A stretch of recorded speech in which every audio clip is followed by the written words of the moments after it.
It's my show, ding dong.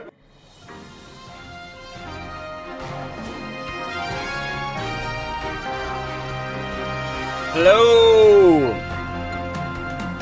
Oh no. Ah! Pay no attention to the bedroom behind the green screen. I'm a very professional streamer. What is happening?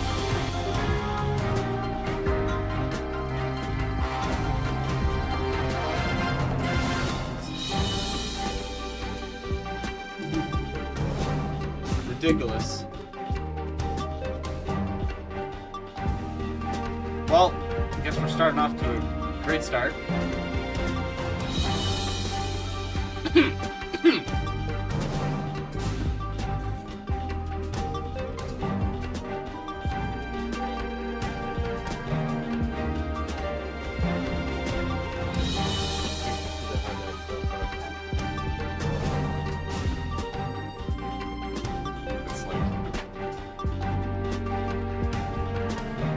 Alright, well.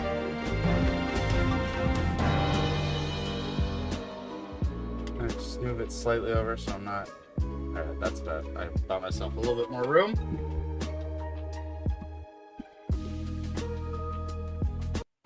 Having a slow Saturday, Fargo. Well, here to break up the dullness just slightly.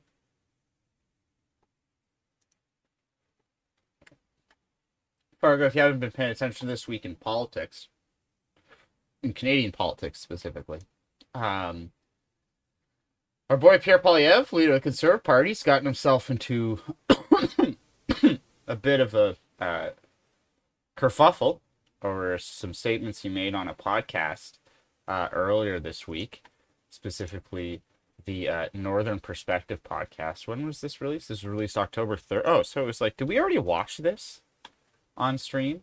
Maybe?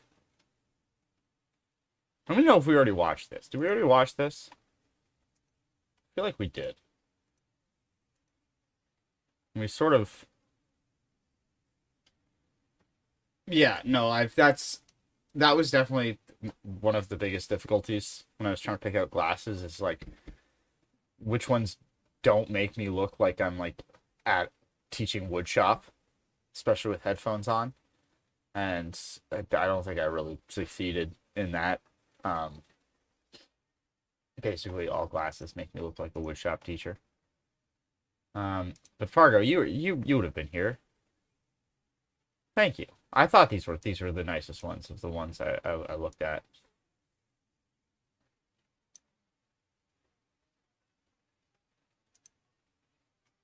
But did we watch this? But this was the clip he was on. But he basically said, yeah. So we can kind of, or well, we can. Where was it? Actually, let me find, because there were some responses to it. Because it was specifically.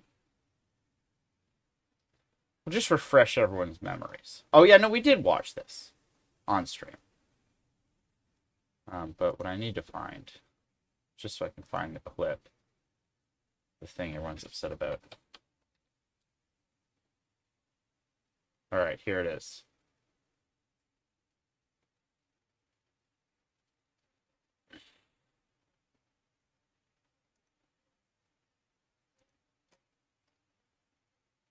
It was right at the end too. And maybe this is a good dovetail. Sorry, that really hit me. Oh no. When we think and we reflect on all of the corruption of the Liberal government over the last 10 years, and we've looked into it, they're accountable for over a third of all scandals in Canadian history since 1867. Right. How would you react if you were in government and you found that one of your team was involved in one of these types of scandals? Okay, so that's not a good spot for the Well, chat. they'd be fired. I mean, obviously you have to find out if it was an innocent screw-up, a one-time minor screw-up that was. So this was due the to, offending clip in a question. mistake, or whether it was a real, genuine corruption, self-serving corruption. But the most of the many of the scandals of the Trudeau era should have been involved jail time. I mean, Trudeau broke the criminal code when he took a free vacation from someone with whom he had government business. It's just like, it's right there in the criminal code. If the RCMP had been doing its job and not covering up for him, then he would have been criminally charged. And then again, he probably violated the criminal code in the SNC-Lavalin scandal. These would normally have led to criminal charges, but of course the RCMP covered it all up, and the leadership of the RCMP is frankly just despicable when it comes to enforcing laws against the Liberal government. That was the line. But yeah, I would fire them, and in cases like that, I would report them to the police. That's what should have happened, and it's going to happen. We're going to be at a higher standard. Well, hopefully it doesn't happen, that nobody actually puts you in Yeah, that well, position. no, it's not going to happen in our case, because we're not going to hire people who are there to rip off the system. So, after all of this, what does being Canadian mean to you? I think it means means that we have a duty to uphold the promise that our ancestors bequeathed to us. And that promise is that this is a meritocratic country where if you work hard, you get a great life. Now that seems like the response, because Carney and the RCMP commissioner were specifically asked about this later in the week.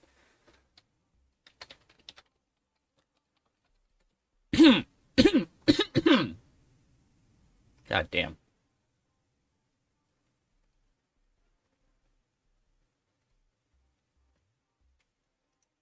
Just want the RCMP response.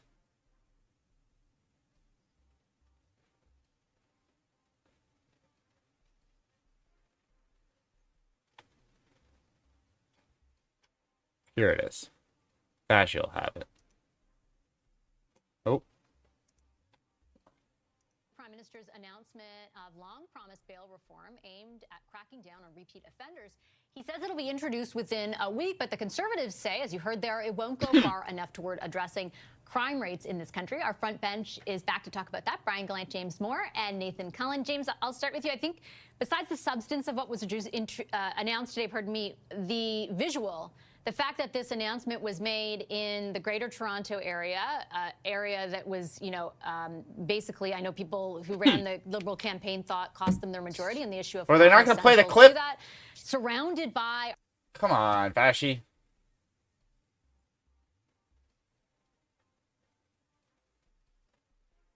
Because I wanted to get to the. God dang it.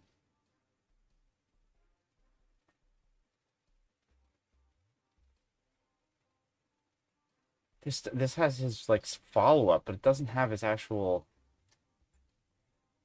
thing he says. Or the RCMP responding.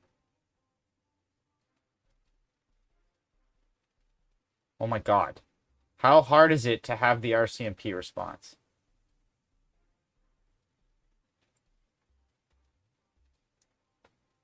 Apologies, guys. Do I have it saved? I'm pretty sure I have it saved.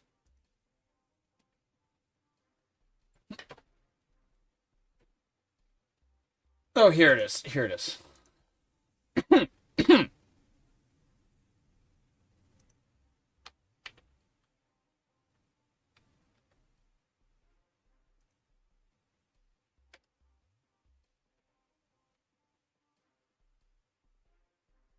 It's actually a question for Commissioner Duham, if that's okay. Okay, he's very capable. Yes, would you like me to step aside? Yeah, there you go. Sorry, sir. I'll just. This is a question on behalf of my colleagues in our Parliament Hill Bureau. Commissioner, in a recent interview, the Leader of the Opposition called the leadership of the RCMP despicable when it comes to enforcing laws against the Liberal government and accused your officers of covering up for former Prime Minister Justin Trudeau in the SNC-Lavalin affair. What's your response to Pierre Poilievre's comments, and have you ever faced political pressure from the government to not pursue charges? So I think we've talked about SNC-Lavalin quite a lot under the previous government, and I think it was clear that there's no interference. I don't take any orders from any political individual. And as far as his comment with regards to senior management, I would invite Mr. Poilievre to meet with us and to meet with the people who run this great organization, 32,000 strong. So. How's the stream? Are we running properly? It says we're unstable. I don't know what that means.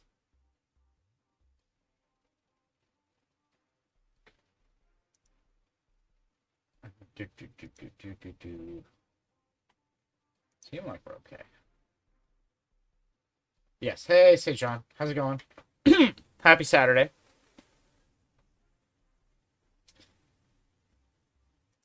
Might as well tweet out that we're live while we're doing the newsy stuff.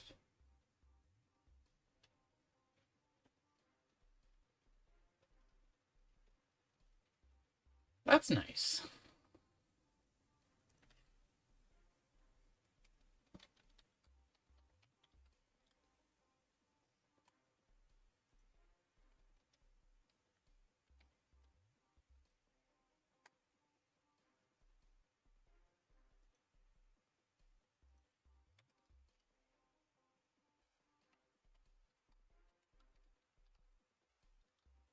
Where's my YouTube link? Should have that, like, handy.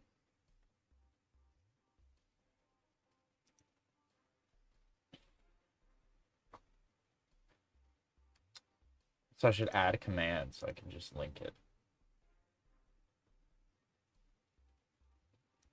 YouTube link. Don't start playing. Don't start playing.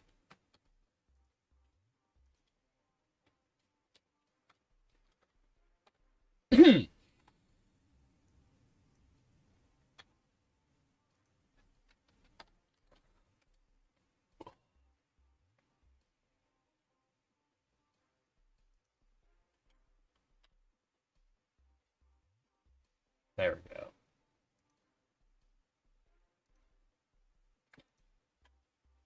And post it.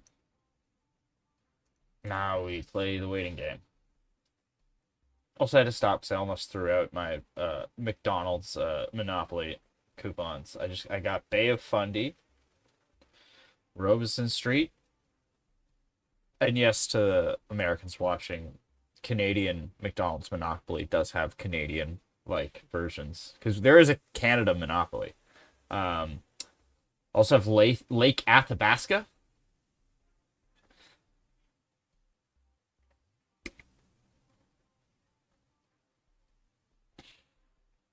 I need to scan them.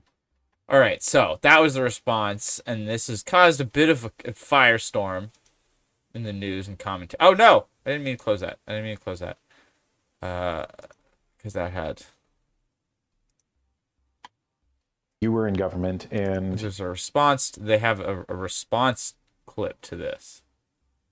CBC calls us crazy. So this is sort of their response / defense of what Polyev said. This is about interfering with one of our fundamental institutions. This is about the integrity of the Prime Minister and interference. There's no way that anybody would interpret this other than interference. I think it was clear that there's no interference.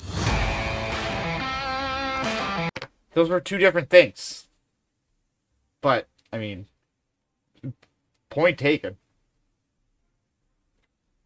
And also, inconvenient for that narrative is Jody Wilson-Raybould herself has said that it was inappropriate, and if she had, it would have been political interference if she had been a less like I don't want to say weaker, but like if she hadn't had the stuff required to stand her ground, it very likely would have been like just straight up political interference.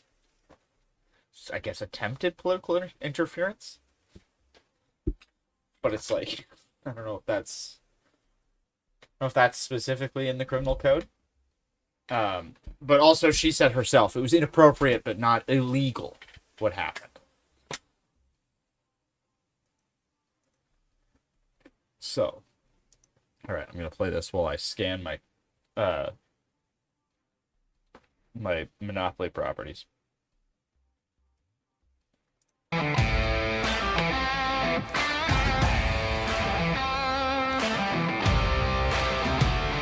Damn it, I already have Lake Athabasca. All right, I don't have Bay of Fundy. Our latest interview with Pierre Poilievre made Or national Robeson Street. headlines yesterday I also got when a someone posted free medium a fries. small clip of one of the questions he had answered. Yeah, And Jinglai so Hey, no- I don't think he was supposed to post that clip. I don't think the conservative media strategy team imagined that this podcast would get the traction outside of the circles it normally does. But unfortunately, that clip, Jinglai Hey, I think it's Jinglai. Apologies to the gentleman if I'm pronouncing his name incorrectly. I just go phonetically. But yeah, so that clip went super viral. I've noticed he's since deleted it, which is interesting. context at all when he was giving his negative opinion on the RCMP. The clip went viral, and the mainstream media jumped at the chance to attack both Pierre and us here at Northern Perspective. Was Pierre too harsh with the RCMP? Or was he completely justified? Let's take a look. This is a question on behalf of my colleagues in our Parliament Hill Bureau. Commissioner, in a recent interview, the leader of the opposition called the leadership of the RCMP despicable when it comes to enforcing laws against the Liberal government and accused your officers of covering up for former Prime Minister Justin Trudeau in the SNC-Lavalin affair. What's your response to Pierre Poilievre's comments, and have you ever faced political pressure from the government to not pursue charges? So I think we've talked about SNC-Lavalin quite a lot under the previous government, and I think it was clear that there's no interference. I don't take any orders from any political individual, and as far as his comment, Kind of awkward framing to having to say that while at the podium for a Liberal announcement where they're giving you money to hire 1,000 new RCMP officers. Not to say that means he's lying, but it's just the optics aren't great. with regards to senior management, I would invite Mr. Poilievre to meet with us and to meet with the people who run this great organization, 32,000 strong. So. This is the Commissioner of the RCMP, Michael Duhaime, and he's responding to a question that came out of our recent interview with Pierre Poilievre. It was a very emotional interview, very charged interview, and although some people out there accused us of throwing softball questions at him, we actually thought we threw some challenging questions because these are questions that he's never asked. That's what we try and do here. Now, but that doesn't when mean it comes they're to this challenging, clip, though. This is the clip in question. Many of the dang it. scandals I of the didn't Trudeau realize era that. should have been involved jail time. I mean, Trudeau broke the criminal code when he took a free vacation from someone with whom he had government business. It's just like it's right there in the criminal code. If the RCMP had been doing its job and not covering up for him, then he would have been criminally charged. And then again, he probably violated the criminal code in the SNC-Lavalin scandal. These would normally have led to criminal charges, but of course the RCMP covered it all up, and the leadership of the RCMP is just frankly just despicable when it comes to enforcing laws against the. So,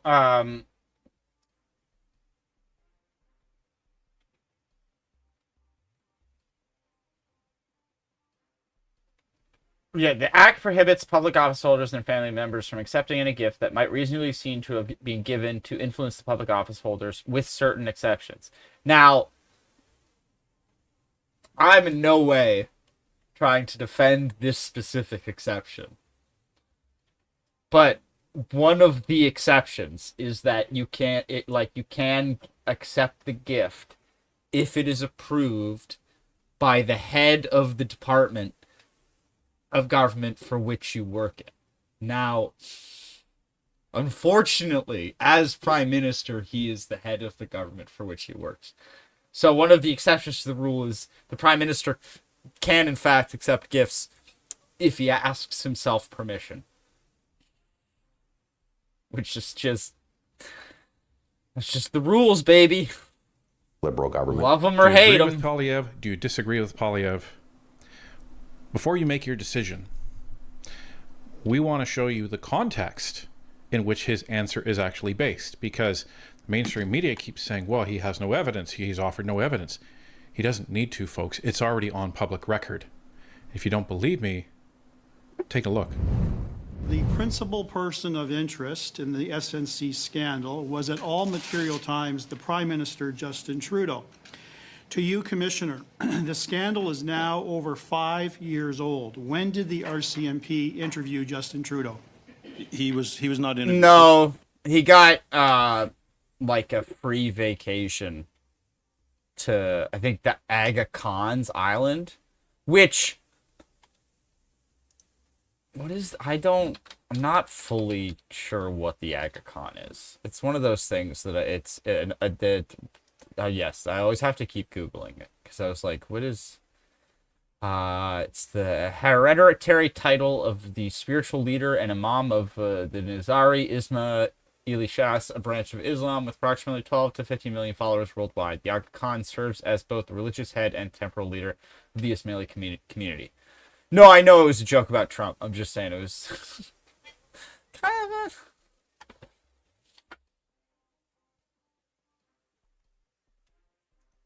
Why did you Nobody's not offering the Prime Minister interview plane, the as far primary as I know of. person of interest? At the heart of this investigation was Justin Trudeau's political interference for his own personal gain. How's it going, and the Pokemon? gain of SNC-Lavalin. I can inform both of you gentlemen that in my over 30 years of experience as a defense counsel and as a Crown attorney, I have never heard of any investigation where there wasn't any attempt, whether they agreed to interview or not, any attempt to interview the person of interest. Was there at least an attempt to interview Justin Trudeau, yes or no? No. Did the RCMP obtain all relevant documents to further the investigation? I wonder what the rest of that including answer access to was. Cabinet confidential information, simply seeking a yes or no response? We were limited with the information that we had access to. Was that a yes or a no, sir? I don't know. We didn't know. We don't know. We still don't know this day all the information that's out there Thank because you. some was protected. I'll take that as a no. Yeah, well, that was the part where it's like there's the cabinet confidence and sort of parliamentary privilege and all that really does hamper what the RCMP can investigate when it comes to these sort of Despite collecting things. reams of evidence, including evidence from the Ethics Commissioner and testimony from Jody Wilson-Raybould at committee, why didn't the RCMP exercise its absolute statutory right under the Criminal Code of Canada to obtain a production order and/or search warrant from a justice to obtain those cabinet documents? We weren't able to acquire or obtain enough information or evidence that would warrant us to obtain a production order. RCMP spokesperson Christy Veenstra is on record stating that to obtain a search warrant or production order, there must be reasonable grounds to believe that a criminal offense has been committed. The evidence at hand is insufficient to convince the trier of fact of the alleged offense. Clearly, she is conflating the legal threshold of policing with the Crown Prosecution Service.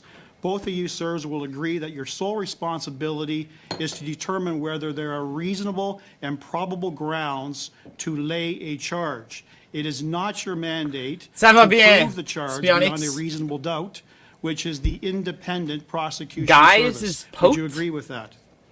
I agree, Mr. Chair. Thank you. Hey, We're gonna stop there because this is really important. You guys, recall is what Duham just said. That's at great. The press I like conference that. Yesterday. I didn't know that. There's no interference. Am Here's I pronouncing that correctly? Because in making that statement, the police like potatoes, les potes, les potes, les potes are pronouncing a verdict on this, and that's not their job, and that's what Larry Brock is saying. And Larry Brock has spent a lot of time in committee and a lot of time at public speaking events talking to people about SNC-Lavalin and saying, listen, the police, all they have to do is prove that there's a reasonable justification. To respond to that question, the same way I answered that question, I think every single day of extended French grade school, comme ci, comme ça. See, if you pronounce things phonetically and you make an attempt, you're gonna be on the money or pretty damn close every time. And I think I do have a fairly good, I think that's also just from reading. If you read enough, and especially like just with enough variation of different words and stuff, and know how those words are pronounced, you can sort of make some educated guesses. Though I think I've told this story ad nauseum. I've had like I think one I haven't told is, I think probably a lot of people had this, where how many people when they were reading the Harry Potter books, like for the first time you talked about that book with someone else, realized that the way you were pronouncing Hermione, like we've all just come to say it's Hermione. I was like Hermione or Hermione,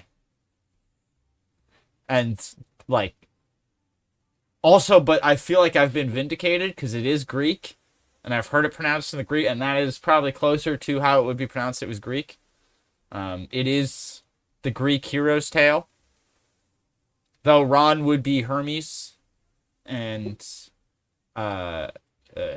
Hermione would be Athena, and Harry would be Perseus.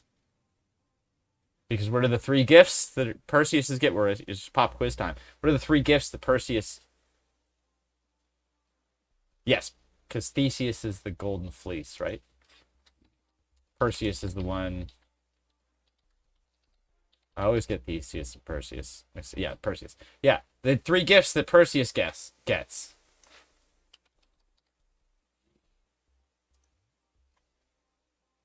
damn it.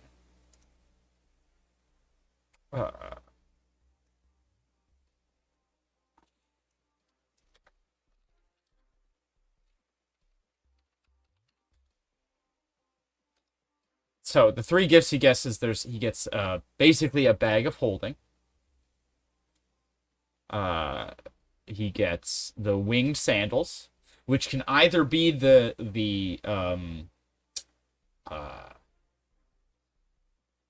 snitch at the end. The snitch is basically just an Achilles heel.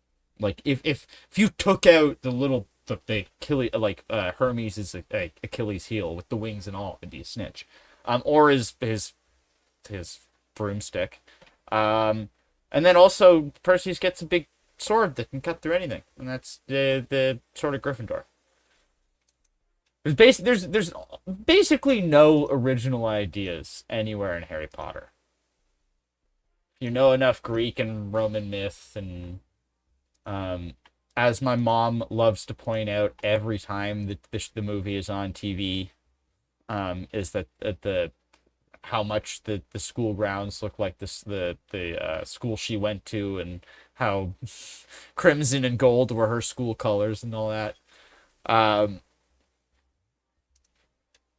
It's like you can like, I can almost like I can like feel the psychic charge in the air when she's about to say the story, because it's at there's like a specific scene in the first one where they're all walking out of the castle. It's a psychic trigger in her mind where she goes like, "Oh, remember? Did you know these?" I'm like, "Yes."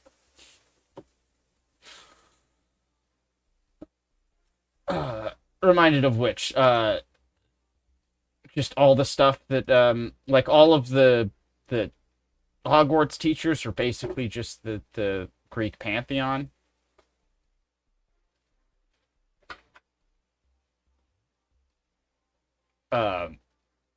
Basically, if like they're like, what's funny is with a lot of her naming conventions, like you think that like Cho Chang or Kingsley Shacklebolt, like you're like, oh, that's like an expression of her racism. But when you really look at the rest of the names, it starts to make more sense. Like she's just bad at coming up with names and goes with like the most literal like things she could go for, but just doesn't know enough about those other like she knows a lot about like the classics, so there's a lot she can pull from. I don't know if she knows a lot about Black culture or Asian culture, so that like look at how she named like all of the different schools. Like there's like one magic school for like all of the Asian countries. That's not going to go well. But like Albus Dumbledore, I think his is like White Honeybee. Remus Lupin is just Dog Wolf.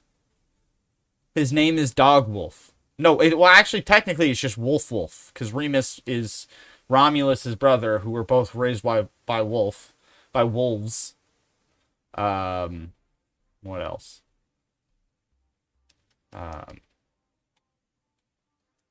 Seamus is just just awful. Like, it's just that Seamus's entire character is just one running joke about the Troubles. What is the one Irish student's biggest aptitude? Making IEDs.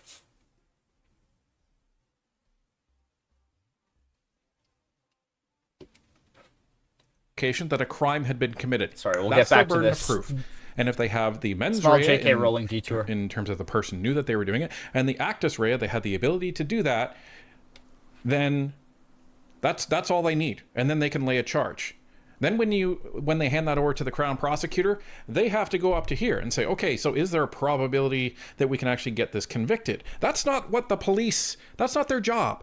That's the prosecutor's job, to make that determination. And then if they say, sure, we think that there's a reasonable probability we can get a conviction, then it goes to court, and then it goes up to here. And this is where the problem I think the is. police Because do usually take into consideration whether or not they have enough to get a warrant before they apply for a warrant. Right? I feel like that's usually a consideration. Like, if the police themselves don't think they have enough to get a warrant, do they usually just go, well, let's see, maybe the judge is in a good mood? the RCMP is operating up here, saying, you know what, they're either guilty or not guilty based on the evidence we have. Well, that's not your job. And that's what Larry Brock is saying here. And that's what he got Duhaime to agree. He said, I agree. And here we have him at a press conference a year or two after that committee meeting saying it has been, because for the first couple of days after Polly had made these comments. Oh yeah, we watched this last Saturday. So it seemed like they were trying to sort of like ignore it or move past it. I haven't seen too many actual like sitting MPs or conservatives do this yet, but it does seem like the commentariat seems to be like, actually Polyev was right and he should double down and shouldn't back like he said nothing wrong, sort of thing.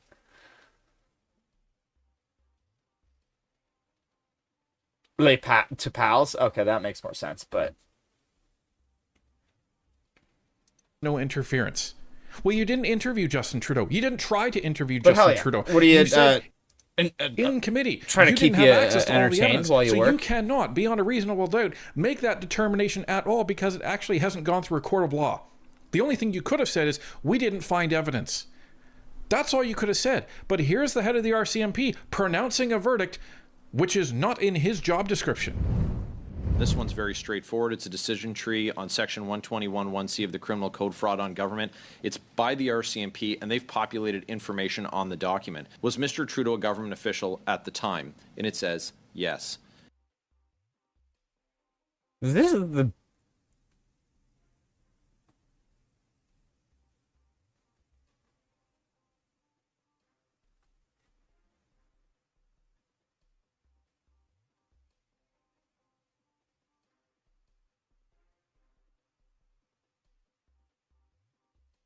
What is, okay, wait. Is this real? I'm trying to read this document. Is this a real RCMP document? Do they do these?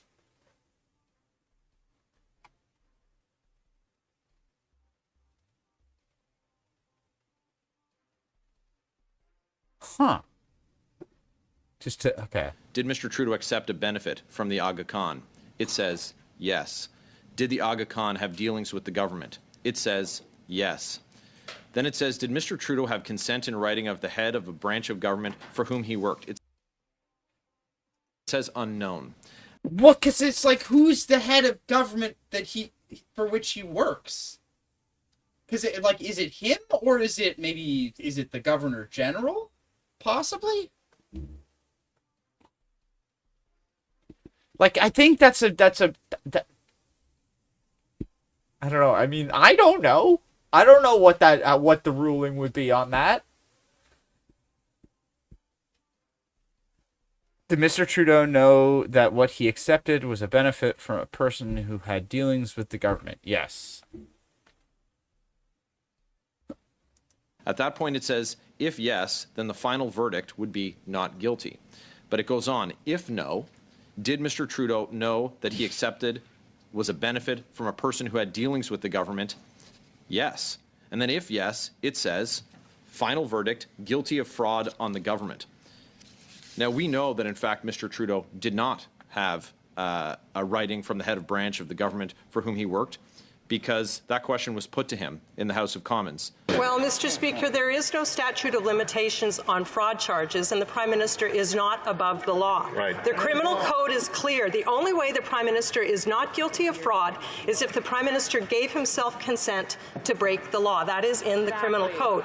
This is a clear and a straightforward question. I would like a... No, but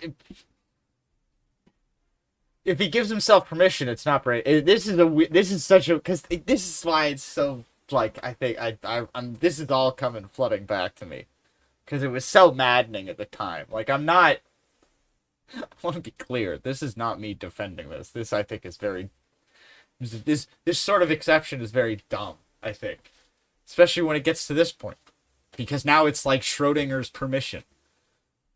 Did the Prime Minister have to physically write out a permission slip to himself so that he could go on this vacation?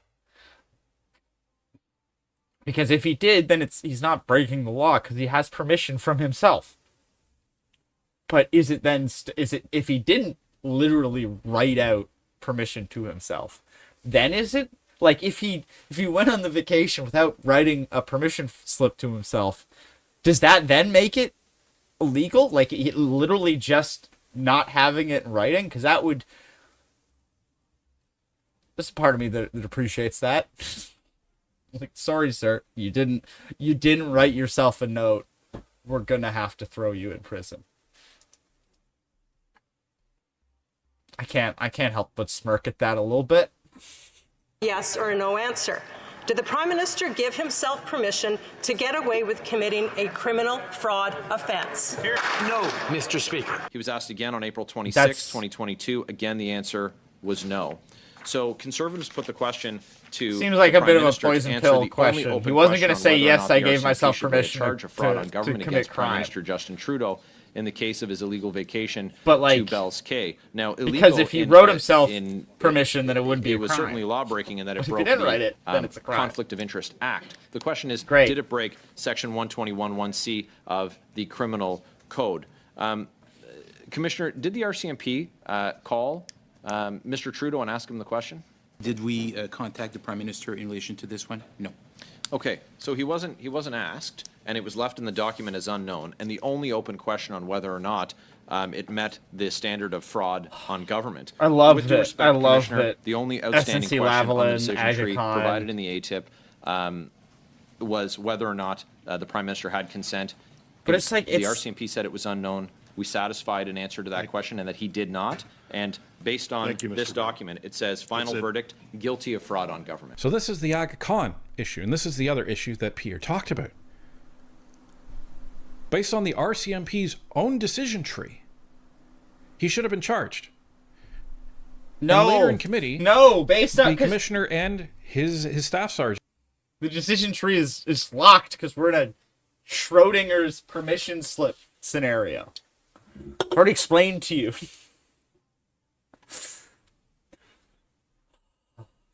I knew there was a reason I had memory hold. Because I was, like, when this first came up, I was like, I don't really remember what specifically the Agacon one was about. And now it's all flooding back. Say, if new evidence comes forward, then we can reopen that case. Well, new evidence was presented to you right in that committee. SNC Lavalin's you law should is have known funny, before a lot that, more just... but fine. Not it was great. Presented to you right in that committee. Not great. Not what great has either. been done since? Absolutely nothing. God, and again, I feel like this is gonna, like, Prime Minister Justin Trudeau is absolutely gonna get decimated in the polls over this. Like they're really effectively this attack on Prime Minister Trudeau is really going to be effective. Another case where we didn't even talk to the Prime Minister. We didn't even talk to the guy who's at the center of this. In every other investigation, every other police investigation out there, who do they talk to first? They talk to the accused. You're wondering why people don't trust the RCMP? You're wondering why people think that there's a two-tier justice system in this country? Justin Trudeau's on a boat making out with Katy Perry. You don't think there's a two-tier justice system in this country based on that? Based on what we're seeing here? Is that what this is about? We're not done, folks. Like SNC-Lavalin. Wait.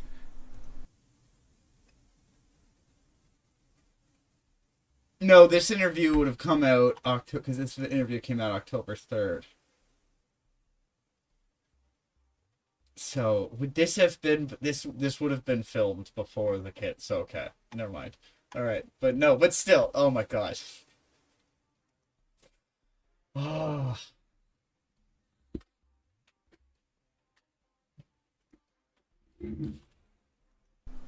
They've been in a lot of trouble in the past. This is not a case of, well, you know, it's some crystal clear angelic company who's done nothing wrong. Oh no. Back in 2019, former SNC-Lavalin CEO pleads guilty in super hospital fraud case. 2024, former SNC-Lavalin executive sentenced to prison term in bridge bribery case. Normand Morin, once a high-ranking vice president at the engineering firm, received the sentence April 23rd after his conviction for corruption and fraud last month. A police investigation revealed that SNC-Lavalin executives paid bribes of roughly $2.3 million in order to secure a $128 million contract to repair the Jacques Cartier bridge deck in the early 2000s. In 2017, Michael Fournier, former CEO of the Federal Bridge Corp, admitted to receiving the bribes through Swiss bank accounts between 1997 and 2004. Fournier, who served as chief of staff to Jean Chrétien when he was opposition leader in the early 1990s, was sentenced to 5.5 years in prison and has since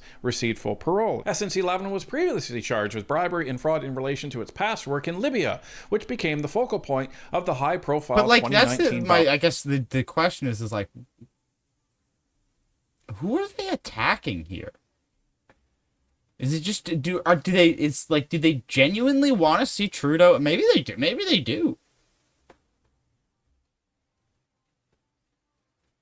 Because it's like this would be really damaging to bring this back up to smear Trudeau if he was still prime minister. But like you said, he's on a boat making out with Katy Perry. He doesn't care.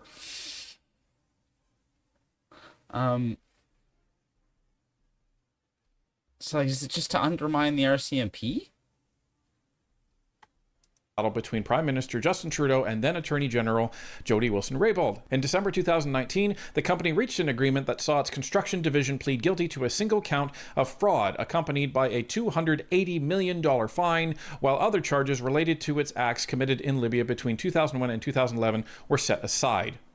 The company retained the right to bid on federal contracts. The same month, former SNC-Lavalin Vice President Sam Babal was found guilty of bribing foreign officials and pocketing millions of dollars. He was sentenced to 8.5 years in prison in January 2020 after a jury found him guilty of fraud. Because these aren't conservative. Like that's the thing where it's like I haven't seen much actual conservative MPs go to the mat on this issue.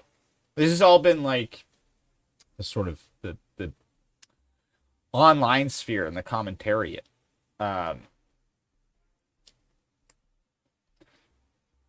So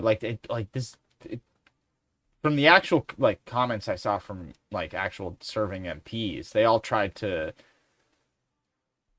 I don't know, the not are they not, because it's like that was Dimitri Soudis, but it seemed like the wagons got circled real hard. I think a lot of liberals got real excited about that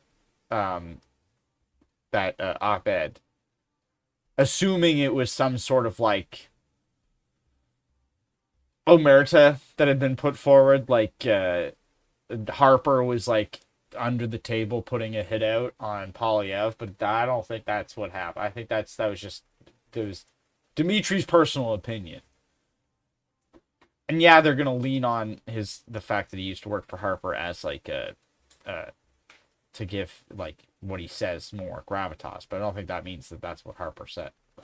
Like Harper endorsed it, and then I think you even saw like Harper's current spokesperson, who is also his chief of staff, I think, while he was prime minister, came out and was like, Harper does not endorse this. Dmitry does not speak for Harper. So I don't know if the knives are out. I have made the point that like the Q3 fundraising numbers get released on October 30th, and then the Q4 will be end of January. So it's like, I think those will be a lot more of a signal. Like if the numbers stabilize and they're still pretty high, because obviously there's a big dip from the huge amount of money they brought in. I think they brought in like nearly 30 million in the first 3 months of like January, February, March. They brought in nearly 30 million, 28 million and change. Then there was a big drop off, obviously, from that after the election. Though I think there were still like in the teens, like high teens millions. But if it even ticks back up or stays sort of at that level, I think he'll be okay. But if you see 2 quarters of, if he gets into like a fundraising recession, which is like 2 quarters of decline, that could be. But even still, they're so high up already, like 18 million. Even if he drops down to like 14 million, that's still 14 million every in 2 quarters. That's still 28 million. It still have just a record fundraising year. And like ignoring the fact that they didn't win the election, which is maybe difficult to do. But if you just look at, they did win 20 more seats. That was a lot, like 40, I think it was like 43% or 42. So I think maybe the Liberals got 43 Liberals got slightly higher, but they were both in the 40s, which is more due to the collapse of the NDP, and the Bloc a little bit as well. Bloc didn't really collapse, but they lost. I think they didn't do as well in Quebec as they thought they would, and that was to the benefit, I think, of the Liberals, and a little bit, some of it to the Conservatives. I don't know. Like they did do well. Like, and like Polyev, like they like 50, yeah, just absolutely 50% reduction for the Greens. That's true. And that they picked, and I think it was a Conservative who picked up that seat. Pretty sure. I think it was like Findlay something. No, wait. I think we looked this up last time. Yeah, Kelly DeRitter. Yeah, sorry, not Finley.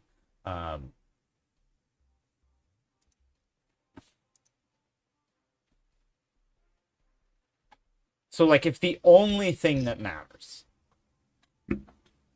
is whether or not they win, then you could say yeah. But, like, there's a lot of bonuses in the Polyev column that I think a lot of Conservatives see to want to keep him around. Am I balding, or is mine just like... Oh, that's just the like comb split getting real. Like it's getting, that's getting wide. I don't like that. The Red Sea parting. You're not a fan. And corruption charges. He has until early 2025 to pay back $24.69 million that he earned from these crimes. So this isn't some squeaky clean company, and this isn't some squeaky clean prime minister with this squeaky clean company. In fact, SNC-Lavalin their brand was so damaged by this, they had to change their name, and they're now called Atkins Realis, if you want to know who SNC-Lavalin is now. So this is what we're talking about here. Now, let's go back to Duhamson. There was no interference. There was no interference. So you don't even have access to cabinet confidence. You're making the judgment before it even gets to the prosecution or a jury. But there's also Jody Wilson-Raybould's take on this as well. The deferred prosecution agreement thing and SNC and so on, I wanted to pass on where the PM's at. Our intelligence from various sources is that the company is getting to a very serious point now. The board has asked consulting firms for options for the board for their next meeting, which could be selling out to somebody else, moving, various things. Yeah. So, and it seems to be real and not a bluff. So there's a lot of anxiety, like another rising anxiety, as you can imagine, about signature firm and job loss and all that coming after the Oshawa thing and what's going on in Calgary and whatnot. So the PM wants to be able to say that he has tried everything he can, within a legitimate toolbox to try to head that off. So he's quite determined, quite firm, that he wants to know why the DPA route, which Parliament provided for, isn't being used. And I think he's going to find a way to get it done one way or another. So he's in that kind of mood, and I wanted to be aware of that. Okay. So I don't know if he's going to call you directly. He might. And he's willing, I think he's thinking about getting... Well, I mean, you would hope they would have learned their lesson. He doesn't want to do anything that's outside the box of what's legal or proper. But his understanding... Please don't make allegations of criminality on my stream. You have options that we've talked about before to ask for reasoning from the DPP, or even I don't want the the smoke. prosecution of because I think I do not the government has to want have the done legal everything it smoke can on that. before we lose 9,000 jobs in a signature Canadian firm. I'm confident in where I'm at, and my views on SNC and the DPA haven't changed. This is a constitutional principle of prosecutorial independence that, Michael, I have to say, including this conversation, previous conversations that I've had with the Prime Minister and many other people around it, it's entirely inappropriate, and it is political interference. And the Prime Minister, obviously, don't do it, St. John. You're going to get me drone strike. What I'm trying to do is to protect him. This is a rental. I can have a conversation with get my Beverly safety McLaughlin. deposit I can call back. her right now. I'm just issuing the strongest warning I can possibly issue that decisions that are made by the independent prosecutor are their decisions. We gave her and them the tools, the additional tools. I made it very clear at the cabinet table and in other places that these tools are the discretion of the prosecutor, and everybody agreed to that, and there was no guarantee that there would be a DPA in this or any other case. So we were treading on dangerous ground here, so I'm going to issue my stern warning because I can't act in a manner, and the prosecution can't act in a manner that is not objective, that isn't independent. I can't act in a partisan way, and it can't be politically motivated. All of this screams of that. So I'm actually uncomfortable. Is that from the video? Is anyone hearing that like beeping? It feels like a message alert, but it's not something from anywhere on my screen. So maybe it's from their like streaming having this software. Conversation, but I'm happy to talk to you. I'll call Beverly McLaughlin. I can't even imagine her feeling in they were any like way, that. shape, or form comfortable with interfering with. No, because I heard it before. Okay, but I mean, I think that's where people are talking past each other. I mean, I think the view that he's Maybe. formed, which I think I share, I'm not the lawyer in any of these conversations, and Elder and others, is it's not interference. The statute specifically has these other provisions in it that allow you to ask questions of the DPP, and that's provided for. It's not interference. But I would have to issue a directive. I would have to gazette this. The prosecutor, the director, whom I know and understand after having several conversations with her about another directive on HIV that I issued, she is a by-the-book person. If this is gazetted, this will be, and this is not, and I hear you on the jobs and wanting to save jobs. I mean, we all want to do that. This goes far beyond saving jobs. This is about the integrity of the Prime Minister and interference. There's no way that anybody would interpret this other than interference. I'm surprised that you and I are having this conversation, but I'm just saying that I really feel uncomfortable and about the appropriateness of this conversation. Okay, I understand that, but I think his view is he's not asking you to do anything appropriate or to interfere. He's asking you to use all of the tools that you Bad slip there. He's not asking you to do anything appropriate. have at your disposal. I know I have a tool under the Prosecution Act that I can use. I do not believe it is appropriate to use it in this case. Okay. All right. I mean, then that's clear. Well, I mean, he's in a very firm mood about this, so... Does he understand the gravity of what this potentially could mean? This is not just about saving jobs. This is about interfering with one of our fundamental institutions. He obviously did not know he was being recorded. The word interference came up 2 or 3 times. Yes. By Jody Wilson-Raybould. Yeah, the whole point was that if she did this, if she did the thing she was being asked to do, then it would be interference. And she held her ground. I don't think that should be undercut, because that was one of the points of why it was so, commendable what she did. Was despite the pressure, she held her ground.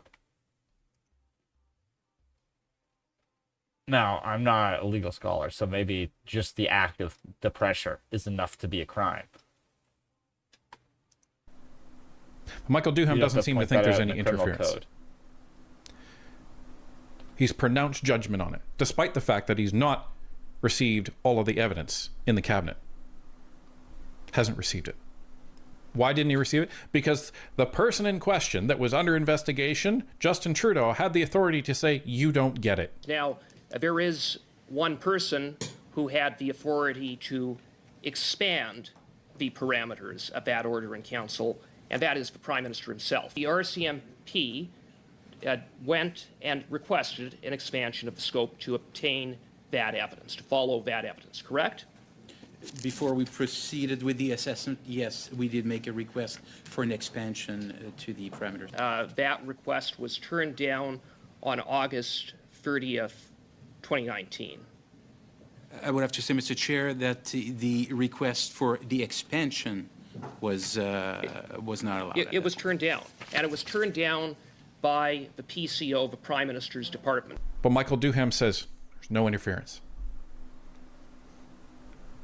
So this is where the context of Pierre Poilievre's statement comes from. Now, we're not putting this out to defend him. About something terrifying Uber is doing. Someone sent me.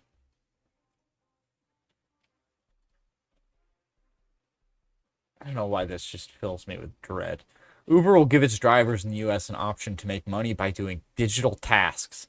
These short, minute-long tasks can be done anytime, including while idling for passengers.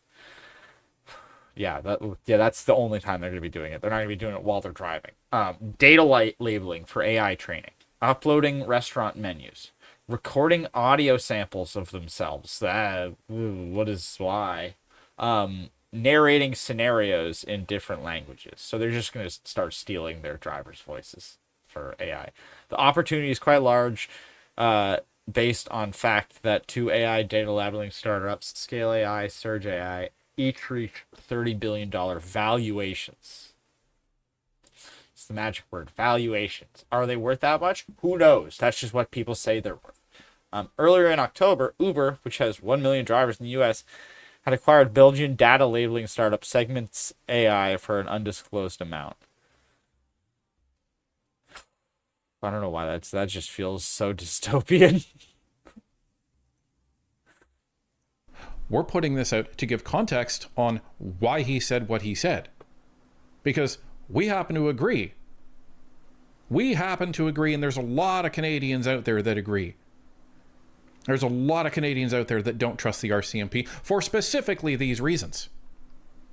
Now, after this blew up, Toronto Star put out an article, CBC, Canadian Press, and when Canadian Press puts out an article on this, this goes everywhere. Yeah, everyone that's a wire reposts it. service. That's what a wire service is. And it talks about Northern Perspective, and it talks about Pierre Poilievre and the statement he made, and they went after him.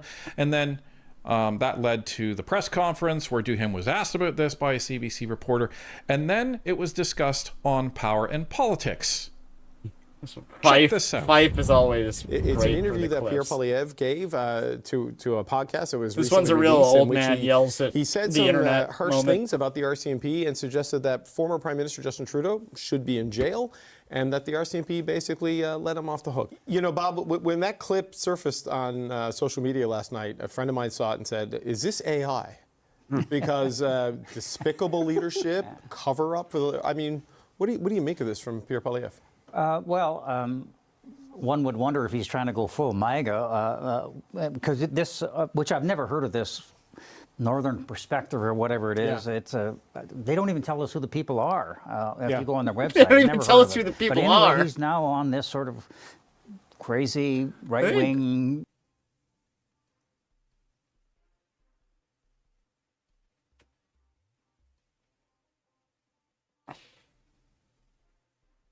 Just their names aren't specifically on there.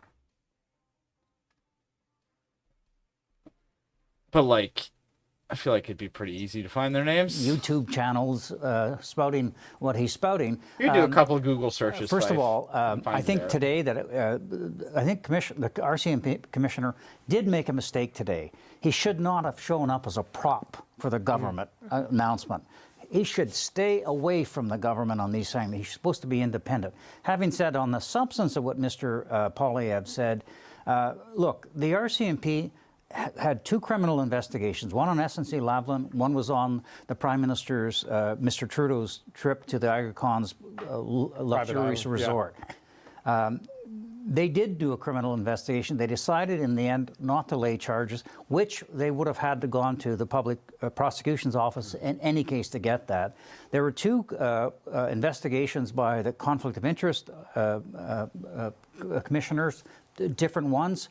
They never recommended that this be referred to the RCMP. Yeah. So even though they never recommended this, the RCMP did investigate and in the end did not lay charges. Why now? What's the point of resuscitating that file now? Mr. Trudeau is gone. He's no longer in the public eye, except maybe for the Daily Mail, the photographing him with Katy Perry. Let's not talk about that, please. Yeah, but he's no longer there. He has a tendency to consistently try to undermine institutions, whether it's the Bank of Canada, whether it's the CBC, whether it's the Justice, and now it's the RCMP. And he does it with the media all the time. He says, you know, the mainstream media, we're fake media. When, you know, we try to be responsible journalists, and we have ombudsmen that overlook our stuff. I mean, it's not like we're freely going out there and making up stuff. I was shocked when I heard this. Well, I mean, he's the leader of the opposition. Like, it's not really like he's getting the attention he gets because he's the leader of the opposition. Like that's why he's getting attention because of no matter what. It'd be weird if he wasn't getting attention. Then like if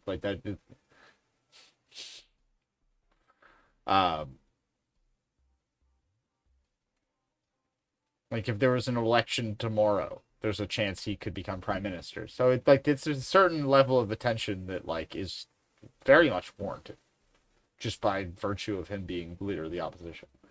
And like this clip only got it, like this only got attention because it was clipped out by like a friendly like pro Polyev account. It went viral, and then the media started to notice.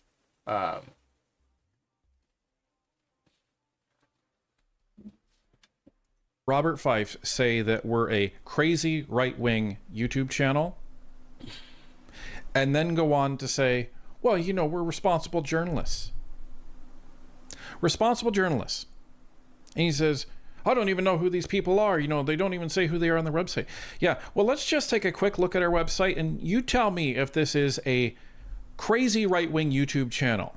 Do crazy right-wing YouTube channels have the first thing that you see is a children's book on how to educate Canadians on Parliament? Yeah, that's really what a crazy...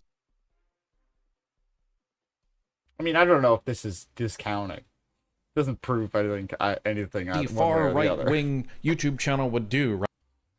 Right-wing people can make children's books.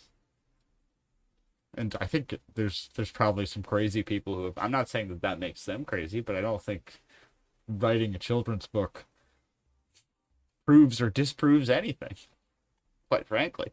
Right? It has our mission statement in there, in the about, and it says basically what we talk about. Do we need to update that? Sure, we need to update that. This has nothing with the hallmark of a... Sure, we need to update that. Wait, I was reading it. Our channel is dedicated to discussing the Canadian political spectrum, the consequences that destructive social policies and government corruption have had on society. We aim to provide... sorry, I'm reading this backwards. So, first paragraph. We aim to provide genuine, truthful commentary on events impacting Canadian society. Our goal is to inform Canadians and dismantle the barriers that prevent citizens from understanding their governments. Says basically what we talk about. Do we need to update that? Sure, we need to update that. This has nothing with the hallmark of a crazy far right-wing YouTube channel. We're center right. So I don't know what responsible journalism Robert Fife... Oh, wait, so that you're saying you're right wing. Wouldn't that be like to the right? That's what you mean by center right. You're right of center. Practice when he went to look up who we were. He obviously didn't listen to any of our videos, didn't actually understand that we're a fact-based channel, that we add our opinions, that we value truth above everything else, and that we constantly cite our sources better than the mainstream media, might I add, because in CBC's original article, they don't even link back to our original video. At least the Toronto Star did that. They just linked to our channel.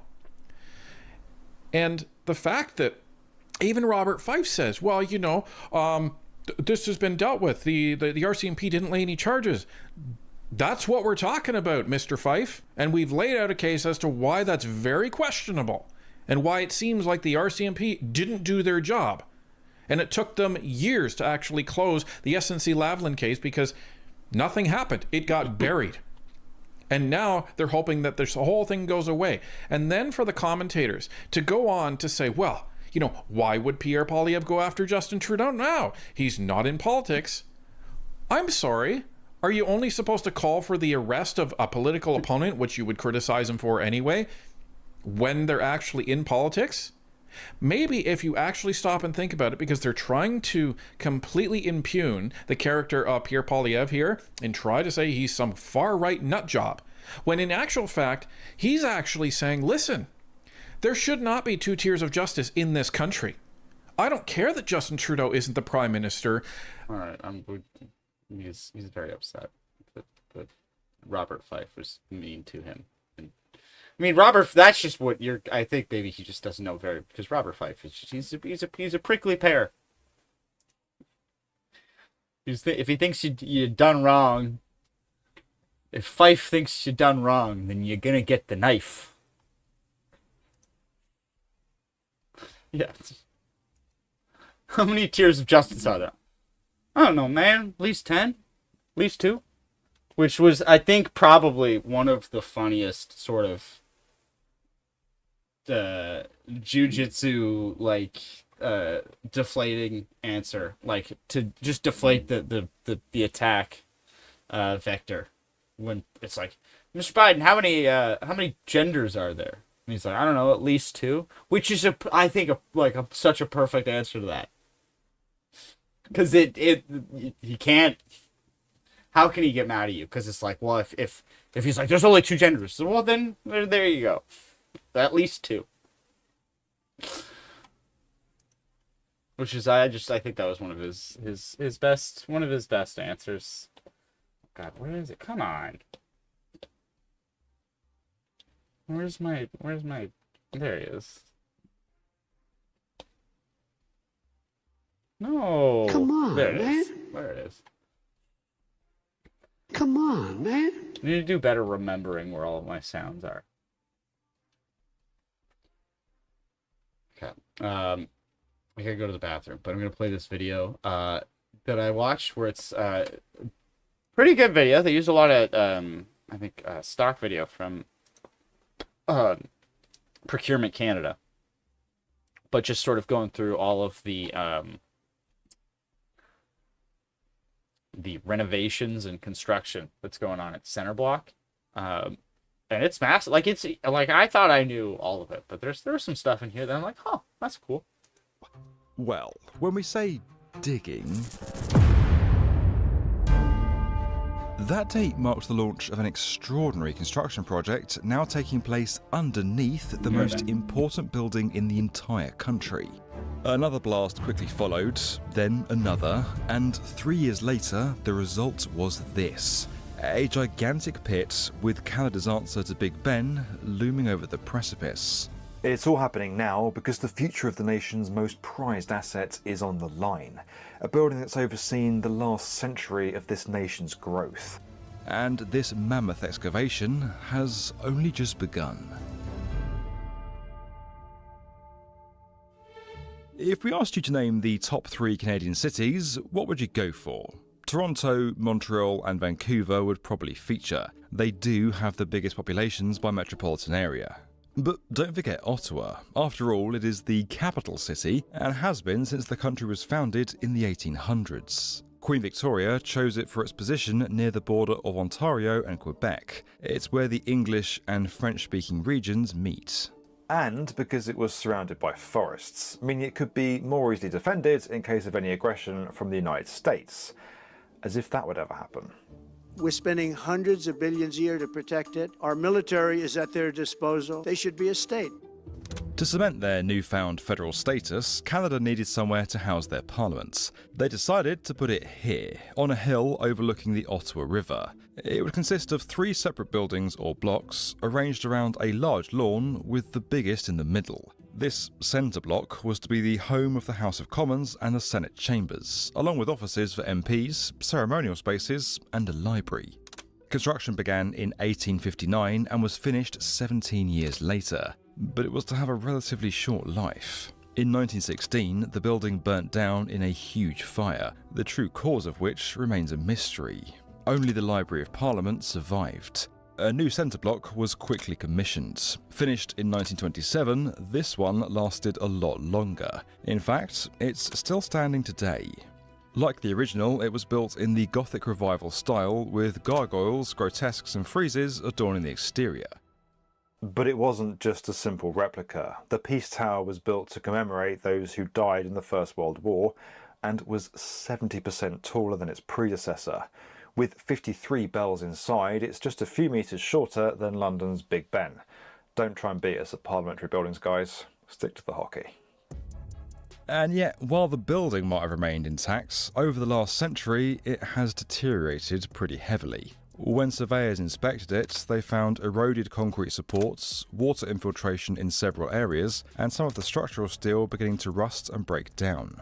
It's also now seen as vulnerable to threats that must not have been seen as a big problem back in the 20s. The structure has no earthquake protection, and before you ask, yes, Canada does get some earthquakes. They're usually small, but there have been a few over magnitude 7 in the past. Another one of those, anywhere near Ottawa, could be catastrophic for a building like this, made from more than 24 types of stone.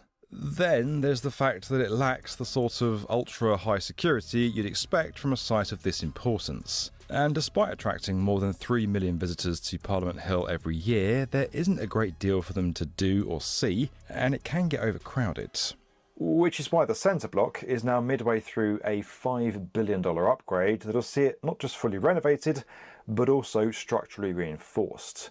It's being led by Public Services and Procurement Canada and is the largest and most complex project of its kind in the country's history. You only need to gaze out across that front lawn to see the scale of what's happening, because half of it's gone. In its place for the time being is a 23-metre deep pit stretching across the entire length of the building. To make it, explosives were used to cut through the bedrock, with 40,000 truckloads needed to carry the material away. Blasting began in 2020 and didn't complete until 2023. So what on earth is all that for? Well, it's to create room for a massive underground welcome centre. More on that in a bit. By the start of 2025, concrete was being poured for the parts of the new centre that have to go in first, such as walls, stairs and elevator shafts. But the most complicated part of the excavation work is yet to come. The Welcome Centre has to extend underneath the main building, which currently has no basement levels at all. They've decided to add some in now, more than 100 years after the building was first constructed. At the same time, a base isolation system is now going to be installed to give the building earthquake protection. To do this, the entire centre block must be separated from its foundation. Now, understandably, that ain't simple. Before any major excavation is done, the centre block has to be fully supported. What they're doing is placing it all on temporary posts before the building is then put on top of a new structural grid of steel and reinforced concrete. Around 800 piles are being driven into the ground, grouped together with steel bracing to create columns. Also, I've found this out. They did have this discussion. They are keeping the bullet holes and ricochet marks on the main hallways, pillars and stuff where oh god, who's the sergeant of ours?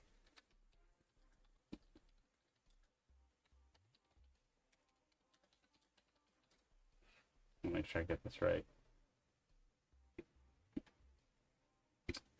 Vickers, yes. So when during the when was it? This was the 2014 shootings on Parliament Hill when Nathan Cirillo was murdered he was on sentry duty. He was a corporal, Nathan Cirillo. My apologies. He was on sentry duty at the National War Memorial, and then the terrorist who gunned him down got in a car, drove up just a block to Parliament, ran up the front lawn, and basically got into a shootout with the Sergeant-at-Arms Kevin Vickers, who took him down. And there was bullet holes and ricochet marks on the pillars of inside Parliament in center block, because where Vickers was fucking taking cover behind a pillar. And they apparently I was at a CPAC party that they were hosting, and they had a whole thing that for people to view to get hands-on with the renovations. They had shingles, the copper shingles, the old ones that they'd taken off, and a sample of the new stuff they were putting on to make it all green and shiny, or not green. It will turn green in about a decade, but right now it's just the copper color. But I asked that, I'm like, what was the decision on that?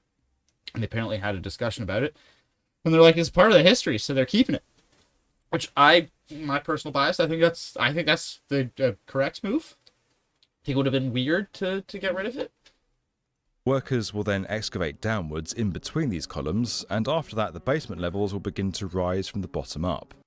Are they going to bring back the speakers' quarters? I need to make a friends with the speakers in 6 years so I can smoke joint at speakers' chambers.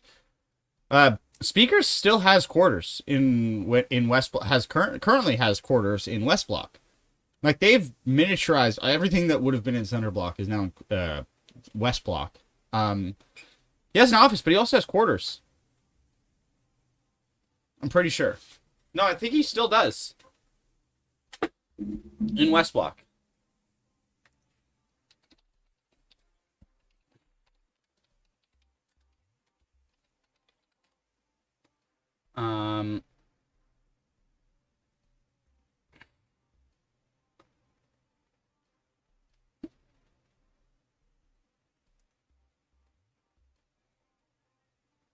pretty like maybe the guides are wrong, but I'm like, or at least he has, or maybe they've given, or maybe I think maybe they've given him a spot in because I thought because or maybe I was just maybe the person I was talking to was wrong and they were just talking about center block. Because they've got to give him somewhere, like, maybe like I would assume he has somewhere at the like Chateau Laurier or something. So it's just down the road.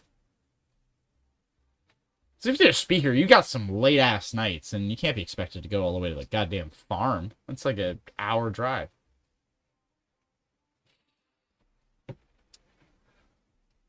He doesn't live there, but it's like it's intended for like if there's late night like sessions, so that they could stay there. And it was like I don't know how much it was being used for like where the speaker would sleep there, like like in modern times, but it was like a full like sort of living area that they could stay in. But like it was meant to be for like the deputy speaker and all of the speakers could use it. It wasn't just for like the head speaker.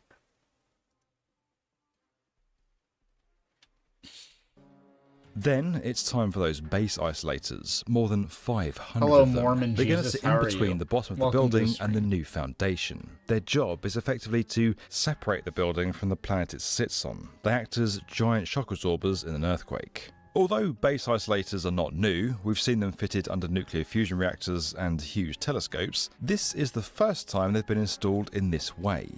It's an enormous engineering feat, but far from the only big challenge that workers on this site are having to face. Specialists were called in to secure the 4 pinnacles around the top of the Peace Tower while they awaited repair. They did this by running large straps from the base of the flagpole and wrapping them around. They'll be done in 2032, unfortunately. So it'll take quite a while. But I mean, you can still visit West Block. Each pinnacle West to hold Block is them pretty steady, cool. and Although that it's meant not as abseiling cool across as the Center clock Block. faces. It's important because we know what can happen when a damaged clock tower pinnacle isn't fixed. Don't worry, we're not going to show you the rest because it's horrible, and this only happens in small English villages. Back to Ottawa, and while those brave fellas were hanging out at the top of the tower, they also fitted monitors used to measure vibration during construction.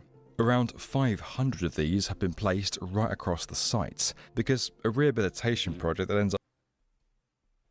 Because I think before West Block used to be just kind of these main bits, and then they've added a like that glass bit you see there. There's a glass bit you see near the sort of you can see that like glass roof part. That's where the current House of Commons is. The temporary doing more House damage of than it Commons. fixes wouldn't be great. Meanwhile, further below, another team is having to restore the stones that make up the exterior. All 365,000 of them. If you thought cleaning your patio was time consuming, then this is a whole other level. But thankfully, they have more than just a pressure washer at their disposal. Lasers. Yes, really. This team is armed with tools that use focused high-energy light to vaporize surface deposits, Fucking lasers. clearing away dirt while leaving the stonework unscathed. Inside Centre Block, the building's been stripped. I think probably, or I don't know. I think maybe the Senate might be. Isn't the Senate staying there?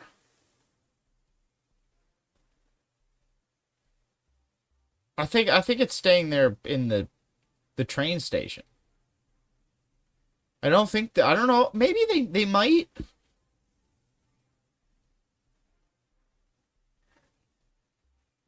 Hadn't actually thought about that. Because you're right. Like it's the more like I go in there, I'm like, this is just the Senate now. This is the Senate building. That's what I think that they had said they were gonna do is they'd use it as like an alternate House of Commons, So like one speaker could be in the main House of Commons, but then you could have like emergency debates, or you could have things running in tandem. Which is, I don't know if that's for sure what they're doing, but I had heard that suggestion that they were mulling that around.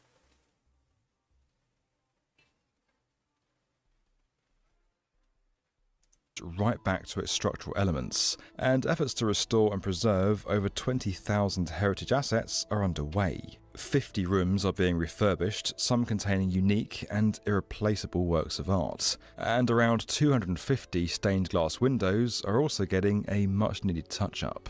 Then there's the decorative arts team, who've been making their way across the building from east to west. They're examining the hundreds of sculptures that can be found almost everywhere you look, repairing any that have been harmed by years of erosion and weathering.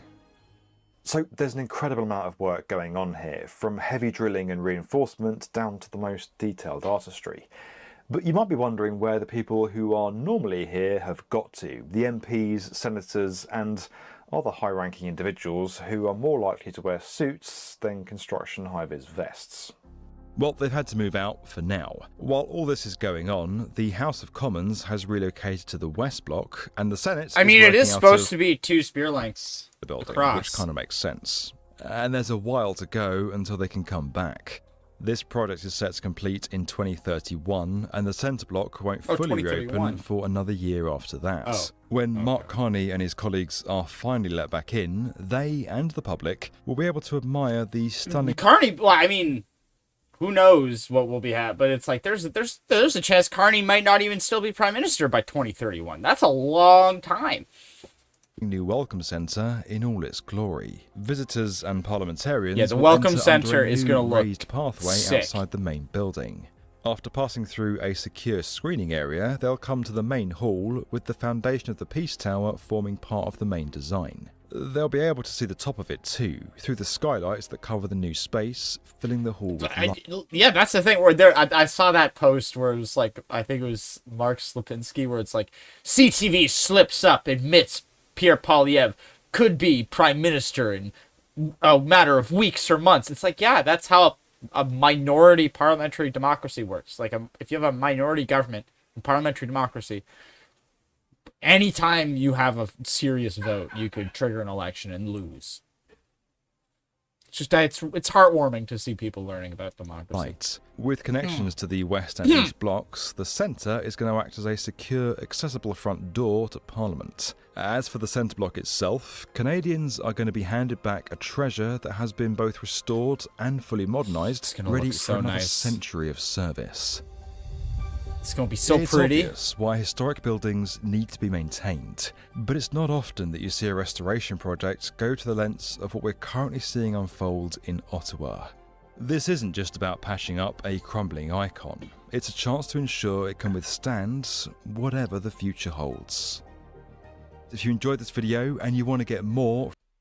And people are going to get mad at this, but that's part of this. That is undeniably part of Trudeau's legacy, because one thing that I know about Canadian politics is we don't spend money even when we should. And it's like you can get mad because there's definitely an argument to be made that maybe Trudeau may have spent too much money. But I think undeniably spending the money green lighting the money to be spent to update at least Center Block. I think we probably should have spent some money and friggin' finally cleared out the rats from the Prime Minister's principal residence. If Alberta can be rat-free, if an entire province can somehow make itself rat-free, we can for sure clear out the asbestos and rats out of the Prime Minister's primary residence, so he doesn't have to be living in a goddamn cottage. Sometimes Canada is super provincial. And we don't like having the head of our government living in a literal cottage. I think sends the wrong message on the international stage. RCMP rats. The Alberta literally has a Maginot line for rats, and I hats off to them. from the definitive video channel for construction. Just like I feel like someone put up a map where it's like distribution of rat populations, and it's all in red where there's rats, and then there's just a little dot, little square, little rectangle, just kind of in the northern center of the North America. And you're like, what's that? It's Alberta. Make sure you're subscribed to the B1M.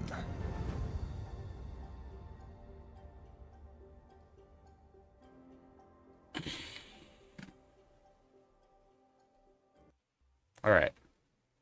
Now I got some good stuff. All right, so Carney was on Bloomberg. Hello and this was welcome. a very interesting interview. I'm as well. Michelle Hussein, and then after that, and this got the dessert, which is Kevin O'Leary. And my hat's off to Dan Rad. She's had some very entertaining guest appearances. There's a good string of them. I haven't seen the O'Leary one. That one's going to be difficult to get through because O'Leary's a lot. He's a lot to take in one extended sitting. Do you prefer head-to-head or a hemicycle, half-circle type parliaments? What do you mean? Oh, you mean like the shapes? Okay, like the layouts. I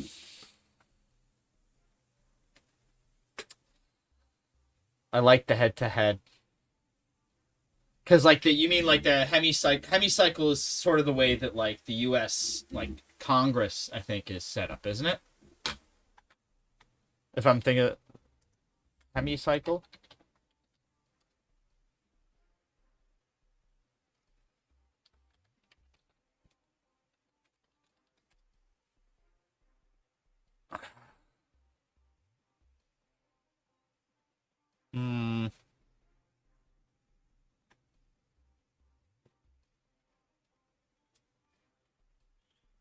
Here's the thing. For national parliaments, federal parliaments, I want head-to-head. International, like European, I like that it's the year. I would like those ones. I think should be like European unions. Those should be hemicycle. Because the hemicycle is less of it like, okay, we're all one part of a whole. We're a circle. We may be on a spectrum, but we're all one thing. And I think when make that judgment, I think that's more of a, like, I want a little bit of combativeness and head-to-headedness in my national parliaments, because it's like the thing that makes us all one thing is they're in the federal parliament. It's the Canadian parliament that the building itself makes them a part of one thing, and then they're going at it. But when you have like the EU, I don't want that. I want that to be less combative, I would think. I want that to be more of a we're all working together, we're all pulling on one boat. We may represent different interests, sort of thing. And I think that's like aesthetically, I think just the message that those two different like alignments sent. I never actually really thought about that.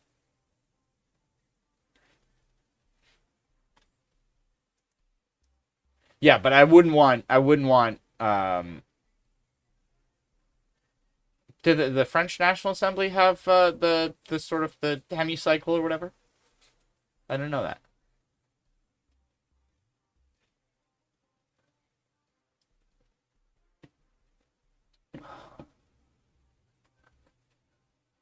show will be a place where every weekend you can hear one essential conversation that provides insight into the ideas and people shaping our world.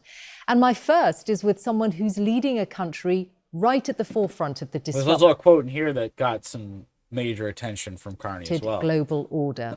It's Mark Carney, the Prime Minister of Canada. His country is on the front line of global trade turbulence. It's taking heat from its southern neighbour, a country to which it is highly connected.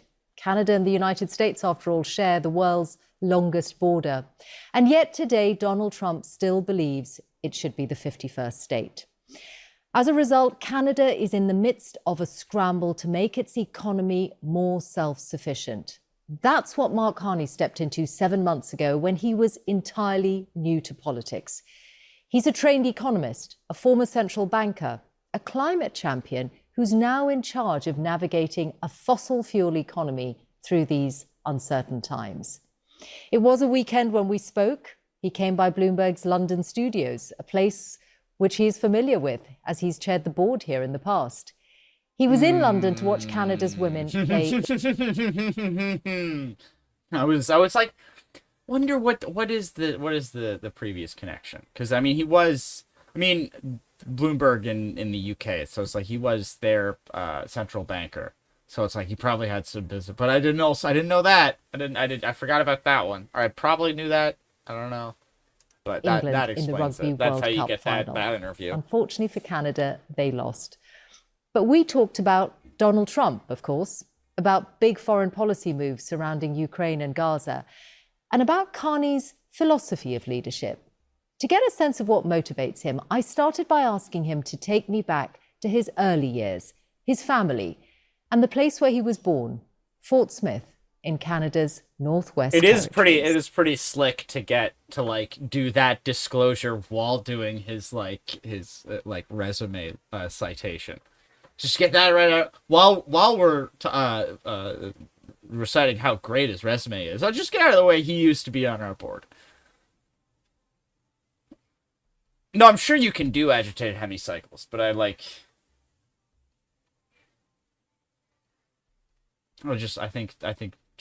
prefer that it's more explicit.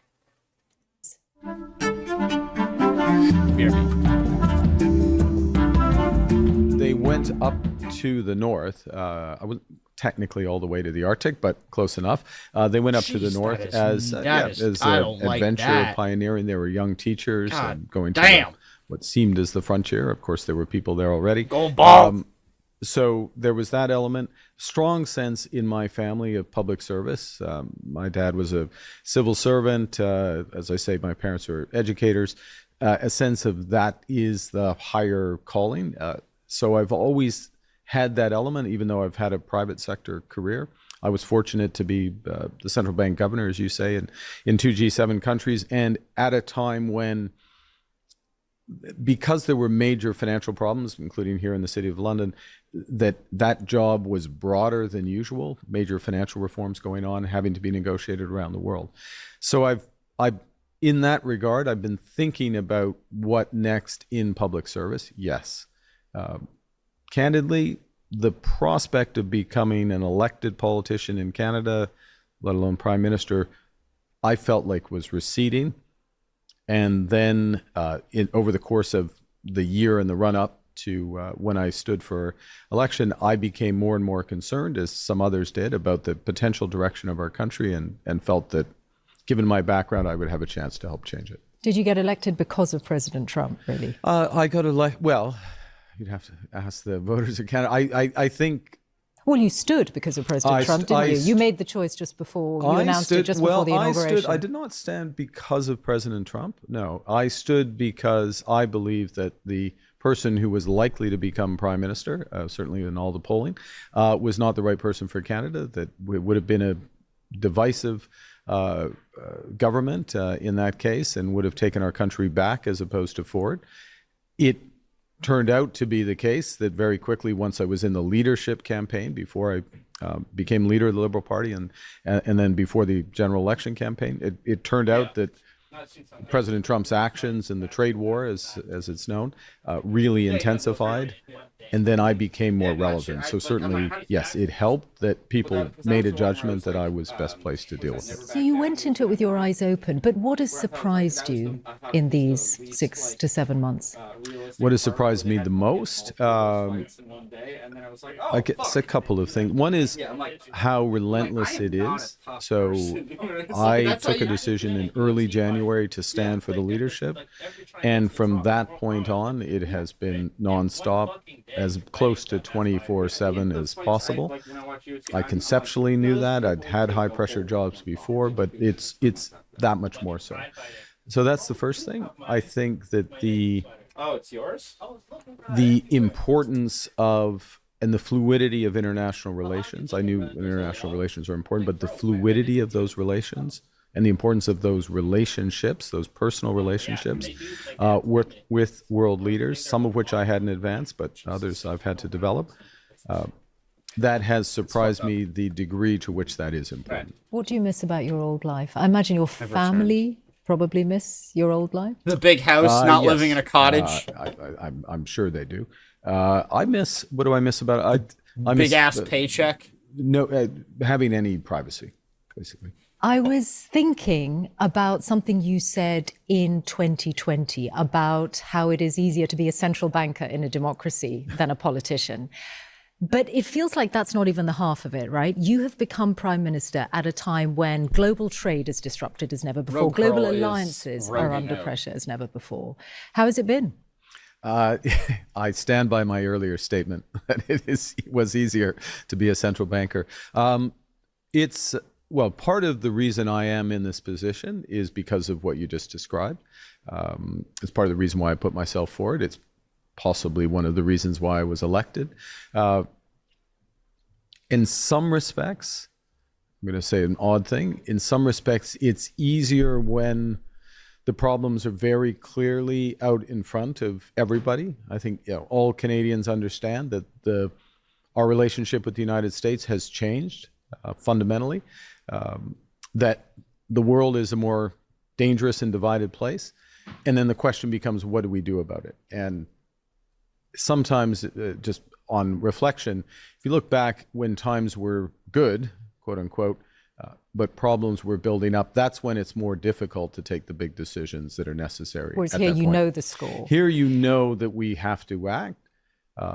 It's important to be as open and as possible with people in terms of the assessment of the scale of what needs to be done, and then to be decisive. I do want to explore how much harder your task is as Prime Minister in some of your domestic priorities and certainly your foreign policy priorities, because the United States is not the partner that it has been before and because its priorities have shifted. Of course, you've got specific bilateral issues with the United States, primarily over trade, and the Canadian economy has been hit hard by what President has done, particularly on steel and the auto sector and aluminium.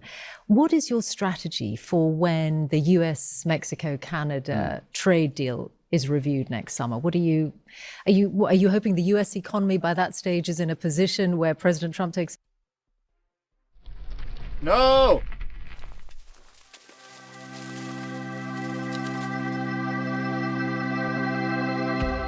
harder your task is as Prime Minister in some of your domestic priorities and certainly your foreign policy priorities, because the United States is not the partner that it has been before and because its priorities have shifted. Of course, you've got specific bilateral issues with the United States, primarily over trade, and the Canadian economy has been hit hard by what President has done, particularly on steel and the auto sector and aluminium. What is your strategy for when the US-Mexico-Canada trade deal is reviewed next summer? Are you hoping the US economy by that stage is in a position where President Trump takes a different view on tariffs? We want the best for the US economy, just as we want, slightly stronger, we want the best for the Canadian economy. But so no, our strategy is not to expect some weakness in the US economy that is going to change U.S. negotiating position. Are you sure about that? Part of our strategy has been to pursue the best deal for Canada. You sure about that? We have the best. You sure about that? Is that not the point of the counter tariffs?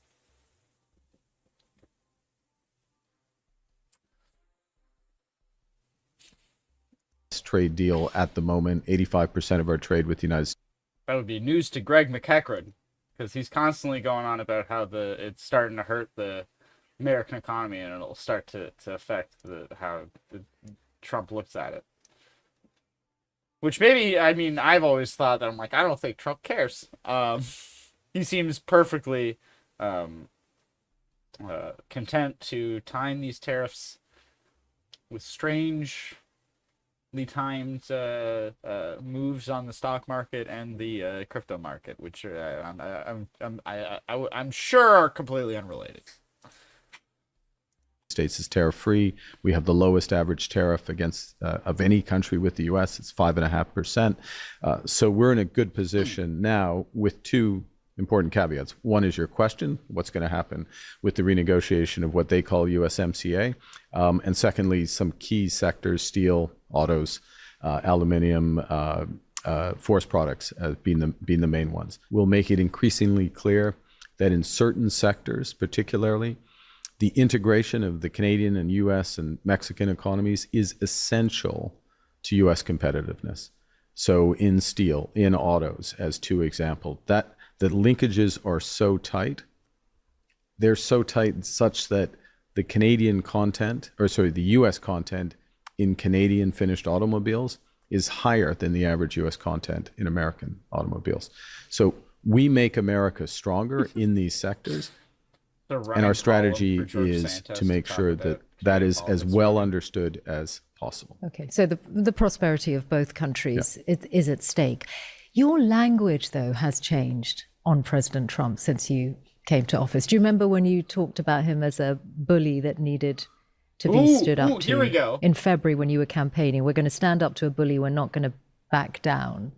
And yet now you're much more likely to talk in more conciliatory terms. I mean, obviously one is campaigning and one is governing, but perhaps people who wanted you to do the standing up to the bully might feel that you haven't done that as much as you suggested when you were campaigning. Well, let's be clear the actual situation. We're one of, there are two countries effectively that put retaliatory tariffs on the United States.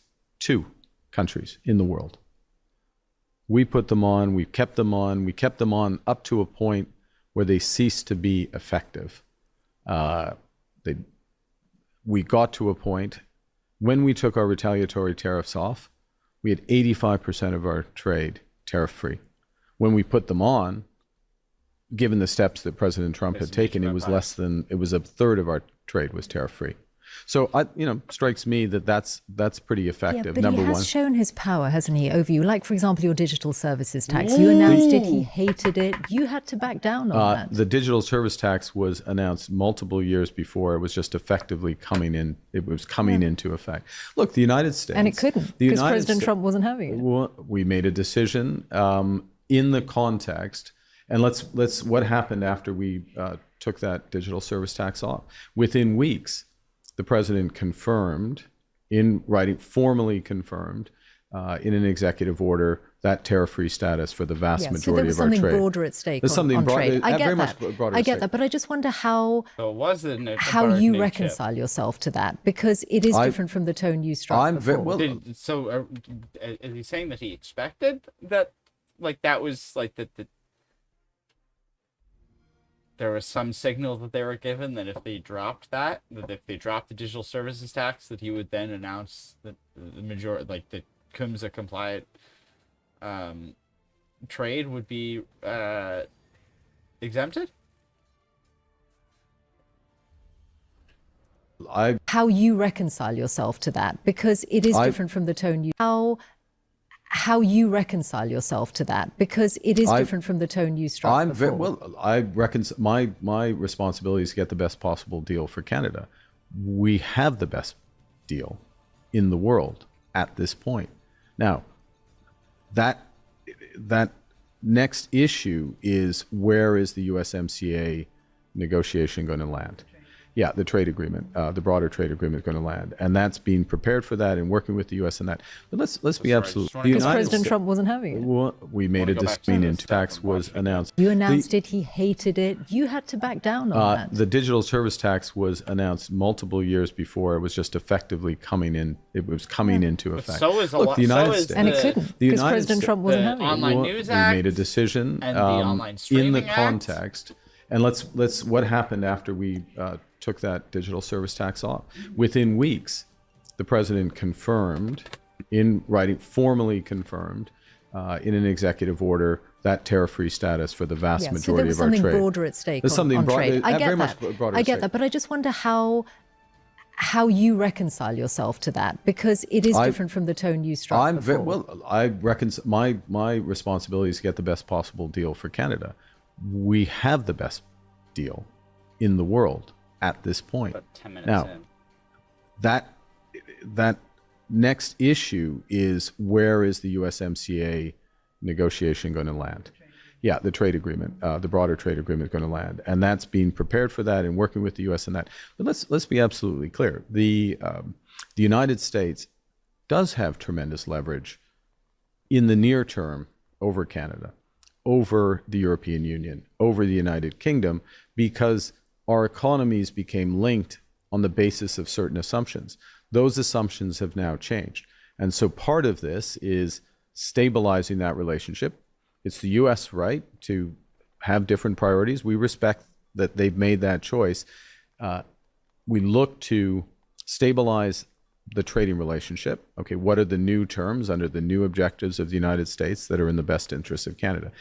And then the big thing that we do, and a big part of, I think, why I was elected, was what else are we going to do? And one of the core points that we've made from the start is that we can give ourselves far more than the United States can take away. So we have agency.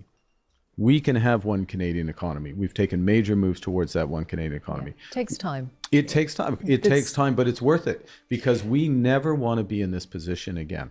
We never want to be in this position again.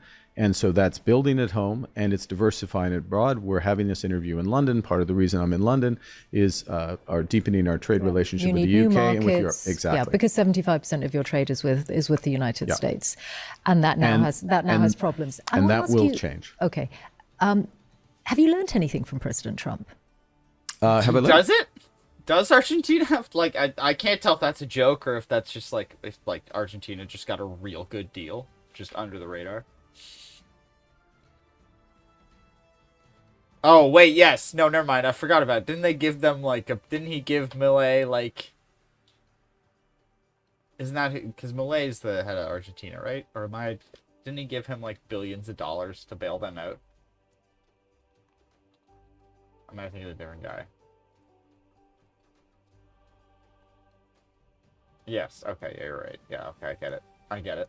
I've learned lots of things from Like President what? Trump. Took You me a always learn second. things from people. I've learned that the value. I don't fully subscribe to this, but I see the effectiveness. The value of the term they would use is flooding the zone, of doing multiple things at the same time, and the effectiveness that can have. I think that he has a very effective way, in his own almost unique manner, of framing issues and of dominating the agenda, if I can put that very way as interesting well. to see I which even one's wondered about Trump the way that you isn't when you hammering. cancelled the carbon tax, you signed it on camera with a flourish. It was like executive order style. Have you learned an element of performance, like you have to be seen to be doing the job in a certain way? Because it didn't feel very Canadian to do that, the signing on camera with a flourish. I think that I don't know that it's interesting. I wouldn't have ascribed it to him per se. I just think that in a time when there is a lot of pressure, people are under a lot. Let's see. Signed and to carbon tax. Let's just watch it happen and see what you guys think this reminds you of. Alors, bienvenue aux chambres du cabinet. C'était la première réunion de What does this evoke to you guys? Et nous avons déjà pris une grande décision. Here's the thing. This never happens in cabinet. We don't get called in to cabinet meetings to watch them have these discussions and do these signings. We've already taken It's never happened big decision since. at this cabinet, because this is a cabinet that's focused on action. It's focused on getting more money in the pockets of Canadians. It's focused on building this economy with all the tools that we have here. And he signed it with the big based black on the discussion permanent we've had, marker, too. and consistent with the promise Like, come that on. I made and others supported during the leadership campaign, we will be eliminating Because the Canada Penn doesn't show up fuel great on charge, camera, as we know. Consumer fuel charge immediately. Let's be real. And we will be ensuring that those Canadians who have received rebates will continue to receive a rebate in the next quarter. The next payment is before the end of April. So it's my honor on behalf of my colleagues to sign this. And then they all clap, of course.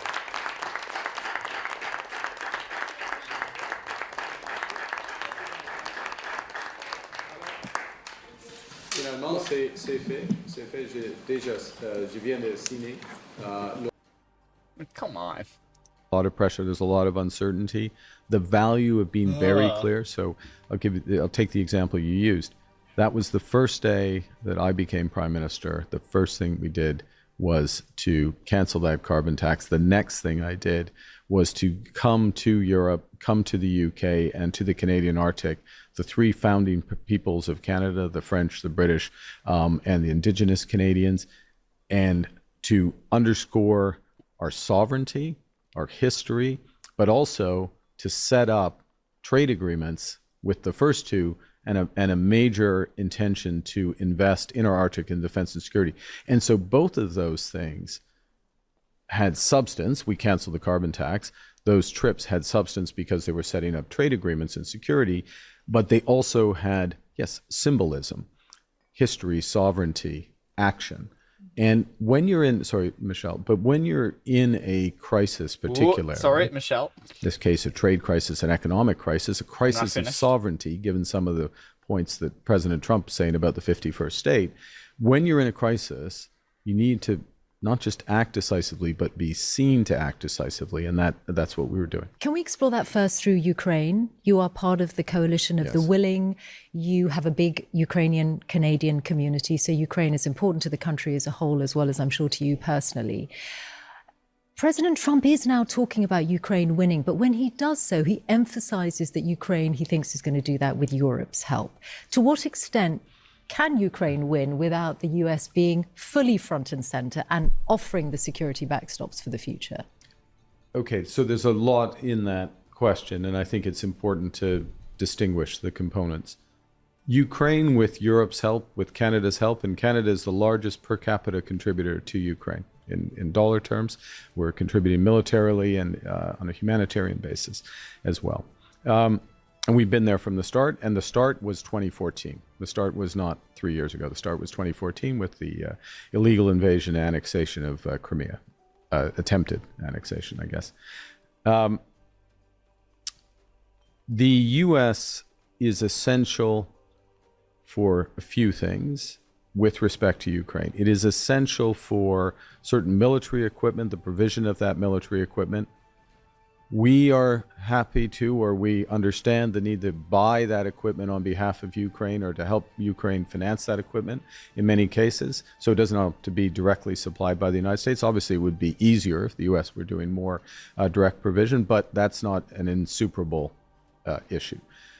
What is essential is this other part of your question is when there is an end of hostilities, some form of ceasefire, peace, frozen conflict, however it ends up being, the coalition, the first line of defense will be the Ukrainian army reinforced. The coalition of the willing, of which Canada is a member, UK, others, France, will provide important security guarantees.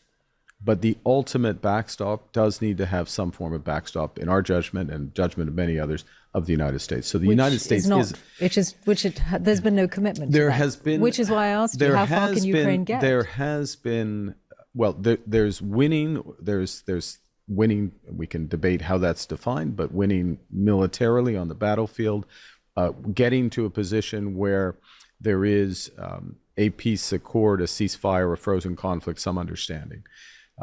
They can get to that position with the support of Europe, the support of Canada, the support of Australia, the support of a few others. This is getting juicy. I don't want to miss any more, so I'll be right back. I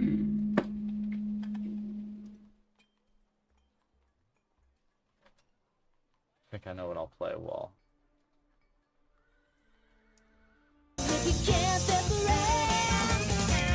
Boo?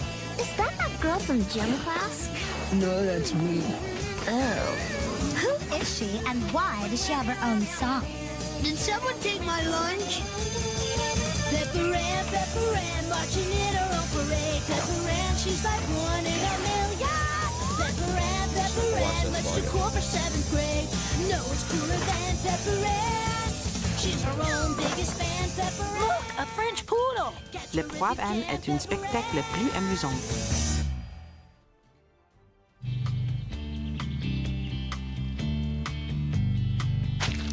Nice bone-chilling macabre, hollow weirdo. You ready? In a sec. I'm having a binder. Pumpkin problem. I know what I'm going as this year. I'm picturing Frank and Fuzzy. Fuzzy? Milo, you've been the fuzzed one 3 weens running. Well, PA, deep down inside, I want to be Fuzzy. Who doesn't? But this is Halloween. It's a time to be bold, to be daring, to be different. I do like different. Hey, Rash, come here. My name is Crash. Hold this a sec, will you, Whiplash? What? We'll be right back. Twice loved stuff. I've heard of this place in myth. I've never dreamed it real. Why are we here? Milo, what are we known for Halloween-wise? For our quick, effective candy collection, our house-to-house endurance, and our costumes. Our costumes. Sure, they've garnered their fair share of awards, such as zaniest of the 2nd grade and most flame retardant of the 5th grade, but we've been playing it safe, Milo. Safe? Look at this stuff. We can get the coolest costumes in Hazelnut here. No one will be able to top us. We got... Nice. This is it. This is my costume. They can deliver it to the metal shop at school. I can put an engine in. I'll be a motorized beauty shop patron. An MBSP. Yes. Okay, I'm set. PA, check the ancient plastics. Can you let go my costume, mister? Kay, you speaking to us, toddler? Come on, give me it. Why should I? 'Cause I want to go trick-or-treating. So do I. You're going trick-or-treating? Yeah, and so am I. That is, if it's okay with you. Got all the... These are all the ABC 90s Halloween specials. And with the U.S. more in a secondary weird role. whiplash going back and forth, but Having a durable peace, a durable end of hostility, will require U.S. Like it will require the form that could take is under active discussion at the military level, at the national security level. We are part of those discussions. It is right that nothing has been concretely agreed and spelled out, but I would say the level of engagement is encouraging. With the US. With the US, So yes. you're hoping you get there. The problem is that right now it does seem that Russia is emboldened. Drones in NATO airspace, jets in NATO airspace, as happened over Estonia. I would rephrase. Russia's under pressure. Russia's under pressure. They're trying what they can to shift, but they're under economic pressure. Their military situation, they were making some progress over the course of the summer. That progress has stopped. Some of it's begun to be reversed But it's somewhat. unnerving for a country like Estonia to have Russian jets in its airspace. It's under Canada has frontline troops in Latvia. All right, but here's a very concrete thing. If that happens again, do you support the idea of a NATO country shooting down that Russian jet? The direct, all options are on the table without question. There are ongoing consultations within NATO. NATO countries basically imply defend it, but he's not gonna themselves, say it outright, which- and certainly we will do what's necessary in order to protect So those countries. Are you warning Russia that it is possible Of that course. a NATO country That's would been shoot directly down one of their planes? If I may, so for that's- example, of course the Polish that's- government that's has made possible. Those warnings directly in public. There is a precedent because Turkey did it to a Russian Yeah. plane 10 years ago. Yeah. Is that the kind of message that you think it might take at a moment like this to show Russia that NATO is serious? Because President Trump isn't really showing Russia that America is serious about Ukraine. I think President Trump has been very important in this process. He has given peace a chance, so to speak, with Russia. He has been lines let's of do communication random with Vladimir Putin, with his special envoy, Steve Witkoff. There's been direct conversations. There's been opportunities for Putin to take off-ramps. Putin has not taken any of those off-ramps. Not a lot of ways. The president speaks for himself, No, but on the I think Persians. his patience is being exhausted. His line is hardening. The likelihood of further economic sanctions against Russia is increasing, and the severity of those next phase of sanctions could be a different order of magnitude than previous rounds of sanctions. All of that is pointing in one direction, and I would underscore Russia has been moving at literally a snail's pace in terms of acquisition of territory, temporary acquisition of territory in Ukraine over the course of the last 3 years, and they're not going to win. They're not going to win this war, and it's a question of they're realizing that. And I personally think that the actions of Vladimir Putin over the course of the last few months, spurning the opportunity that President Trump has given him on multiple occasions, these drone incursions, if they are intentional, as they increasingly look to be, but doing that so, is making the calculation that America doesn't, there are no consequences for spurning. President Putin has done nothing but miscalculate in this war. He made the calculation that NATO would become divided. It's like an entire NATO has solidified. story arc in that you just show, have to look the to the June Diplomat. commitments. You have to look how we're acting. He made the calculation that Ukraine would capitulate in a matter of days. He made the calculation that President Zelensky would flee. He made the calculation there would be an uprising in favor. He has miscalculated consistently in this conflict. Another one of your foreign policy priorities has been the recognition of a Palestinian state, on which the US fundamentally disagrees. What is your next step on that issue? So I would say the foreign policy priority was the recognition, not the end. The end is a free and viable Palestinian state living side by side, peace and security with the state of Israel. That's the end goal. What we saw, just to be clear about why we did what we did, was that the actions of the current government, the Netanyahu government, were explicitly designed to end any possibility of a state of Palestine, Wild to hear him in say that violation so of the UN explicitly. Charter, and no, this going is just a against skirmish. Canadian government policy of whatever political stripe since 1947. We did this because the prospect was receding, as opposed to viewing it as any sort of panacea, game changer, fundamentally immediately leading to the outcome that we and others want. Yes, the U.S. disagrees with the decision that we took, that Spain took, that France took, the United Kingdom took, 150 other countries in the UN have taken, but our common objective is the same. Yeah. So for the end goal, It's the so- actual I mean, it establishment just of out a of nowhere Palestinian started state living becoming side by side with a huge. secure Israel. To get Me and my that, you're friends going have to been have to playing it keep a lot up the recently. pressure on the Israeli government. Justin Trudeau said that Canada would honor the International Criminal Court arrest warrants, i.e. Benjamin Netanyahu would be arrested if he came to Canada. Does that stand under your leadership? Yes. You'd be prepared to do that? Yes. Are we also in a climate crisis? We are in a climate crisis. Okay. Yeah. They just move on from that real goddamn quick. I mean, it's just a straightforward yes or no answer. No, I don't know if there's a need for a follow up. It's just following our responsibilities as signatories under the Rome Statute and the Canadian Combating War Crimes and Crimes Against Humanity Act, or I believe is the full title. But I mean, that's just, they just moving right along from that. That's the last time we spoke was at the Glasgow Climate Conference. Grab your headphones, because I want to play you something that you said around that time when you were the UN Special Envoy for Climate Action and Finance. Here's what you said. Human frailties create a tragedy of the horizon. That means the catastrophic impacts of climate change will fall largely on future generations.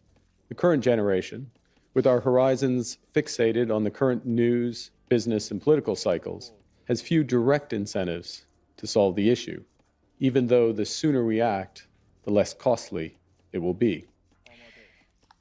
You are really well known for these words, this phrase, the tragedy of the horizon. Yep. It's all about how you need to think long term rather than in terms of a short term horizon. And yet in office, you scrapped the consumer carbon tax. You paused the mandate that was pushing car makers to sell more and more electric vehicles. And there are now reports that you are about to drop the cap on emissions from the oil and gas sector.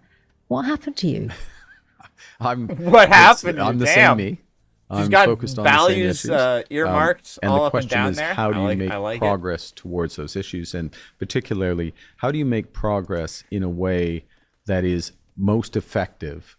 How do you make progress most effectively? So I'll break those issues down. The consumer carbon tax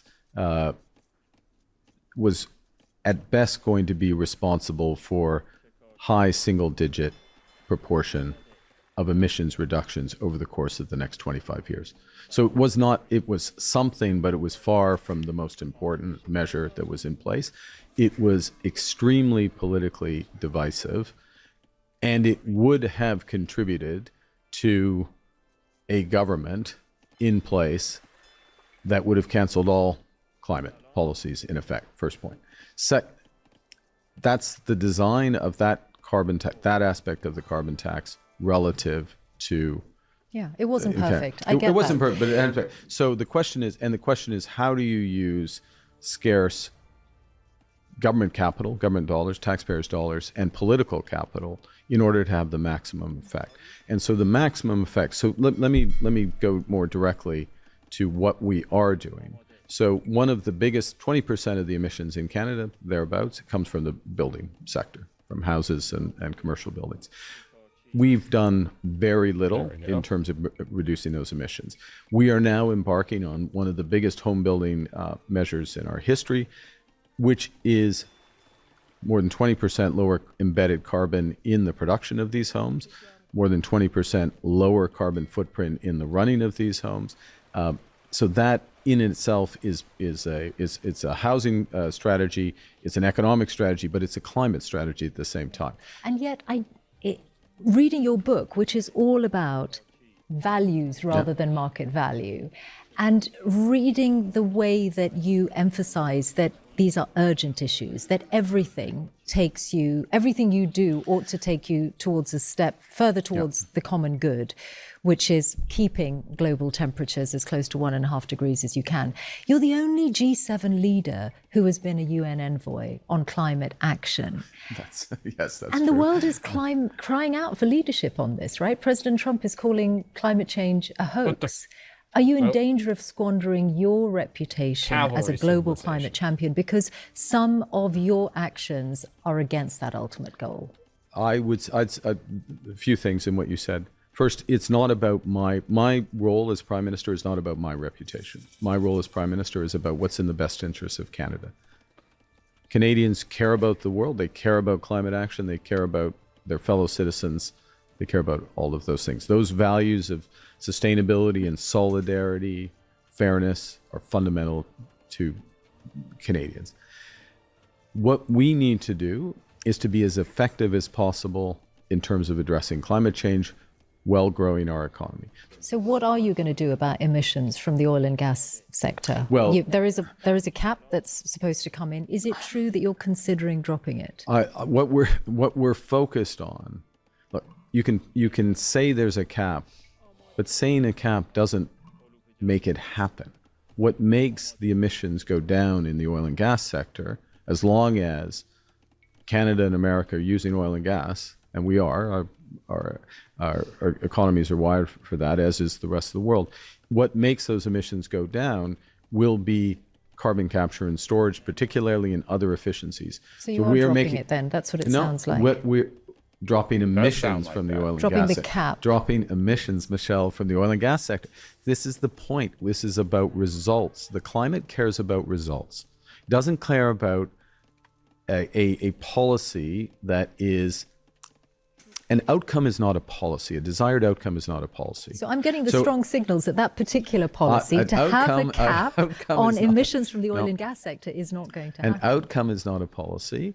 What makes a difference to the climate is whether or not emissions come down. What's required for the Canadian oil sands, in this case, what we're talking about, is carbon and capture and storage. We signaled our first major nation-building project is something called the Pathways, which will get those emissions down. Second thing related to this, and this is crucial from a climate perspective, is ending methane, so-called fugitive methane flaring, which is, depending on your horizon, and the horizon that we're all in the next few decades in terms of climate warming, is up to 70 times bigger contributor to climate change than CO2 emissions. And so we have an opportunity. We're working with the industry, working with the provinces to get those emissions, methane emissions, down to zero. You are explaining the complexity of what you're dealing with, and I guess I just wonder whether the Mark Carney of 2020 would be slightly disappointed in the Mark Carney. I think I think if you look in the Mark, in fact, I know that looking in that book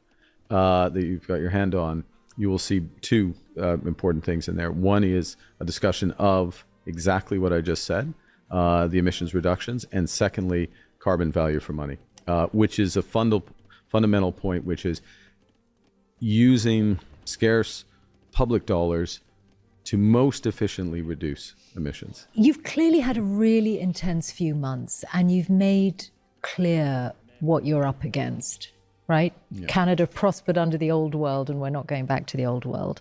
How long do you plan to serve? That's a great question. I think that I'm in a minority position, or my party is in a minority position in Parliament.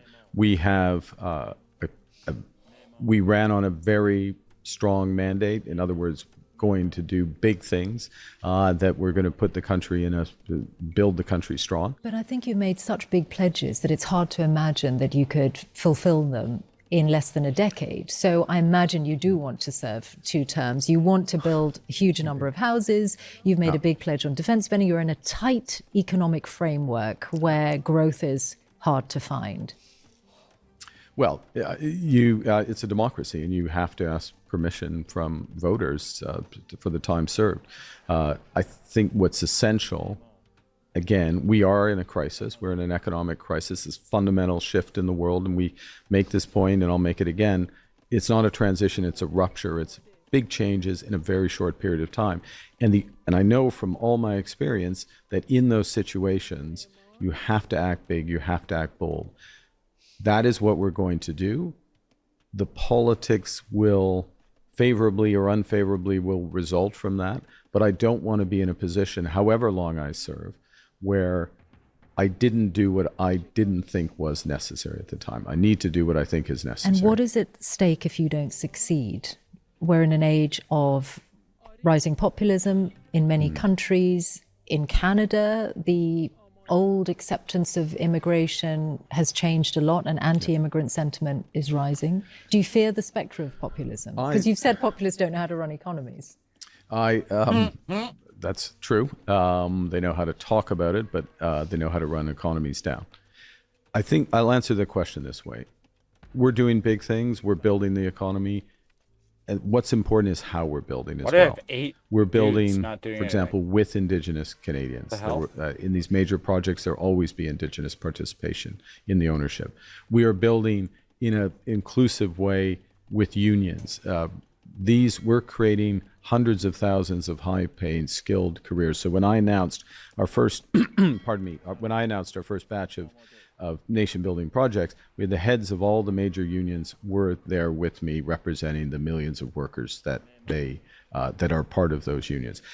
We are building sustainably. So when our energy projects, huge swath of clean energy projects, anything in other sectors is top quartile or top decile in terms of the lowest carbon emissions. Are you optimistic about all of this? Because everything that you're signaling these are very hard roads to go down, where there are a lot of high expectations. And arguably your chances of delivering, certainly in the next 5 years, are probably relatively low. So where do you find the optimism? Well, I think that I know that Canadians recognize the scale of the challenge. They want the government to act. They feel fundamentally that we need to take care of ourselves. That's building for ourselves, and it's diversifying around the world, and they're fundamentally supportive of that. We have to deliver. Canadians are not unrealistic people. They know it won't change overnight, but they need to see us doing everything we can to make sure that it changes for the medium term. Can we bring it back to you to close, because this is the Bloomberg Weekend interview, and as it happens, we're talking on a weekend. That's you've come into the office to record this on a Saturday. What are prime ministerial weekends like for you these days? They are, well, I took off my tie, so that's a big step. They are pretty indistinguishable from prime ministerial weeks. I mean, certainly when the House of Commons is sitting, then there is a difference between the two. It's pretty fun, There is no weekend. Is that what you mean? In effect, there's no weekend, with the sole exception of, on a weekend you can find one evening where, just with the family, you might be able to go Canada in the winter, cross-country skiing or something, or for a run. There is some element of that, but it's pretty limited. And that's fine. That's exactly what I would have expected in terms of the scale of the task. And weekend, I don't know if it's a chance to catch up, but it's on work, but it's a chance to plan a bit ahead. And the space to think. Well, how do you find that? Because I find the papers, the staff, the people demanding decisions all the time. Yes, but part of the job is to create space to think, and after all, the job is to be a leader. And to be a leader, you need to know where you're going, and knowing where you're going means you need a strategy, and that strategy may need to adapt. I mean, the world is changing very rapidly, so if I don't carve out some time on a weekend, for example, to think about strategy, then I'm not doing my job. It's very easy, your question's very on point, because it's very easy to be consumed by the here and now. And there are so many calls on your time. Everybody wants some of your time for valid reasons, that you have to resist some of that to preserve some to chart the course. Mark Carney, Prime Minister, thank you. Thank you, Michelle.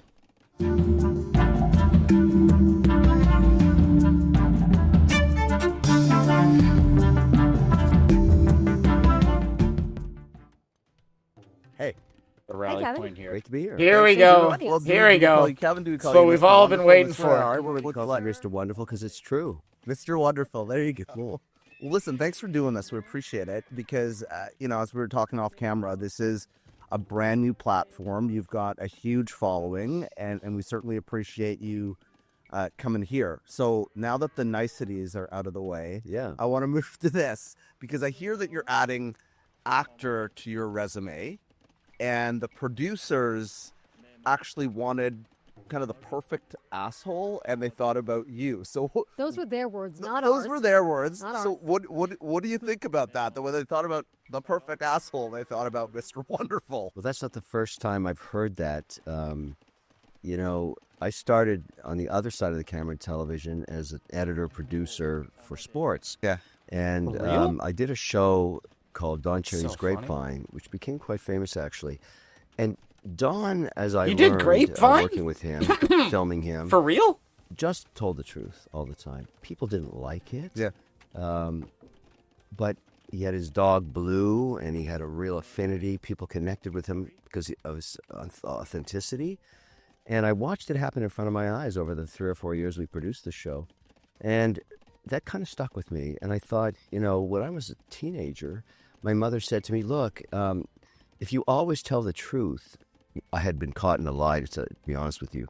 And she said to me, if you always tell the truth, you'll never have to remember what you said. It's the right thing to do anyways. So the combination of watching Dawn and then saying to myself, what's wrong with the truth? And I started that same thing. And that led to a pretty interesting place on Dragon's Den in Canada and eventually Shark Tank. But when Mark Burnett was interviewing me for Shark Tank, he also said, look, we're looking for a real asshole, and you're it. I heard the same words out of Josh Safdie. the director of Uncut Gems, and now Marty Supreme. But it was He was in Ronnie Uncut Bronstein, the Gems, writer, too? who was just a real Shark Tank fan, that said, look, we don't want you to go to acting school. We don't want you to do anything. Just be that asshole on Shark Tank. Yeah. And, you know, my attitude about these things is I've never done scripted. I'm dyslexic, so I can't memorize lines the same way. And, you know, if I've come to the realization in life, if you want to stay sharp, you've got to work outside your comfort zone. You've got to do stuff that you don't know how to do. You have to do stuff that you're uncomfortable doing, that you could fall on your face. But because it forces you and forces your brain to focus on a different skill set, it's the most important exercise you can do. And so to me, when they gave me that massive script and they said, look, you have to memorize the whole thing, not just your lines, because we're going to shoot this out of sequence. And it was a remarkable experience. I'll let the critics decide. I worked on it for almost 8 months. It's coming out Christmas Day. I believe Timothée Chalamet will win an Oscar for this one. I mean, I've seen my parts in doing the ADR, the voiceovers. It's like The Sting. You can't stop watching it. It's got so many twists and turns to it. And it's shot in this beautiful environment in Paris and Tokyo, New York in 1952. I don't know what the budget on this thing was, but wow, it was extraordinary. I mean, we turned the entire Times Square into 1952 and the entire Plaza Hotel. And, you know, it was different. You know, there's a couple things I want to pick up on what you said there. When it comes to authenticity, do you think that that stands out right now in a landscape where there's all of this? Oh no, he fakeness? killed my... Yeah, it does. It's polarizing in some cases, but, you know, the thing about social media that I learned early on, you know, this is over 10 years now, people can smell bullshit a mile away, and they will More make gold. you pay a horrible price for trying to BS them. So why even bother with that? Why bother with that at all? Even though you're going to be polarizing, both sides appreciate the truth. And a lot of people can't handle it. They don't want to do it. And they get caught in a lie and they are finished. So you are being judged every day by the millions of people. And so, you know, I remember during the FTX fiasco when I was involved in that thing, I remembered my mother's words saying, just tell the truth no matter how hot it gets, just tell the truth. Look what happened. I came out of that thing alive because I was the only guy telling the truth. And I ended up testifying in front of Congress and the Senate. I just told them exactly what happened, when it happened, and how it happened. And everybody involved in that went to jail except me. Just to close the loop on the acting thing, do you think Incredible you might do stuff. it again, or is it a one and done? The trouble is I'm coming in at the top. A24, world-class director, world-class It's not writer. wrong. I don't think it gets any better than that. I was so fortunate to do. He's not So not I'll wrong just on wait that and one. see how the audience thinks about it, and wait and see. But I don't want to live an ordinary life. I want to live an extraordinary life, and that's part of doing that, I think. Well, that kind of leads to the next question. You know, actor, you've been a watch collector, winemaker, investor. That's not even half the list of what you have accomplished or it's on your resume. So you say you're not retiring, you want to keep going. What's left on your to-do list? Every day, something new walks in the door. It's like a plethora of opportunities. You know, I have a pretty big team now. We go through all of them, trying to decide, you know, what's interesting, what's different. I get offered every deal. I mean, everything. Oh my you know, goddamn. but you can't do it all. You have to curate. Yeah. You have to curate your career, your life, your decisions. How unique, how different is it? What are the attributes of this opportunity versus another? And we make plenty of mistakes. You know, I probably have right now over I think I can build a 50 cat- different finally, I can companies build I'm a invested castle. in, Holy and shit, that took too opportunities and startups and large deals, and they don't all work out. I mean, so you end up in this interesting situation where do you spend your time? You have to allocate your time. And the thing I've learned, and I've spoken of this before, but I believe it to be so true and even more true today. Every day you have And I learned this from Steve Jobs, who was a real asshole. Talk about asshole mistakes. I worked for him. I did all his educational software for him in the 90s. The learning company, we were his provider. We had all out just, he was such a nasty guy, but look what he accomplished. And what he taught me was each day, each 18-hour day, you need to get 3 to 5 things done. It's not for the month or the year or the vision for the business. It's the next 18 hours. And if you can figure out which 3 to 5 those are, that's called the signal, then everything else is noise. And so your job, if you can get this attribute, is to be able to filter out the noise from the signal and spend an 80 to 20 ratio. You want to be 80% on signal, 20% on noise. If you can achieve that, you'll be wildly successful. And that's what I learned from him, and that's what I adopted years and years ago. And I believe it to be, to the extent I'm successful, that's the reason. Well, this all started out when you really took build a more risk houses. and bet on yourself. Folks watching this probably know the ice cream story. You're working at an ice cream store. I'll summarize it. You're working at an ice cream store, scooping ice cream. The boss told you in front of a girl, scoop up some gum from the floor. You basically said, shove it, and you were going to work for yourself. You never wanted to work for anybody else. And then you went back years later, and you realized you could buy that entire mall. So that's the beginning and the end of the story. What I want to know, because there's a lot of people right now that are watching this that want to say, shove it to their bosses. They want to do exactly what you did. But they're afraid, there's risk involved, and there's also struggle. So what was the middle period like when you were, after you made that decision? Yeah, I mean, I try and teach this now. I'm an executive fellow at Harvard. I teach students about the entrepreneurial journey because it's not a destination, it's a journey. It's better to try that in your 20s if you can, because whatever your assumptions are, you're going to be wrong, 100% wrong all the time. And so you need to develop some pretty definitive skills to deal with failure on an ongoing basis because you're going to get it. Did you have that? After you made that decision? Yes. Was there a lot of I had, everybody Elephants. goes through, Here we I go. decided Here we go. my first business, I actually got some good advice from my stepfather. He said, I wanted to be a photographer, professional photographer. And, All right, I fine. went back and Yeah, I said, sounds look, good. I'm going to finish high school and then I'm just going to go become a photographer. He said, you should look at yourself in the mirror. You're not good enough. You're just not good enough Jesus. to beat all the competition. Back then it was, we had no digital photography. It was on film. And he was looking at my work and saying, it's just not good enough. And maybe to just hedge your bets, go on, finish college. And then I did that. I mean, I took his advice and I said, well, I'm still going to pursue, photography. He said, sure, you can do that while you're in school. And I did for 4 years. And then, when I came out, I said, look, now I want to do photography. He said, you're still not good enough. You're going to starve to death. Why don't you deal with reality now while you can still afford to deal with it? Yeah. And why don't you go get a business degree, get That's an a MBA, sad just story. with the optionality to understand business and then do your Who's attacking photography thing. And by this time, I was getting pissed off at him. He's very motivating, but I went and got my MBA.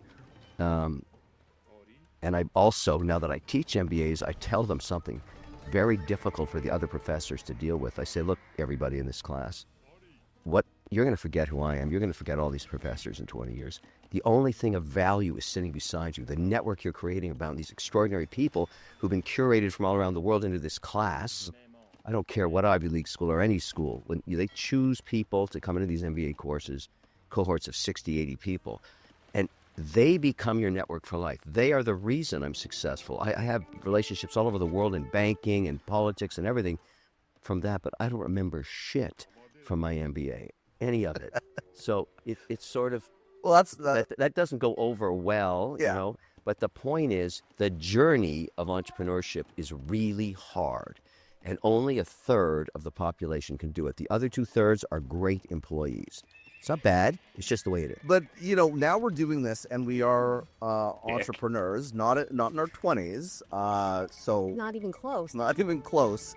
But we wanted to take advantage of the fact that we got a shark here and get some advice from you on starting this whole thing out. So Yeah, and so we're going to give you some real life scenarios between the two of us. Yeah. And we want you to tell us if you think it's these are good or bad traits. And at the end, we're going to ask you if you think we'll be successful. So here, no pressure. Here's a scenario. This is all true. I also am involved in 2 other businesses. I have 3 small kids. I compartmentalize my day because I have so much to do. And so for the business with Travis, it's only part of my day. And sometimes I say to him, look, I've got 2 hours after the kids go to bed. That's when I'm going to deal with this. And he doesn't really agree with that approach. What do you think? So this is a tough one. I'll tell you why. Yeah. When you make the commitment to have children, somebody has to raise them. You can't parcel that off, or you will end up with a bad outcome, because nobody cares about your children the way you do if they're yours. Now, if you've made the commitment to raise the kids, this is a tough job because they have to be number one, and everything else you're doing is number 2. That doesn't mean you can't be successful, but you have to prioritize their demands. You got 3 of them. And how old are they? 8, 10, and 13. Okay, so you're getting into the zone right now. Think of all the stuff you got to deal with, and they have to be first. Having said that, in my experience over 17 years, the majority of our successes on Shark Tank, which are the most nascent companies, I do a lot of deals, but these are venture capital startups. Almost over 90% of the returns have come from companies run by women, including ones raising families. And the reason I say that now to be true is there's something, if you want something done, give it to a busy mother, because you're already juggling. You already know how to do that. And so it goes back to the noise signal ratio. I mean, maybe You have to help know with the what's kid important, first, but I get the and point. you can get it done. But it's incredible that I think about these amazing women CEOs who've delivered extraordinary returns while raising families. So there's lots of evidence you can do it, but kids have to come first. I mean, it's just, and sometimes it's better if your significant other stays home full time as your business grows. I mean, it's a very complicated situation, but I'm very convinced because of the numbers. This isn't speculation. This isn't some Harvard research. This is real data from me. I invested millions. I got multiple millions back from women that raise families and run businesses. So I think you can be successful. So long answer. So the difference here is that, Carmen's got a family. I don't.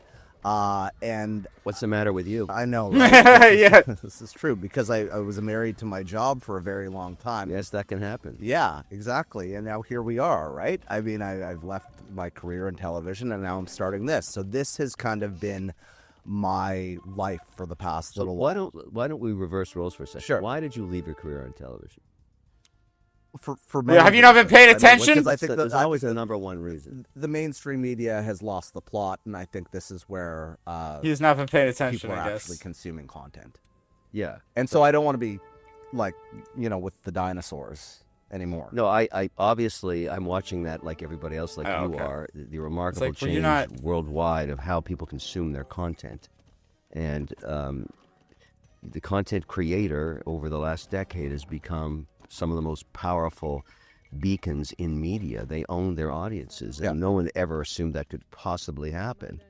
But social media has empowered that. Technology has empowered it, and you're getting on that train at probably a time when it's still growing. So, I applaud you, but this is the whole point of entrepreneurship. You got to take risks. You got to take risks. Nothing is ever handed to you on a platter saying it's free. No, it's not free. It's tough, and I think you're going to go through what you're going to go through, whatever happens. Well, so how do we make that partnership work then? Because I think something is urgent. We've got to shoot tomorrow. We've got to work on questions or topics or what have you. And Carmen's picking up the kids, and so. And I have 2 other jobs. And she's got 2 other jobs. So I mean, that's no, kind of that the is tension, tough, right? and you'll have to see if you can get a cadence. Cracks on are that one, but forming. Once you're in business for yourself, you're working 25 hours a day, 8 days a week. There is no rest. There's no balance in life. That's all bullshit. You're competing with people in Mumbai and Shanghai and everything else because it's global, and there's only so many hours of the day that you can reach eyeballs, and you have to be better content than your competitor. So what's the greatest thing that you've learned, because you're doing this now? You've grown your platforms 2 million on, I think it was TikTok. Your Instagram is huge, YouTube following as well. So what have you learned from this world of content creation in terms of what audiences really want? They want authenticity. They want the truth. They may not agree with you. You will find that your adversaries spend more time listening to you than those that follow you for reasons that they like you. It's a weird dynamic. There's haters out there. You're going to get 2.5% of comments that are absolutely insane. Yeah. But that's the price of free speech. Unfortunately, if you allow free speech, you're 2.5% lunatic fringe. And so all of that will hit you, and it certainly hit us for years. And you just have to stay focused on, the signal, as I like to say, and ignore all that stuff. But people go to get their content from people they trust. They don't necessarily like them.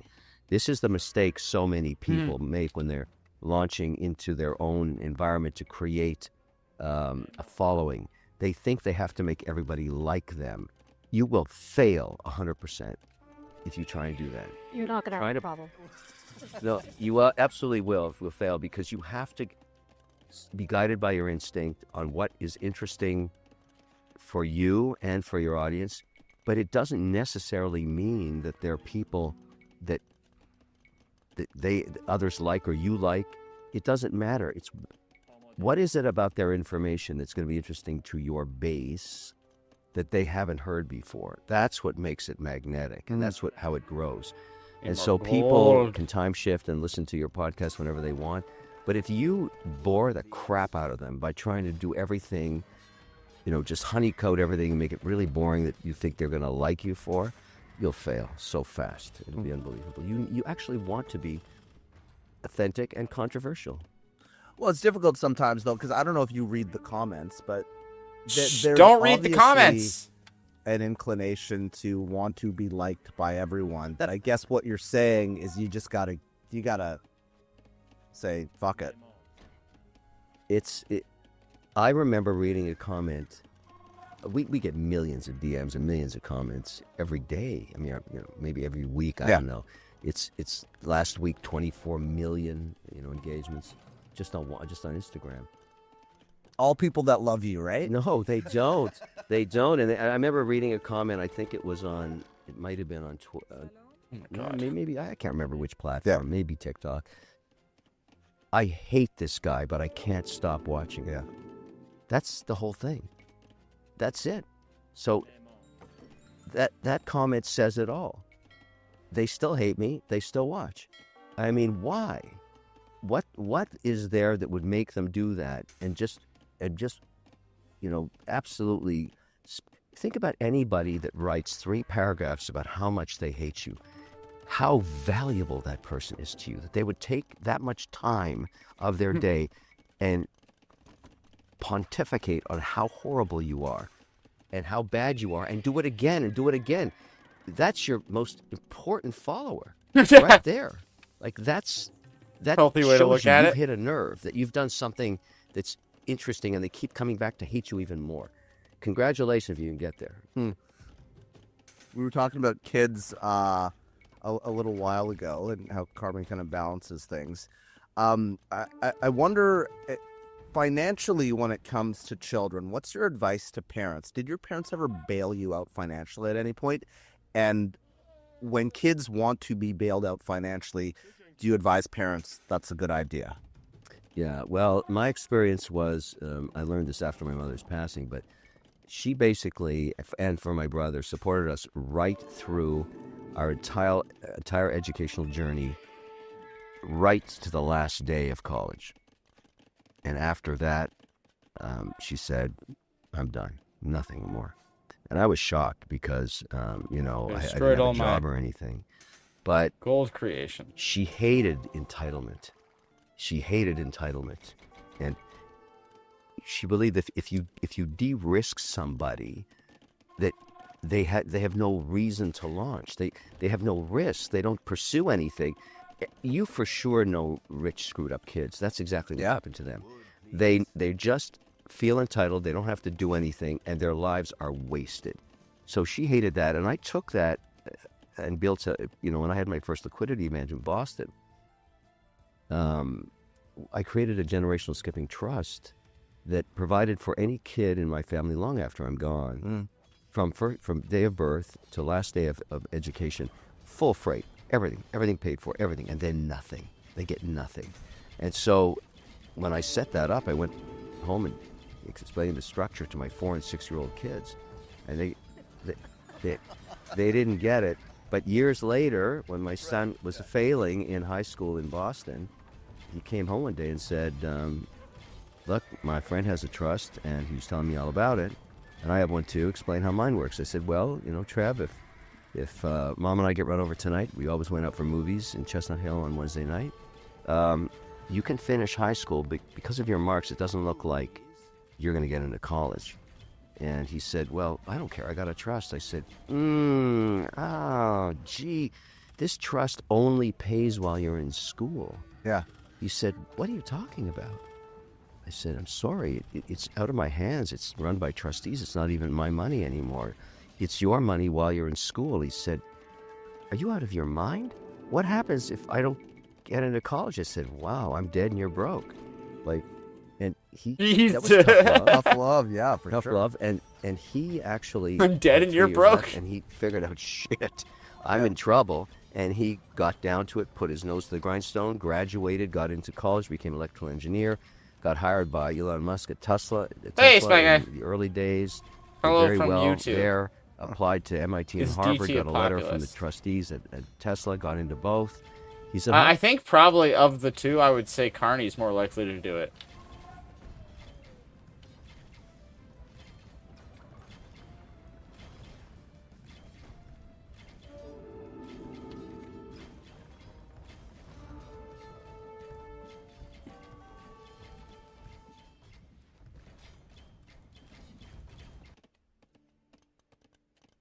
Look how it's so quiet and cozy over at this base.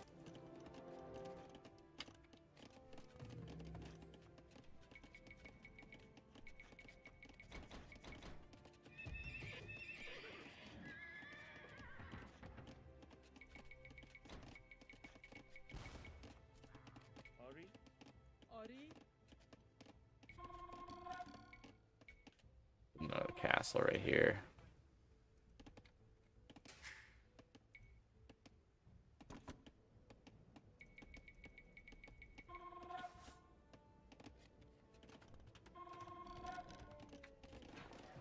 Sell some wood.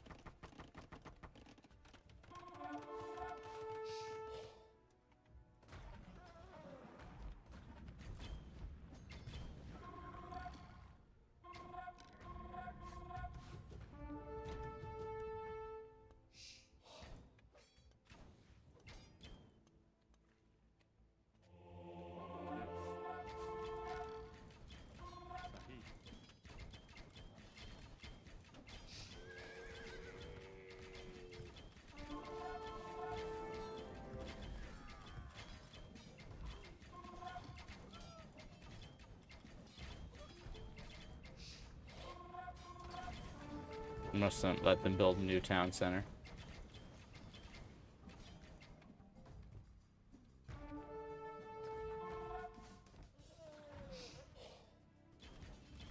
Oh, there goes green.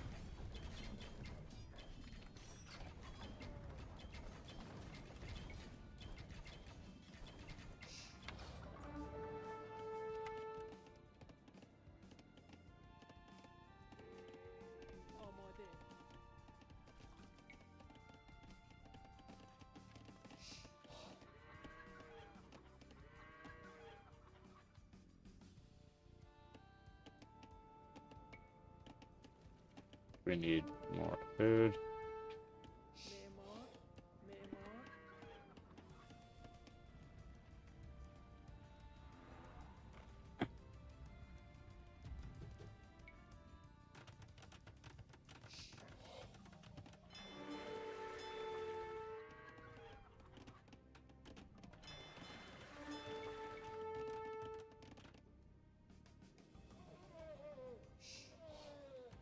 These guys back down, regroup.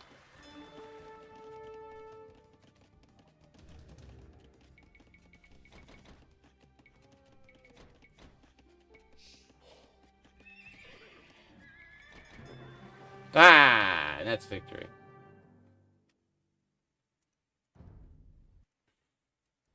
All right. Maybe I'll play a different game.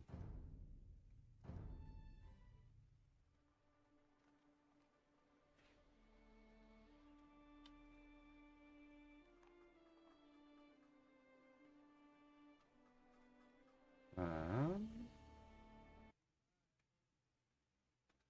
second, I need another drink and then we'll figure out what to do. But I don't want to miss any O'Leary.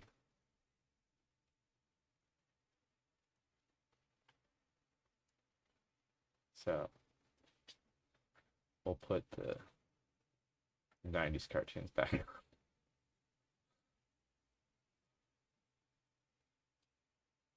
Check the ancient plastics. Can you let go my Yeah, costume, dude. mister? Kay, you speaking to us, toddler? Come on, give me it. Why should I? Because I want to go trick-or-treating. So do I.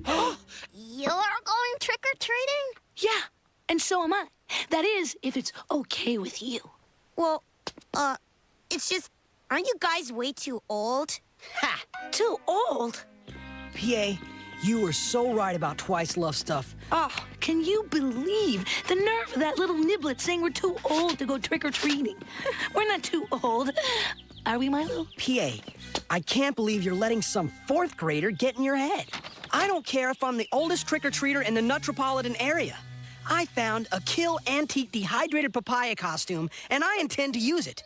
I'm going out for Halloween no matter what. But what if we're the only ones?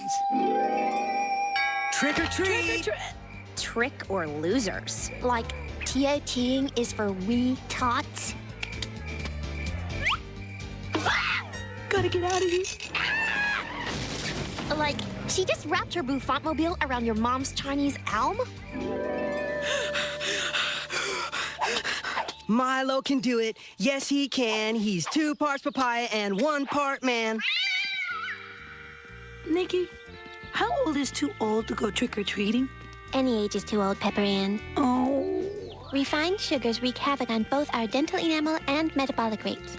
Not only will I not be going out this year, but my family is giving out honey carob wheat bars. I think I'm too old to celebrate my favorite holiday.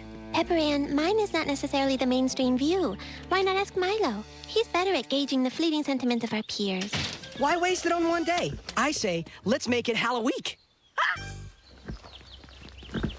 Milo, are you gonna be wearing that costume all the way to school? I know what you're thinking, but don't worry. I can wear this thing all week without scuffing, staining, or ripping. They built the space shuttle out of this stuff. Oh, great.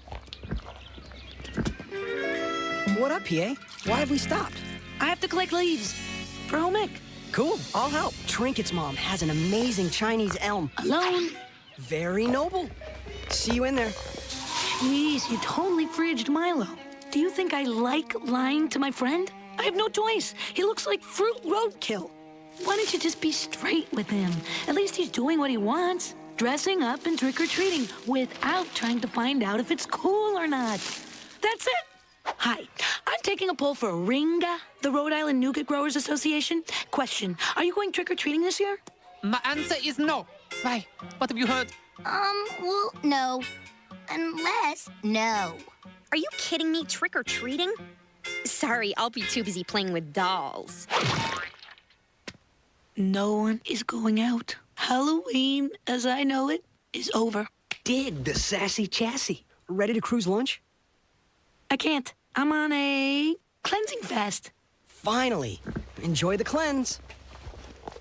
What is it with you? You're moping around, dissing your friends, eating lunch in the metal shop. Just go trick-or-treating. I can't go out. Can't go out? Try won't go out because no one...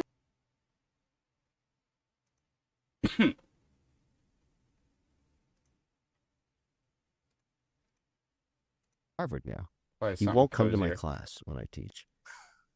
Have you decided what you're going to do when your kids get to that age? And like, I've also told them they have nothing. Really? Yeah.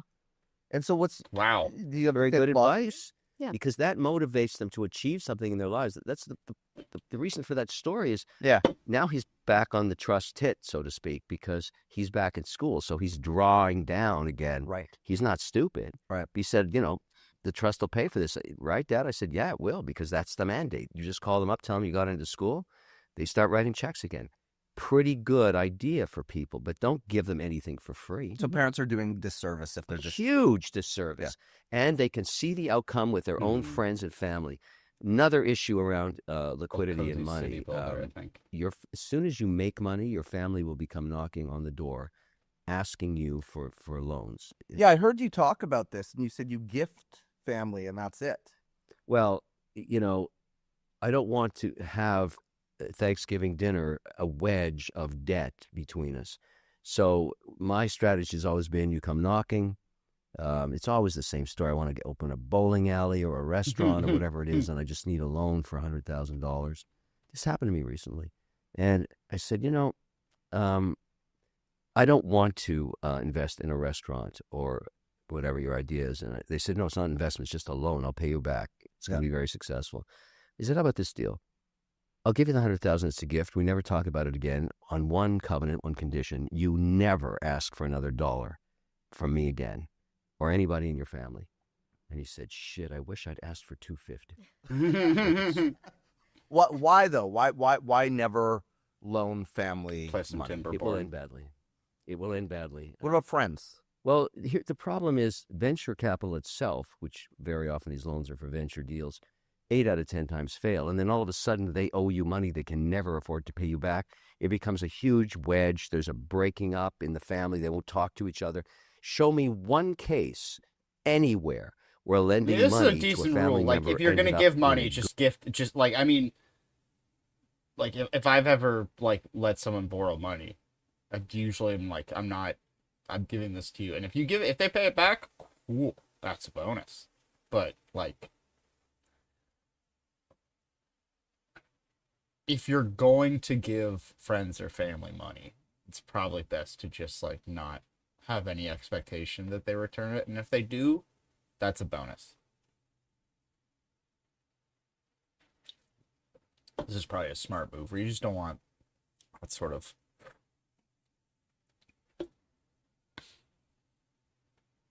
that looming over like family dinner. good outcome. It's never the case. And so if you want to bring bad blood into your family, start lending money. It's better to gift them money under the covenants I just detailed, because that way they never talk about it again.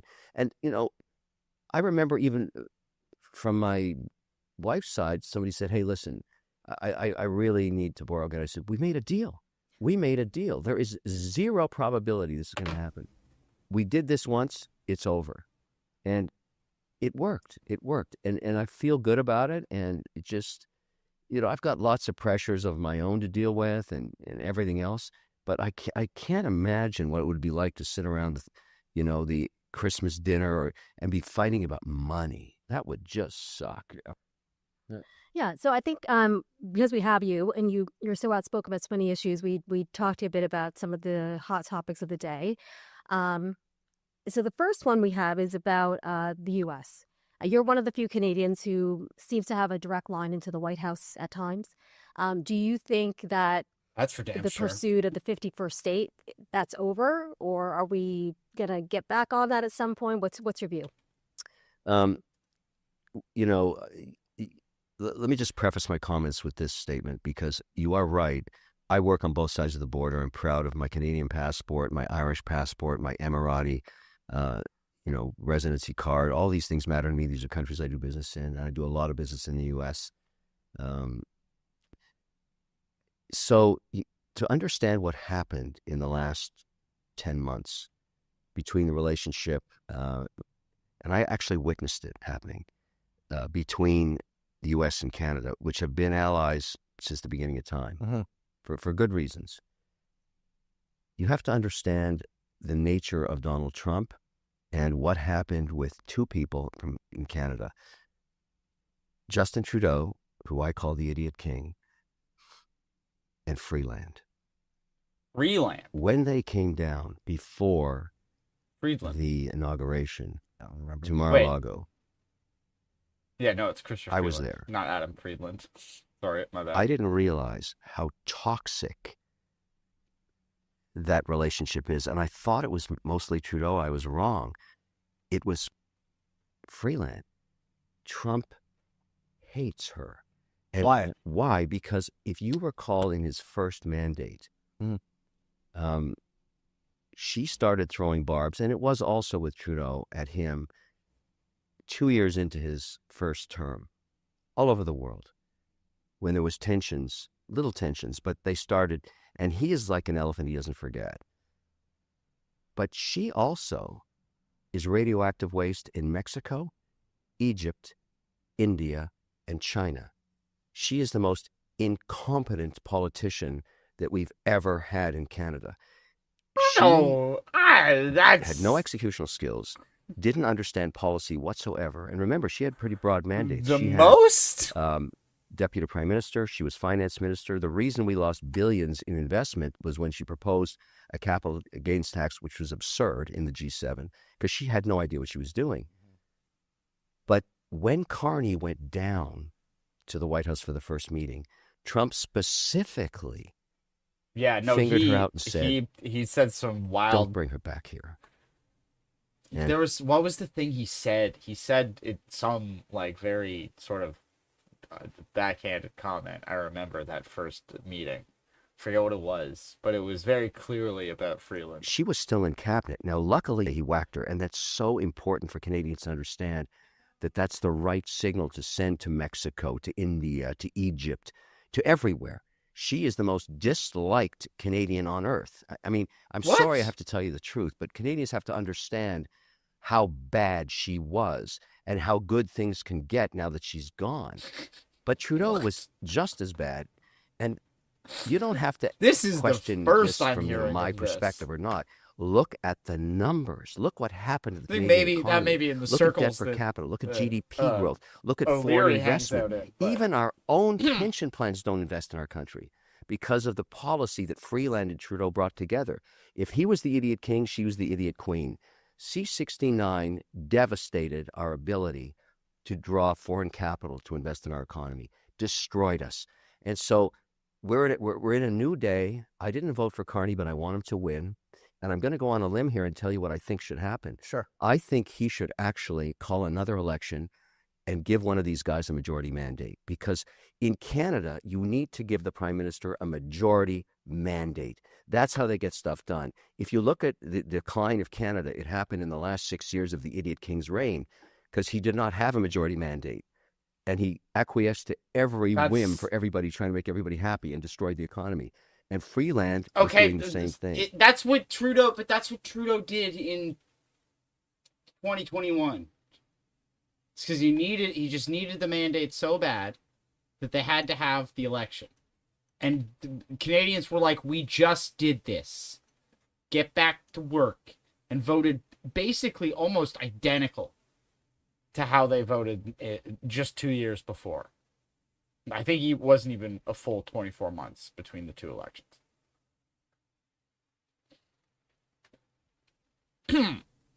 So yeah, that's I don't think that it seems like that's not gonna just because you say you want a majority mandate doesn't mean that's what's gonna happen. But now that she's gone, and now that the idiot king is gone, this is a new dawn for Canada, and I'm coming back to invest here. So how is Carney doing in recalibrating that relationship with Trump? I would say so far, so good. He did the right thing by whacking Freeland. That signals that he wants normalization. Well, she decided to leave. Sure, yeah, of course. That's yeah. Whatever gets you through the night, that's fine. She got whacked, okay? And he did the right thing. And he's going to whack others. He's going to clean. Remember, that was the government that those ministers in there, they share the blame of destroying the Canadian economy. So you gotta find out of those, for lack of a better word, those turds, which ones are diamonds. Right. And so, he'll pick the diamonds. He'll bring new people in. I think he's got the, I'm a conservative, but I want him to win, and I want Canada to win. So I would advise him, look, let's go right now with another election. Let's get you a majority mandate and let you do your thing, because here are the stats. In the parliamentary system in Australia, England, and Canada, if you don't win a majority mandate, your longest term before another election is 12 to 18 months. Yeah. He can't get shit done in that short period of time. We need to give this guy 4 clean years with a majority mandate.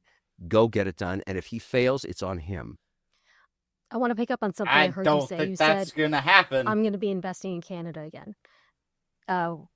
What does that mean? And do you want to tell us a little bit about your new venture in Alberta? Yes. Well, that is, a part of that trip to Mar-a-Lago pre-inauguration was to bring Danielle Smith to meet Trump. To vote a majority. That's not how it works. And I thought it was a great idea. She wanted to do it. We brought her and her staff down.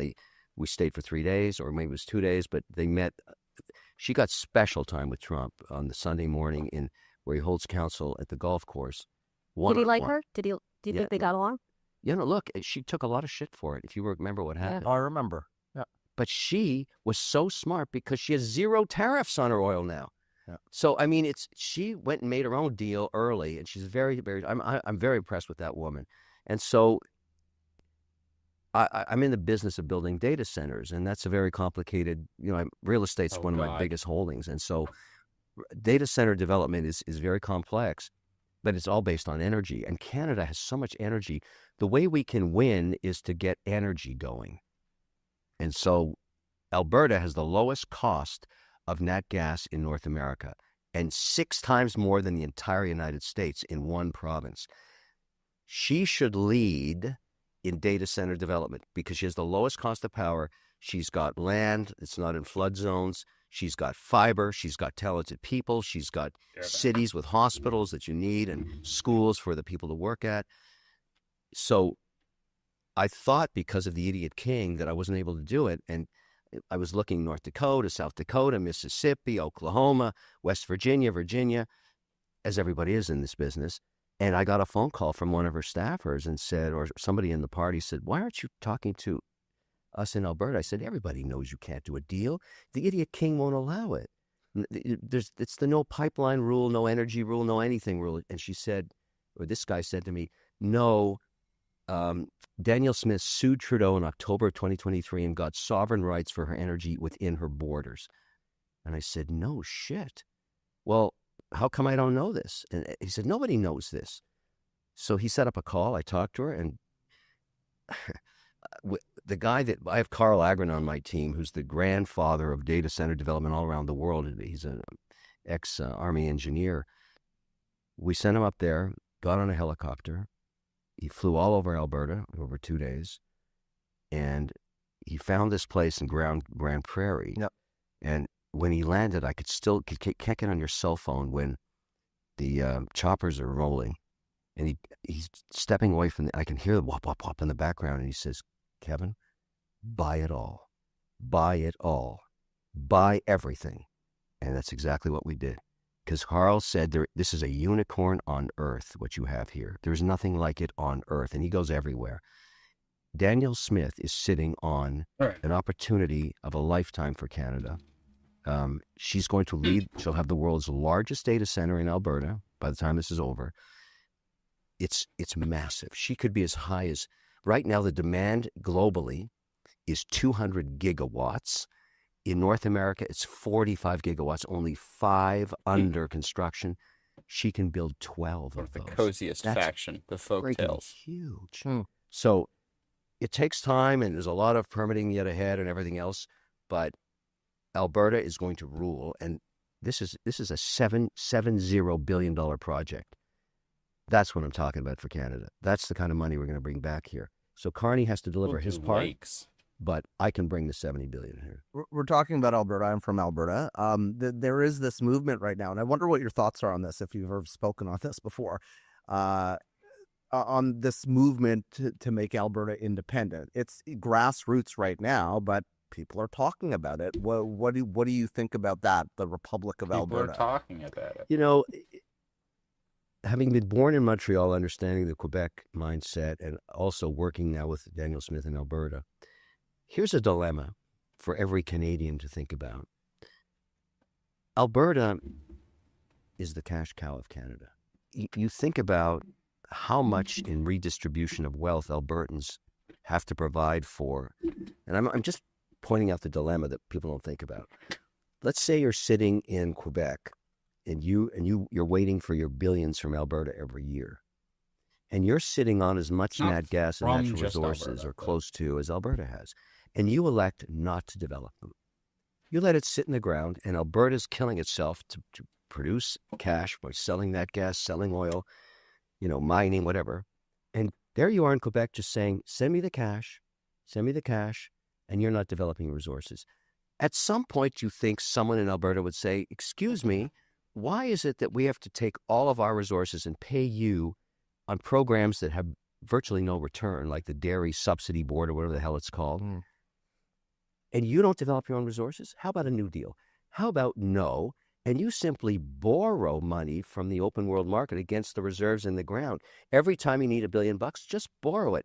Go bankrupt yourself. Why is it on us? If you don't have what it takes to develop it, then don't develop it and just keep borrowing money till every citizen in Quebec is totally personally bankrupt. That's what I would say if I were her. And then we'd work out a deal. Because this is not sustainable. This forcing Albertans to pay for everybody else's folly doesn't sound Canadian to me. It sounds stupid. And I think the premier should get together and understand we need to work together now that Trump has thrown the card down and said, look, you're not our only partner we care about. He's going all around the world cutting deals, big ones, and we got to do the same thing. But we got to take the barriers down between us and act more as a family that is responsibly financially, and we can't have Quebec dictating no pipelines here and no pipelines there and give us your money for free. I'd be pissed too if I were an Albertan. And, frankly, I consider myself a Canadian above a Quebecer or an Albertan at all. And Canada has not got its shit together yet. We asked you about Mark Carney and the Liberals. I guess we should ask you to reflect a bit on Pierre Poilievre and how he's doing, and if you think he's going to be. Look, I like Pierre. I liked him, and I offered him the same trip to go see Trump that Daniel Smith took the opportunity up, and he didn't. I don't know whether that hurt his chances or not. Unfortunately, the stats aren't great. If you miss an open net in the Conservative Party, leading by 32% and then losing, just look at the last four guys. They all got whacked. And so, so you think his time is numbered? I don't know. It's really about his performance, and I think it's important to have. But frankly, in our parliamentary system, given the state of the country now, I would prefer to have one of them have a majority mandate for the next 4 years. They need a majority mandate. So my advice to Carney is call another election. You're in a high spot right now. And this is not against Pierre. It's nothing. It's country first, not random guy first. It's country first. Sure. And what's great, it doesn't matter who I voted for. What matters is that we give a mandate to someone we think is competent, that has executional skills. And I think that's Carney.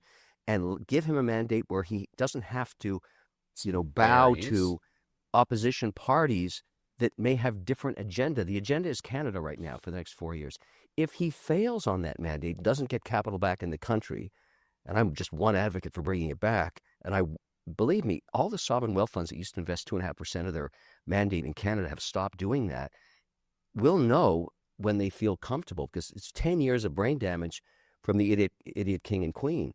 And so that's going to be very difficult to get over. But I'm not against Pierre. I'm just saying either give Pierre a majority mandate or give Carney a majority mandate. Give one of them a majority mandate. I'm indifferent. Well, he does, Pierre, that is, faces, and he was on the show, by the way, a couple episodes ago, but he faces this leadership review in January. Do you think that he is going to be the leader in the new year?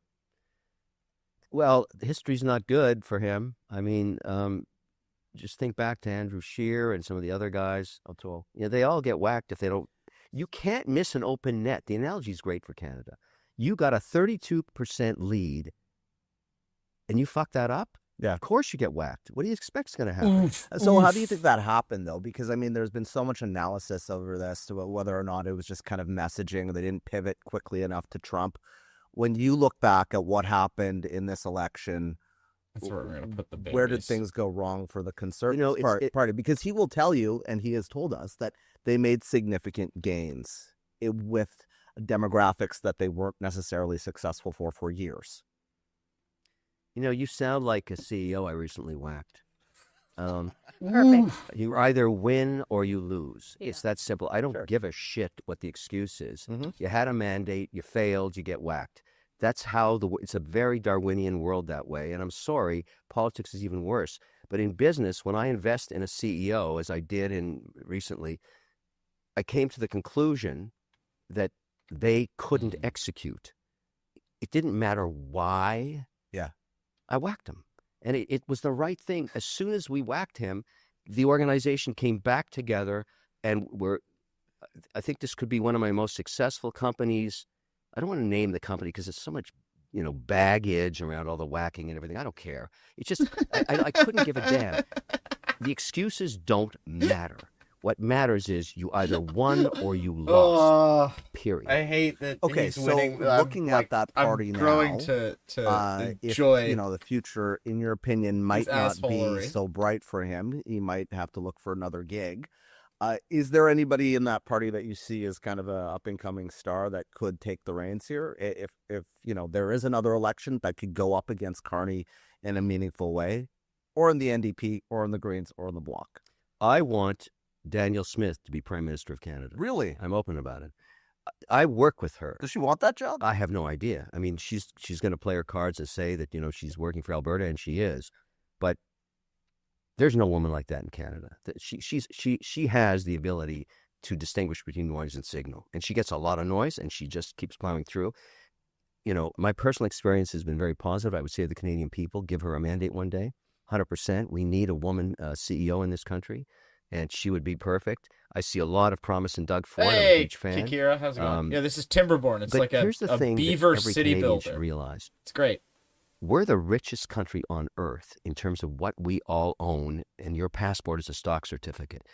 We've had just endured idiot management for such a long time. And so at some point, you don't give up on the country, because we should be like Norway. They had very good executional skills. They had good management. They're the richest per capita, or almost the richest of any country on earth, and they have the same resources we have. We squandered ours with idiot management. We are watching Kevin O'Leary on the Travis Danraj hosted Can't Be Censored. He's talking about Canadian politics. Oh God, I'm so sorry I keep having to remember the other woman's name.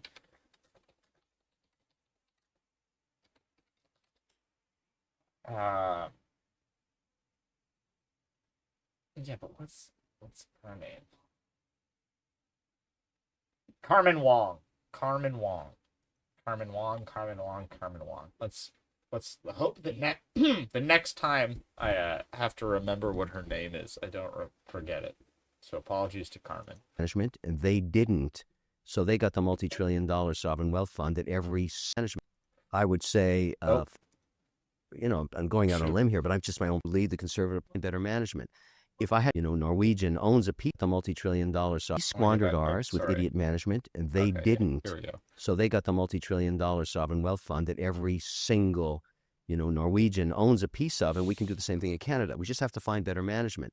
If I had to choose today who I'd want to lead the Conservative Party, I would say, I'm going out on a limb here, but I'm just my own personal experience having talked to both of them. I would, my number one choice would be Danielle Smith. My number two choice would be Ford. I think they're both very, very good. And I'll tell you, they know how to work the Washington file. They know how to go down there and make friends, not enemies. They're not stupid that way. Trump is a very transactional guy, and he likes to work with people he likes, and he makes sure that he doesn't do business with people he doesn't like. And that includes geopolitics. Immigration is getting a lot of there's a very large conversation going on about immigration right now, and the temporary foreign workers program under the spotlight. Yeah. What are your thoughts on that? In particular, some of these companies that are giving jobs to temporary foreign workers that a lot of people say could be going to Canadians. you know, you've got to remember who built this country up. It was foreigners. It was immigrants from all over the place. I'm half Irish, half Lebanese, born in Montreal. If we had policy that didn't allow foreigners to come here, we wouldn't have Canada as it is today. We're the biggest melting pot on earth, and we have a lot of tolerance versus other countries. Yeah. And so the thing that we haven't had during the reign of the idiot king was any policy or curation on who we let into the country. And so it's the right of the management of the prime minister and his office to determine individually who comes here, who is given the honor to come to Canada, because we provide for health care, we provide for a very tolerant society, we provide many wonderful things that you can't get anywhere else on earth.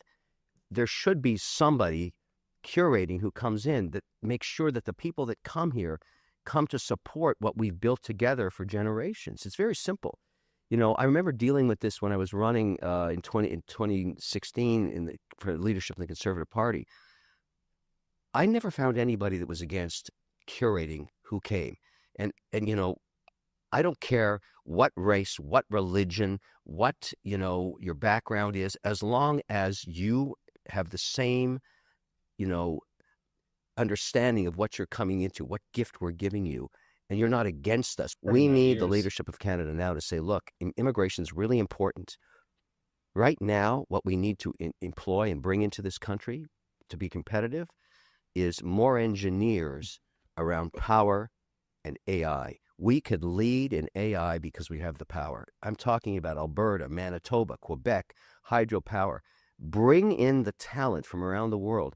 Lots of Indian engineers, lots of Pakistani engineers that have specialized in this. Bring them into the country. Give their families a passport. Let them build a life here to build our dominance in AI. That's what I would be focusing on. And on energy development, including alternative sources. There are so many people around the world that would think that their life would be blessed to come here. Why not bring the ones that help the country forward? So let's focus on these areas of importance. As Carney said, projects of national importance. Who's going to work those projects? Let's hire those people to come in and give Carney the mandate to bring them in. But I would argue, you know, after you do the background check, after you do a deep dive into them, bring the whole family. Give the whole family a chance in Canada so that they're not going back and forth to the country of origin because they're not allowed to bring their family. That's crazy. If you've got a stellar engineer in any of these mandates I'm talking about, the whole family gets a Canadian passport. That's what I would put in place tomorrow. Okay. All right, let's do the uncensored rapid fire. We'll start with this one. You're passionate about food and wine. What would be your last meal? My last meal? Well, I would cook it myself. We're about to make it for you. Caviar, which I love. Strap them down. I eat it right off my thumb, like the Russians do. Surprise! Violent turn of then the I would Can't make, Be Censored podcast where they probably unalive. I'd probably make a Kevin quiche. I'm O'Leary really good at live that. on, And then my on crêpe flambé is camera. amazing. And I know it's not the order that matters, but my escargot is the best on earth. Nobody can make escargot like I can. Really? It is 100 absolutely the carats. best. No one can touch it. And it's very difficult to make. I use real shells, and I get really plump snails. Very hard to acquire. My use, anyways. I wouldn't. That's what I would do. So I'd have those 4 things for my last meal, and that would be. And by the way, that's a rich protein diet right there. Escargot is a lot of protein. A lot of protein. A lot of protein. If you could go back, what advice would you give 25-year-old Kevin? It's a great question, but I wouldn't have changed anything.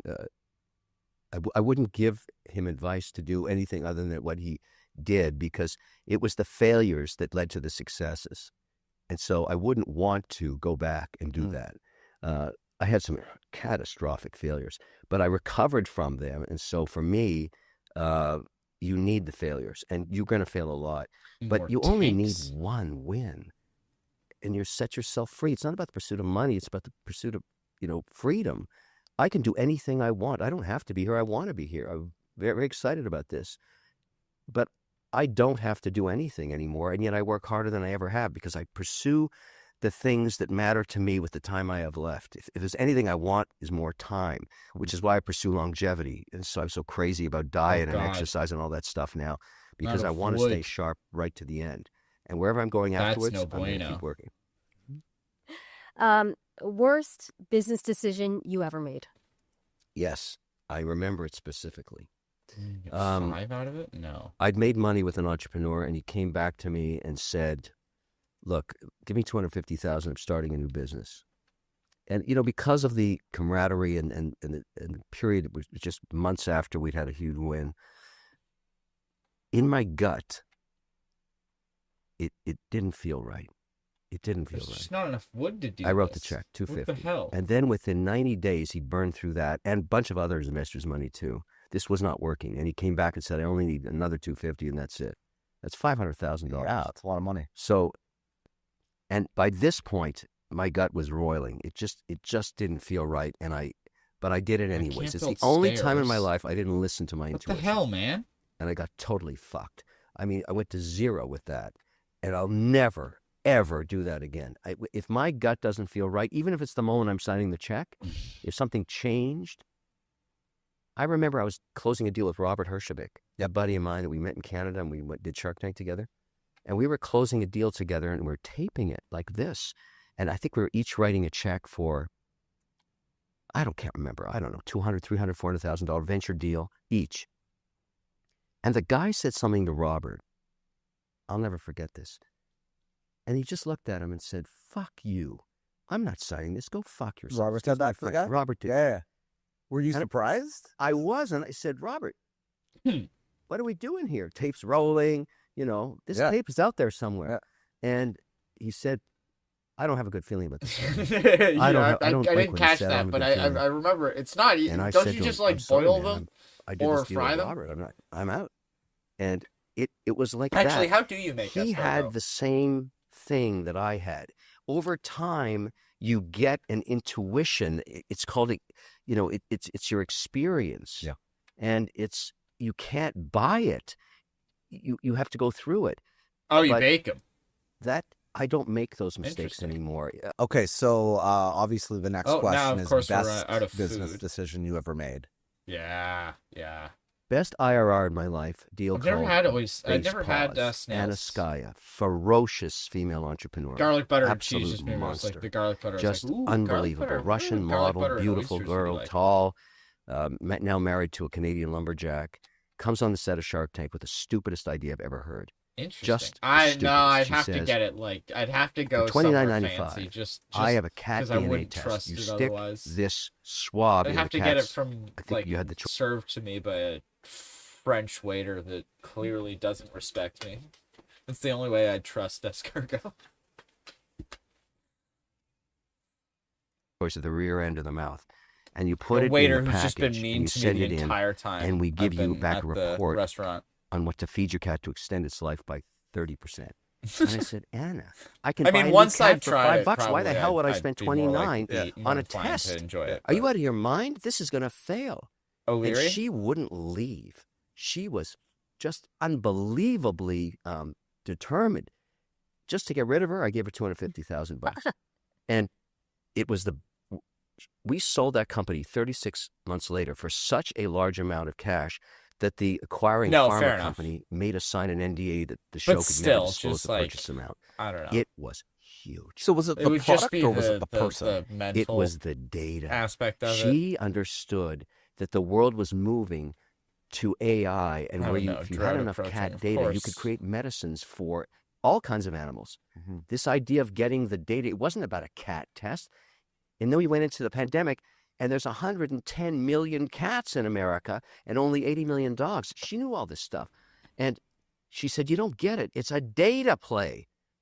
Anyway, she was right. I was wrong. And it was the best deal I have ever made. I mean, just in terms of when you put up money and 36 months later make 1,000x on it, you can't get returns like that anywhere. She was unreal. I mean, and so now I listen to whatever she's doing and say, "What do you got next?" But she has a kid now. She lives in Miami. This lumberjack guy from the West Coast. They're happy as hell. Of course, you go with a Canadian on that one. All right, we got two more. One from me, one from Carmen. Who is the better negotiator, Donald Trump or Mark Carney?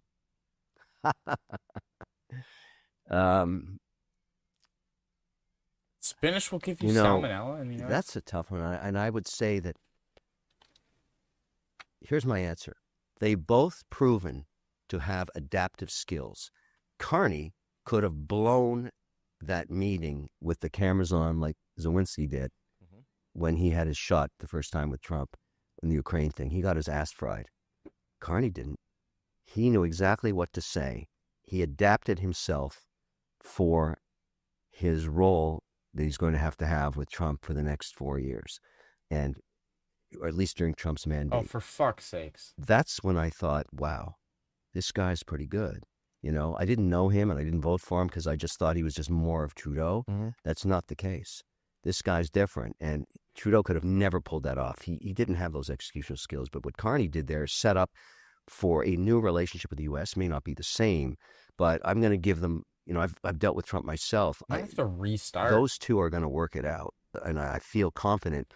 And every Canadian should back him right now to let him get the stuff done, which is why I want one of them to get, you know, I'm being political saying give one of them a majority mandate. Either one with a majority mandate would do a better job than one with a minority. And he's only 3 seats away. Have enough, you don't run an election, trees. You know, and now that they kicked Freeland out, maybe that her riding would come over to the Conservative side because she's been riding that pony forever and she's terrible. She doesn't. I'm in her riding. I vote. I go out of my way to get my neighbors not to vote for her because she's so bad. But now she's gone, so maybe we can get rid of her too at the same time in a big way, and let her find out what she can do because it's not politics. So that was a political Jesus, answer. man. I think I heard it's a tie. It has to be a tie because they need each other. They really do. Trump knows, and so does Burgum, the energy czar. We have something that everybody in the world wants: low-cost energy. The American grid is tapped out. They need Canadian energy. Everybody knows it. Let's work the dance out there. These countries should come together in unification, not selling anything to anybody, just doing a lot more commerce together. And that means Quebec. I think that might be why I don't trust like McDonald's.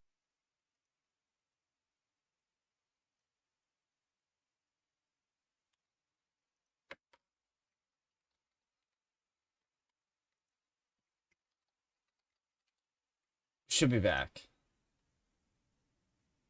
Are we back? We're back. There we go. All right. We're all good. I think just Timberborn made my bunch of shit crash, which is very funny. Oh,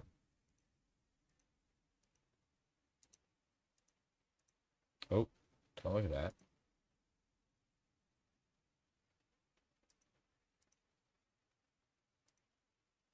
Oh no. I can't. I'm on a cleansing fast.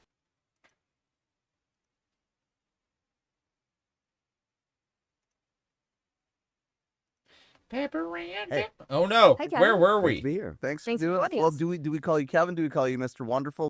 Life by 30%. And I said, Anna, I can buy a new cat for $5. The best deal I have ever made. I mean, just Oh, whatever. It was there. I don't think this part is that. We should watch the rest of the First Elizabeth past May the one. post We to never create a finished watching this situation one because where Elizabeth the May Bloc is great. Québécois can and in But fact McDonald's is did safe if the form stuff in the official grocery store opposition. that gives You have a everyone party something else. Ah, fair enough. that runs in one province only. But First Past the Post totally rewards that. And so it has, for the good of the country, it certainly would be great if one of the bigger parties finally decided that their own self-interest, which is all they care about, and their ultimate quest for power, was actually not well served by First Past the Post. Time to look. That's what it'll take to change it. If someone's listening right now and they're not necessarily involved in politics or this world, when they hear your name, they tie you to the Green Party. You're so tied to it. How do you announce that you're going to be stepping down, right? As soon as there's a leadership race and I can pass the torch. So how do you go about separating yourself, your identity from the Green Party, like giving them a push to go and flourish on their own? Like how does that happen? I mean, it's just, I went through the same dilemma I mentioned earlier when I was trying to figure out, I've been executive director of Sierra Club for 17 years, but I've really got to move on. And I wasn't the first leader of the Green Party. I was the 9th leader of the Green Party, but we've had a leader in between since I won leadership in 2006 and I stepped down completely in 2019. and it didn't go so well. But that wasn't because the Green Party couldn't separate itself from us. Basically, pick any party and think about it. Succession planning in political parties has got to be in terms of like business settings or institutional settings. How do you do that? It's really. She's literally been watching too much Succession. Hey, we're back up at 5. Hell yeah.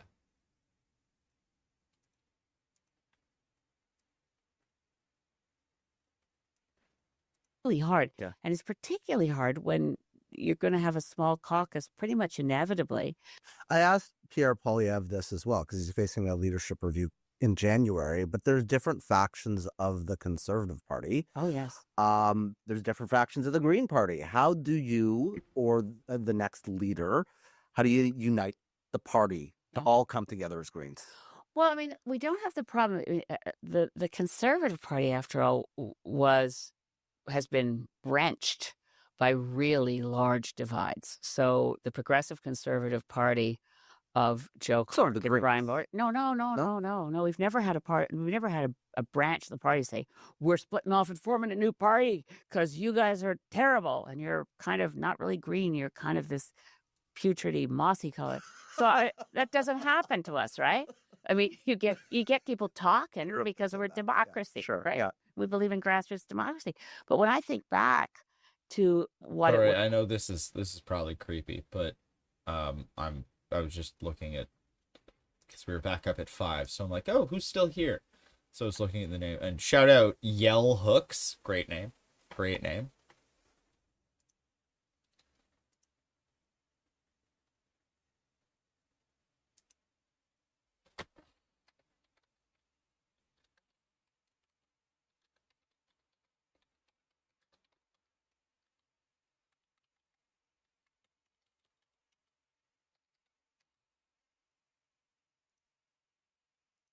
was like. I mean, and back to debates. When Deb Gray, who's a friend of mine, when Deb won that by-election to be the first Reform Party MP, and she was faced with so much hostility from all sides. But Deb winning that first seat meant that Preston Manning, who didn't yet have a seat in Parliament, represented Reform in the debates. Yeah. When you look at how Reform grew to the point that by the time you get through Reform, Alliance, and all the steps in between to Stephen Harper, and then that moment when Peter MacKay broke his word, having taken over the Progressive Conservative Party on the promise that he would never merge with Reform. I remember Margaret Atwood's description was that the Reform Party had cannibalized the Progressive Conservative Party and then torn off this new skin. It was sort of a sci-fi image and emerged as this new thing. So that's why, I mean... Descriptive image. It was what happened. I mean, and like right. Joe Clark, Flora McDonald, people, the old... You're too young. I'm sorry for saying you're too young. It's ages that I make. But I just love... Do you remember the term red Tories? Yeah, yes, of course. Well, yeah. Okay, so red Tories are like definitely extinct and killed by... Like, are they? Oh, pretty much. But I mean, again, if they're not, then back to your earlier point. Yeah. The Conservative Party is a party that had been really wrenched into and then patched back together. So the challenge for Greens is really just to say, we got to get out and knock on doors earlier. What we have going for us is never going to be having more money than the other guys. It's having more volunteers and having people willing to go door to door to door. And we also have Greens provincially. So this last year, for example, the Ontario Greens, they were in an election right before we had to retool, ramp up, and be in a federal election. And the British Columbia Greens just elected a new leader. Again, yeah, she's like 25, right? Yeah, she's brilliant. Yeah. Emily Lowen. And we're going to see transitions, New Brunswick Greens, Prince Edward Island. We formed official opposition in PEI. So it's not like we're only the federal Greens. So you look across the country at faces of the Green Party. A lot of them are provincial levels. Some of them, Vancouver City Council has people running under party banners. Usually municipal politics doesn't. So, I mean, the splits are exaggerated by people who love chatting with reporters and saying, well, the mainstream media. Yeah. But I mean, well, we're not the mainstream media anymore. So. Whatever access we have to the Fifth Estate, God knows this country, democracy suffers when local newspapers close. Democracy suffers when a supper time news channel closes, all of that. But just saying where we are as Greens, the unity issue isn't an issue for us. And, in terms of electability for Green members as well, it's also the issue set sometimes, right? People associate Green with climate change and managing that issue. And, not so far back, that was a priority for a lot of Canadians, and that sort of dropped off a bit too, right? Well, I mean, all the other parties talked about it, but we were the only party that cared about it. So who's left standing? And we have a and the time to act on the climate crisis is dwindling. But at the same time, and it's ironic, I mean, you can help me figure this out, Travis, but more Canadians all the time have been personally impacted. People affected by poor air quality because of forest fire smoke. People who've been evacuated from their communities, from floods, from fires. We had 619 British Columbians die in 4 days in summer of 2021. And it's like, east of the Rockies, nobody noticed. But more people have been impacted, and scratch the surface just a little bit of every Canadian. And they're saying, well, we really do need to ensure that we get this under control. And parties will talk about it. And I mean, I heard Pierre talking about it the other day with Catherine Cullen on the House. Yeah. I thought, I really do have to give him my book explaining climate change so he can get ahead on this one. But yeah. Well, so what would you say to Pierre in terms of what needs to change when it comes to their policies? And even the Liberal government. And even the Liberals. I mean, because yeah. you didn't grade Justin Trudeau's government very highly. No, they squandered $36 billion building a pipeline that the private sector had walked away from.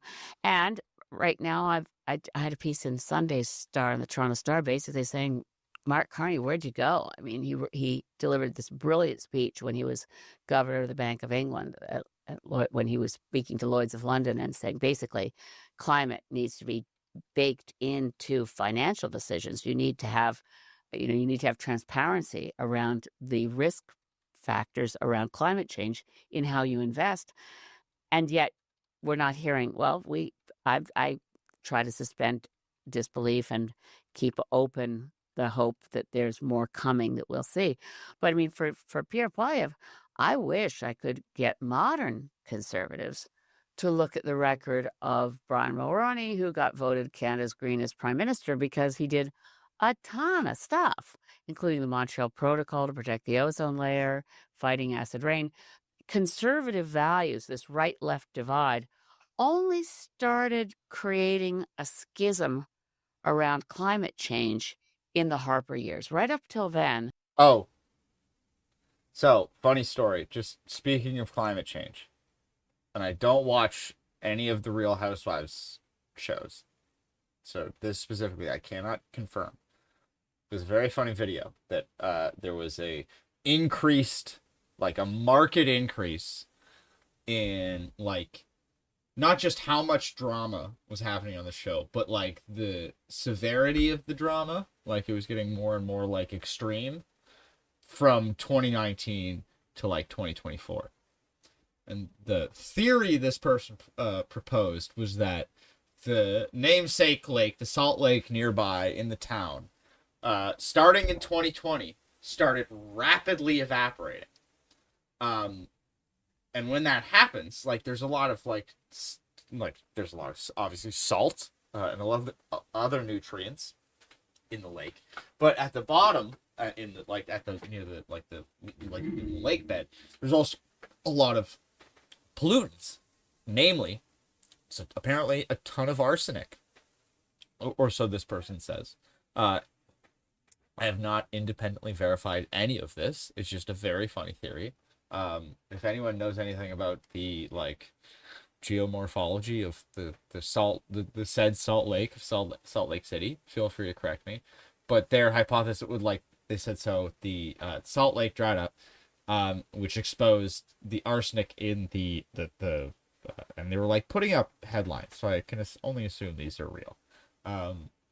It exposed some of the arsenic in the lake bed, which was getting kicked up into the atmosphere and creating arsenic clouds.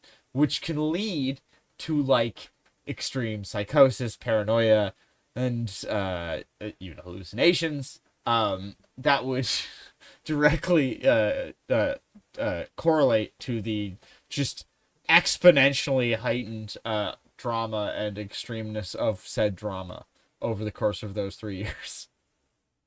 Yeah, no, that's the thing. It's like that's a whole new terrifying thought where it's like, oh, climate change might make us all crazy.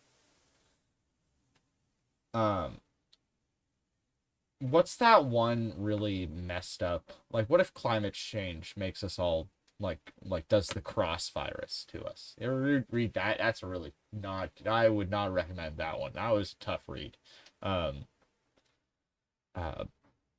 Where it's like they like who's the the guy who did Watchmen. It's basically like a zombie story, but instead of becoming like zombies, they become like it's just like all of the worst things that humanity are capable of. It just turns people into people who just want to do those things. Very ugh. There's a lot like it where it's like it's not like scary in the way where it makes your stomach hurt, where you're not like there's no jump scares or like obviously there's gore, but like there's like things that happen in that where you're like, oh, I'm gonna be a different person now that I've read this. I'm like I'm a less whatever childhood innocence I had before I read that, I have a lot less now. There was it's a very messed really up, it was like the healthcare piece of system. work. You weren't going to find a Canadian conservative leader saying, let's privatize our healthcare system, because they know where Canadian values are.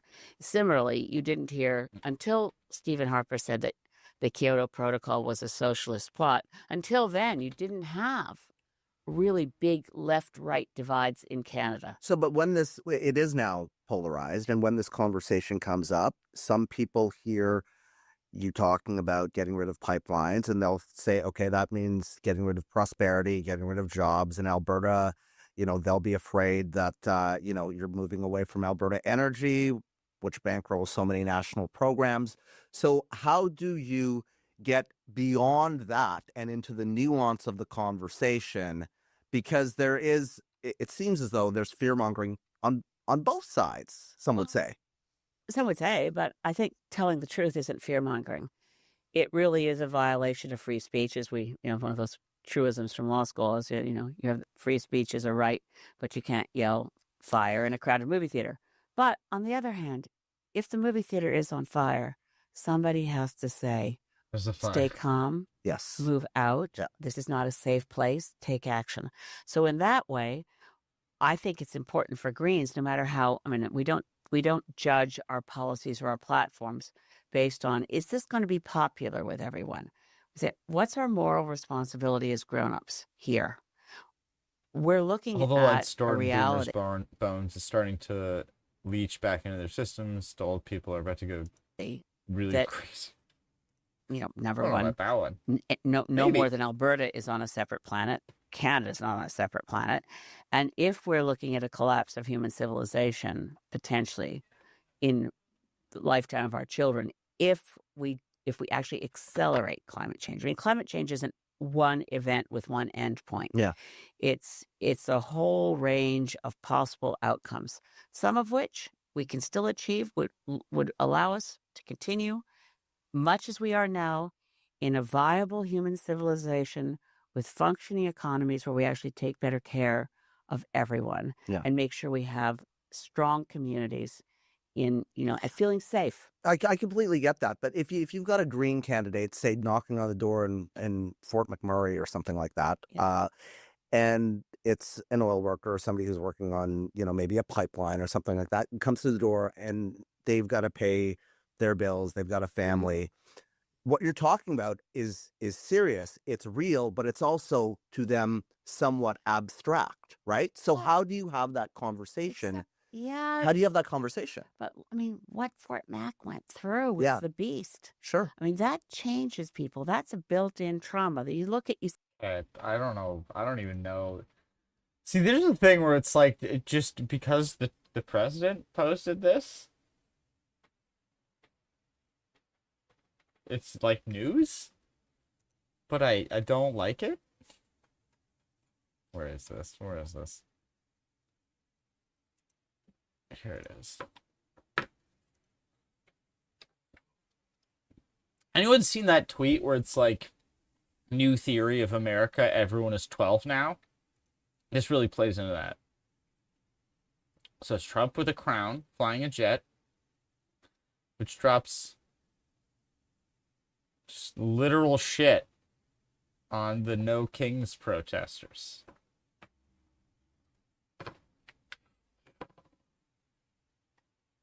Everyone is 12 now. What is happening? Why, like, because we've, like,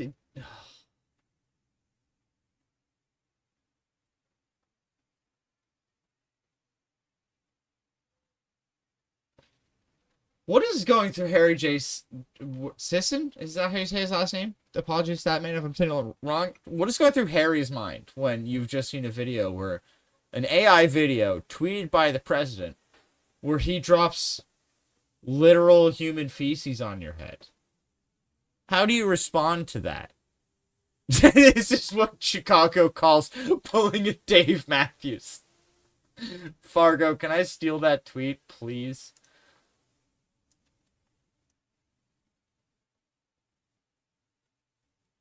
Thank God. Okay, I'm tweeting this.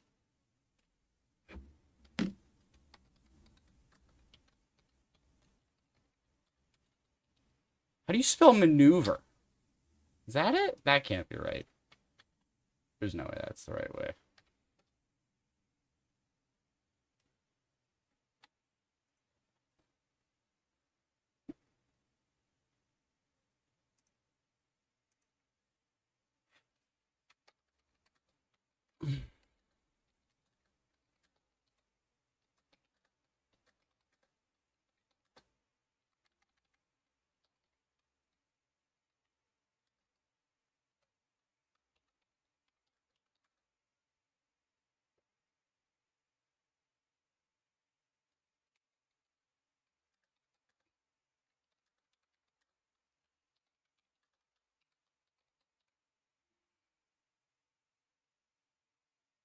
Maneuver. Maneuver. Wait. Wait. What's the funny maneuver?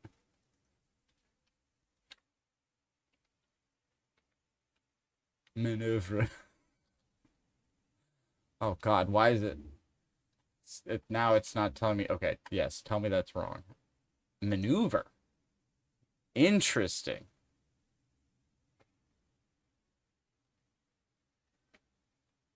An O.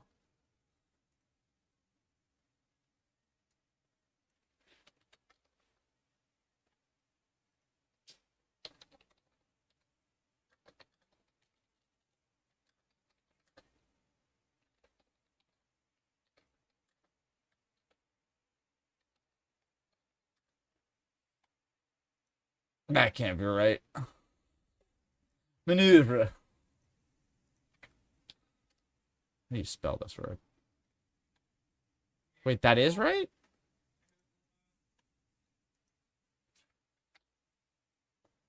The code name Dave Matthews.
Oh, that's why you can see it, because I wrote it on something else.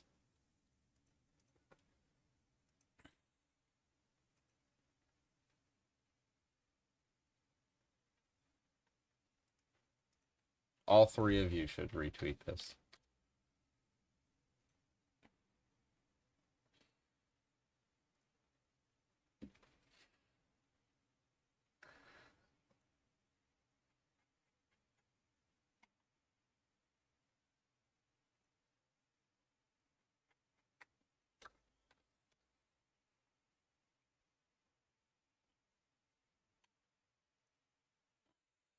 Thank you, Fargo. See, this is really a team effort. This whole setup we got going. Also, it's just so funny because I just like looking at this and imagining that they wore all of these hats in and just took them off one by one before sitting down. MP Couric forgot how many there were and just very embarrassingly forgot to take one of them off. Like that's very silly. Thank you, Fargo. My most loyal soldier. Yeah, and it's also saying global, climate change is a global issue, but the impacts are really local. And so how do you prepare? How do you have community resilience? And for that matter, I mean, I've got friends who work in the oil sands. I got a lot of friends. I mean, my husband's youngest brother is involved in the industry there. And I talk to an awful lot of people who say, we know this isn't for the next 30 years. We've got to look at a pathway out of this. And for Alberta as a province has the best potential for solar energy, has huge potential in wind energy that are profitable private sector opportunities that Danielle Smith decided for ideological reasons to say, not doing that. Now, wait a minute. You've got jobs in those opportunities and affordability. The Okotoks solar project delivers electricity at less than 3 cents a kilowatt hour. You think that's not going to help the average Canadian to bring down electricity bills? Stop wasting energy. Start running on cheaper renewables. And for the oil sands workers, the potential for geothermal power from the abandoned oil wells of Alberta. So the same guys that drilled those wells are the very best people. Damn, Gloria Steinem? Wait.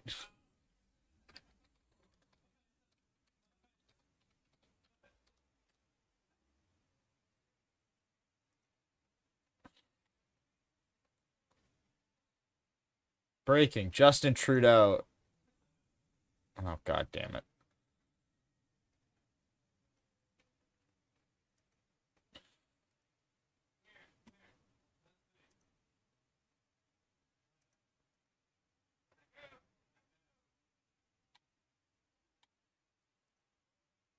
Let me sign in and make my very silly joke.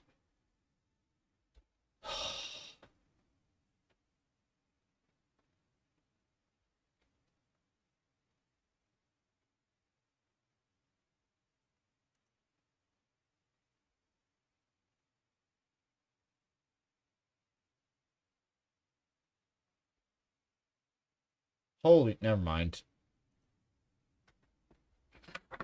Can't see it.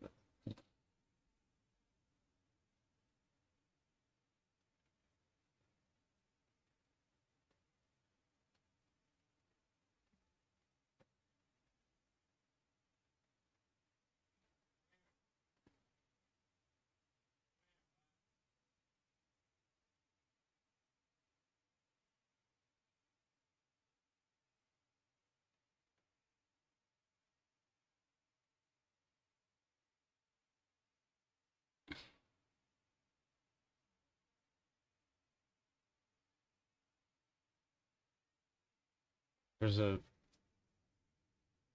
Trudeau with Gloria Steinem. It's just that that hand placement though. I can't believe he would move on from Katie this quickly.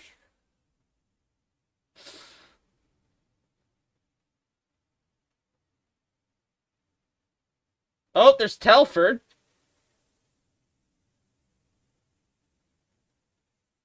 A wild Telford appeared.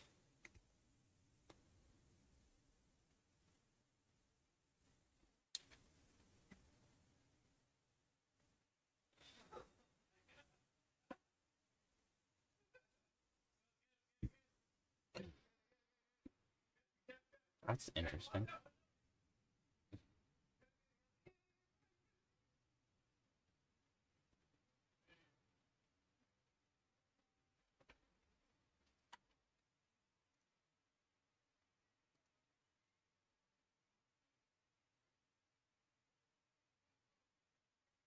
Oh god, yeah, all the best stuff's at the end. All right, I'll be right back. Finally, enjoy the cleanse. What is it with you? You're moping around, dissing your friends, eating lunch in the metal shop. Just go trick-or-treating. I can't go out. Can't go out? Try won't go out because no one else will. You told Milo you wanted to be bold, daring, and different. Here's your chance. Take a stand. Everyone, your attention. Halloween is tomorrow, and I'm going trick-or-treating. I know I might be too old for it. I know that it might not seem cool, but I believe in costumes. I believe in free candy. Friends, I believe in Halloween. Will you believe in it too? Will you?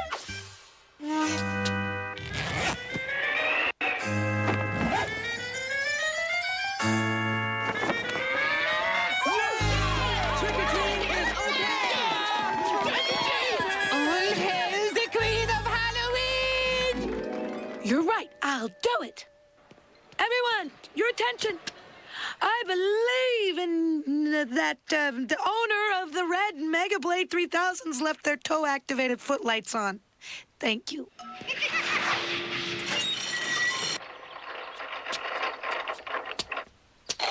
Need more help with the engine?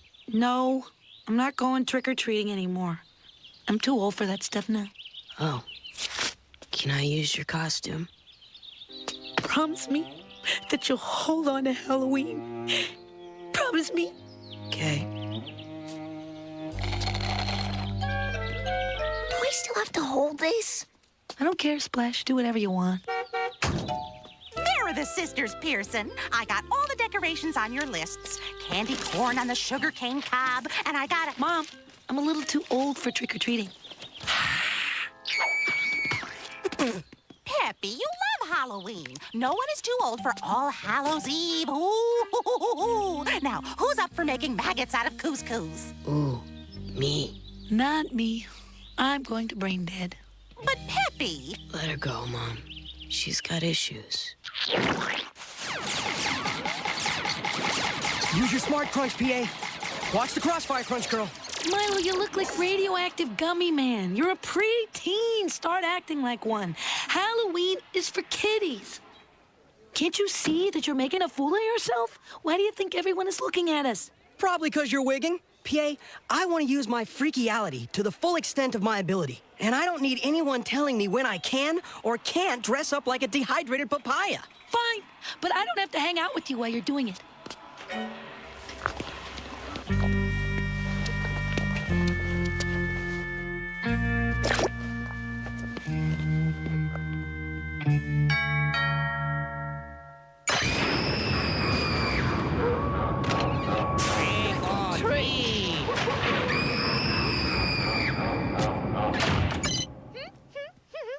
Why the long face, homie Holmes? You didn't dress up, so at least put some spirit into it. Okay.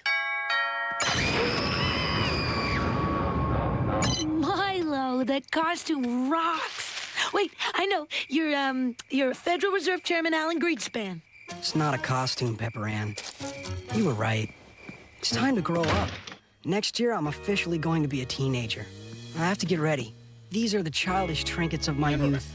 Preposterous putty, my great Milo Dini cape, the papaya costume. They're all for Moose. She's still but a child.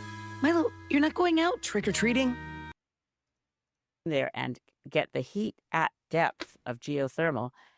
The highest part of the cost of going geothermal is drilling the hole. Well, look at what I think last I looked, 100,000 abandoned oil wells in Alberta. That's a liability on the books for the province. It's bleeding red ink. Why not say, let's take this opportunity of rehabilitating these sites and creating if it's not enough heat at depth to generate electricity on its own, it surely is enough to pre-warm the water to run a whole Don't go bunch to of food bank greenhouses site. and other operations at surface. And for some of those wells, they could actually generate electricity. I just want to take you on a bit of a turn, because I know you're big on animal welfare issues. We've worked together on some of those. But recently, there's been a lot of buzz about ostriches. You don't say. So Yeah, I heard you getting goddamn like ostriches. I saw the clip. What was it? Was that Oh, I did that. I was talking yesterday and they asked about ostrich because the Greens' position is the Canadian Food Inspection Agency should not be proceeding with a cull until they've actually retested that flock. And I think that's a reasonable position. And why won't they retest it? They say it won't make any difference. We could get false negatives, we could get false positives. But the reality of it is the people who own that farm, and they've gone to court, and they have a lot of public sympathy and a lot of concern for I animals. mean, they should retest them, but it's not just so simple. It's not just taking a swab. I've looked into it, and it's fucking like you have to use actual like samples of bird flu. So you have to get like a clean site and all this stuff. It's like permission from the military and all this nonsense. It's an ordeal apparently.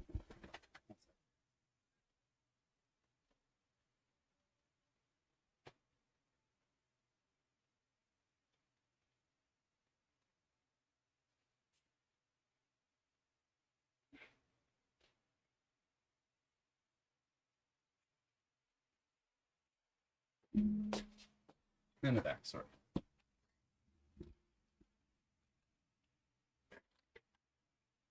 Animal welfare.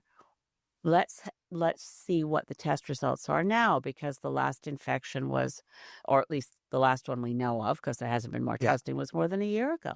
I think people are looking at this though, and they're saying that this is government overreach. What do you make of that conversation? I don't think it's government overreach. I think governments can make mistakes, but the overreach is when, I mean, remember Pierre Trudeau's favorite line that the governments have no place in the Just bedrooms of the watch me. nation. Mhm. Right, that would be overreach. But if you're talking about a transmissible virus, a zoonotic virus that will move from animals into people potentially, we had an adolescent British Columbian about a year ago who got really sick with avian flu. Nobody knows how it was transmitted to this young man. He apparently was not working in a poultry barn. No one can figure out, did he come across dead fowl somewhere in hiking? Nothing. And of course, I haven't seen his medical records, nor should I. But from what I understand from every conversation about this case, no one can figure out where it got. Now, as somebody who cares about public health and a healthy population, it is actually the government's job to monitor and see, are we seeing a risk? That's one of the reasons in terms of animal welfare organizations too, shut down markets for wild animals, and particularly wild animal markets for food. That's probably where COVID came from the People's Republic of China. There's things we can do that are sensible, but I do think everything needs to be transparent. There's lots of skepticism about some of what happened during COVID. I get that. Yeah. But we do need to say that is actually, nobody else is going to do that. That's kind of government's job. You need to have experts who are working in the public interest who investigate. Whether they come to the right decision, that's, again, you get to debate that in the public square. So just to be clear on the ostrich stuff, like you would want to see the flock retested. Yes, absolutely. Okay. When it comes to you mentioned COVID, right?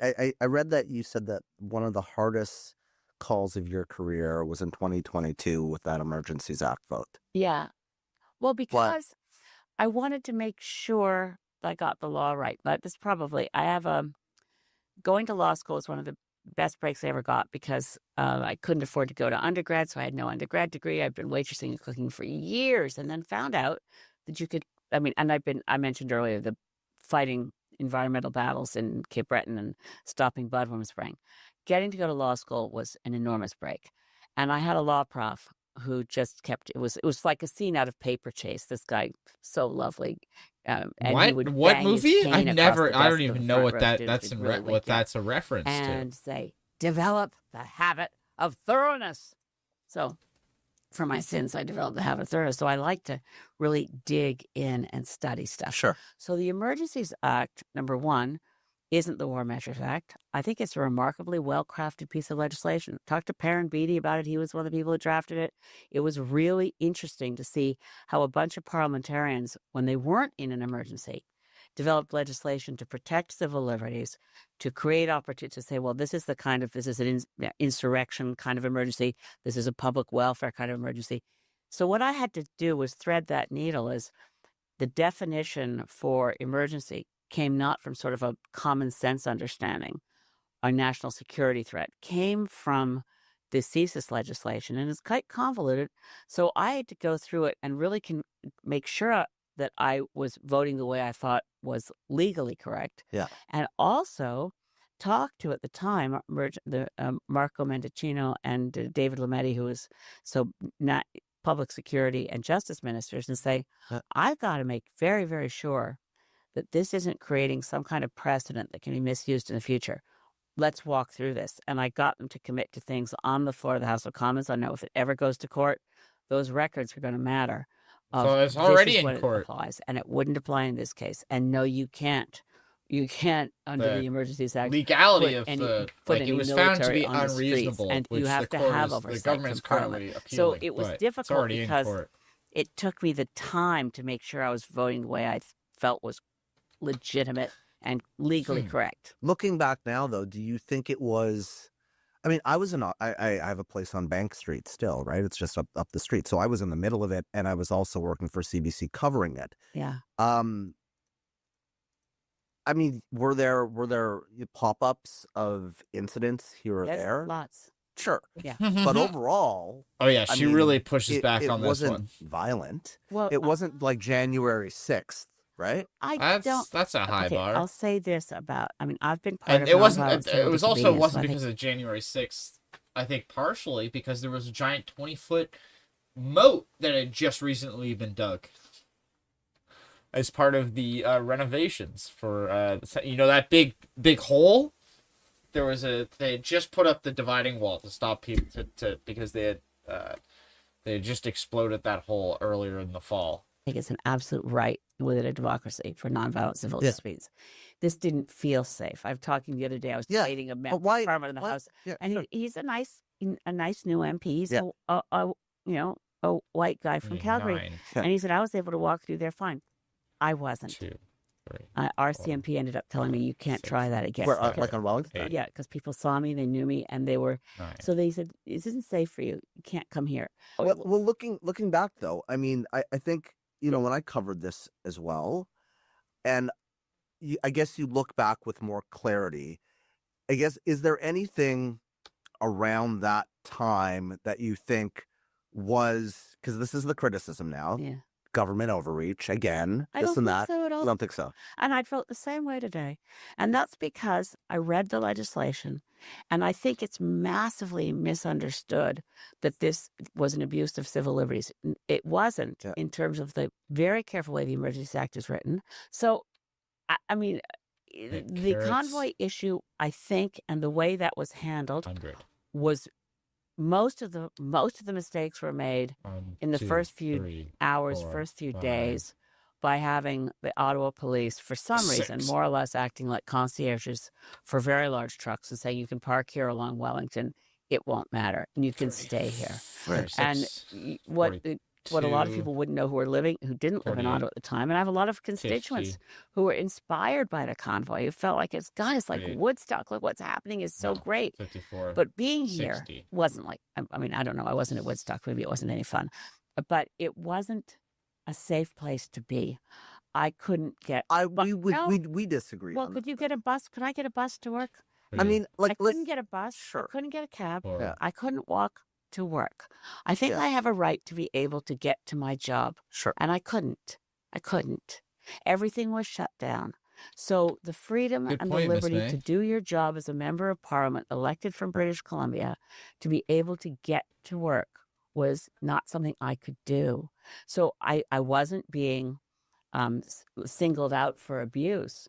But when I think about, and I know from hotel managers in the city that every hotel room was taken up weeks ahead, and that the guys who were, or women, who owned those trucks, they lean on the horn nonstop, but when their shift was over, they went to a hotel room, and another convoy member would take over that seat in that truck, keep the engine running, and keep leaning on the horn. That was abusive to the people who lived in this community. And then I heard people say, oh, well, they had it coming. They live in Ottawa. I'm sorry, that's not right. This is the national capital. You don't deserve abuse because you happen to live and work in Ottawa. Okay. Okay, I think we should leave that there. Well, I mean, listen, it can't be censored, so we can disagree on certain things, I right? didn't expect you to agree on that, right? But you still have a black. But you know what?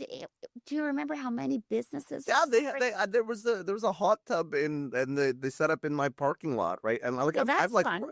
I'm right up the street on Bank, right? Yeah. So like, and I had to work in it, but I mean, I just didn't feel threatened, like my physical safety. But maybe it's why like, would you maybe I feel don't know. threatened? And like I you know were of people in Parliament Hill You're a workers big guy. who were gay, who were very threatened, and I know of women of color who did not feel safe walking through those zones. And it was a physical reality. I literally physically couldn't get to the door of the building. And when I tried to cross the street, the RCMP, they show up out of nowhere. I don't have security. So I was quite surprised when the RCMP showed up out of nowhere and said, you got to leave where you are right now. And I realized there were people walking towards me, and it was a menacing moment. And the RCMP showed up out of nowhere and said, listen, you can't be here. And they had to take me up a back way because I was kind of trapped where I was. If Ottawa learned anything from Montreal, it's how disruptive construction can be. We like to end our Are we at the end discussions with we are. the uncensored. The role of construction in Quebec society is a very, I think, an under-examined. Yes, yeah, the moat fence really played. I think it played, but also, I think we forget that, like in the front of, on Wellington Street, right in front of West Block, they had a giant crane with a wrecking ball that, if they so chose, could have just taken out the PMO at any time, and there would have been nothing the police could have done to stop it.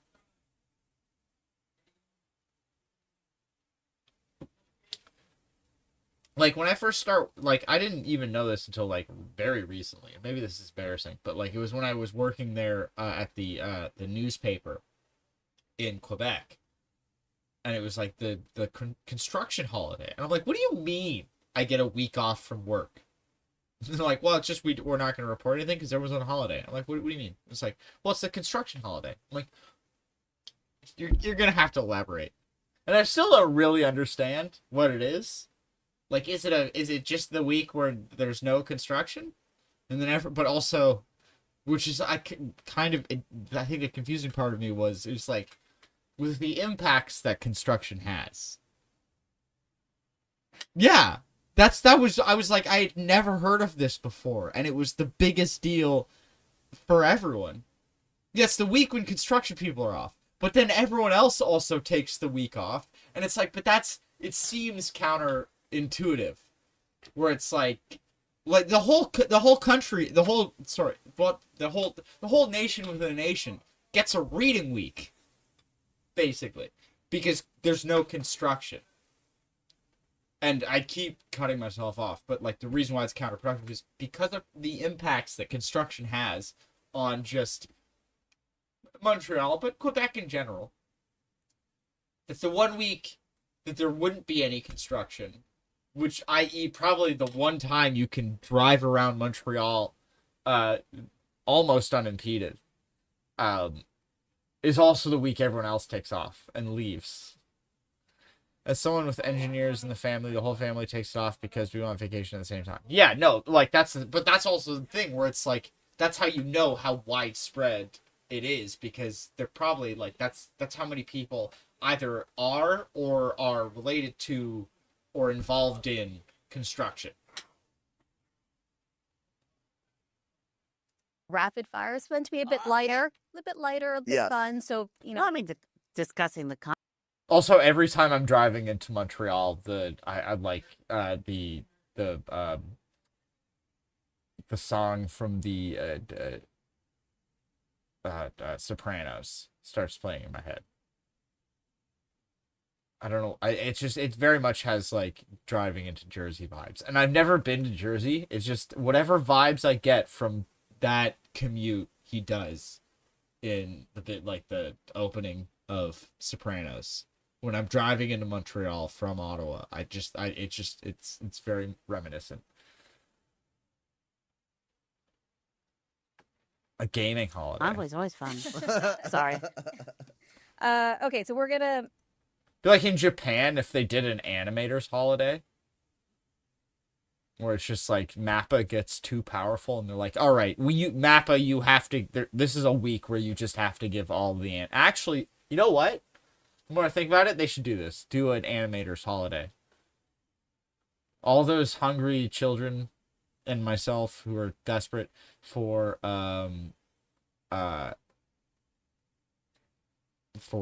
like new anime content every weekend. Be like, no, we're just giving them a week off. And like you sent, because it's like this is gonna be racial, but like you might have to send like armed guards to some of these animators' homes to be like, no, this is state mandated time off. You're not allowed to draw anything. We will throw you in the gulag if we see you even doodle.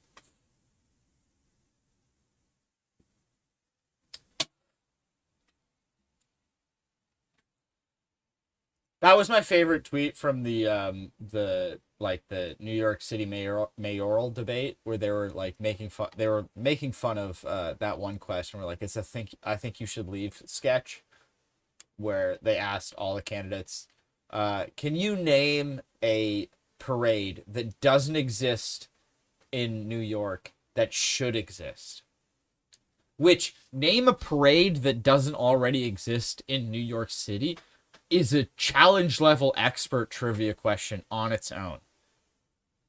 But like naming a parade that like I would have to start digging into parades that shouldn't exist to think of one that I would be confident it doesn't already exist in New York.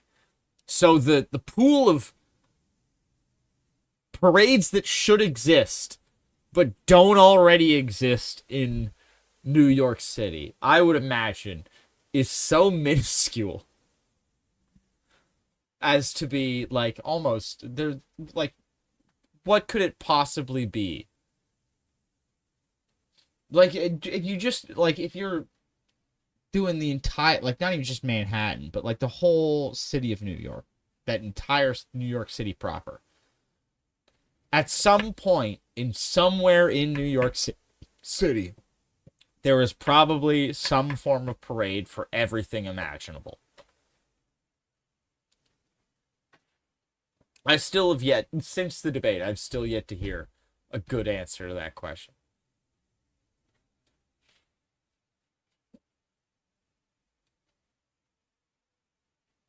Sure, exactly. Well, because we would definitely need it, because it's always, I always talked about it, every time I have time off, there's always something that goes off. Something pops off. The last two times we had the press gallery dinner, last year, like as we were all as my newsroom were like gathering at our office to have a couple of pre-drinks before the gallery dinner, the news broke that Iran was shooting missiles at Israel.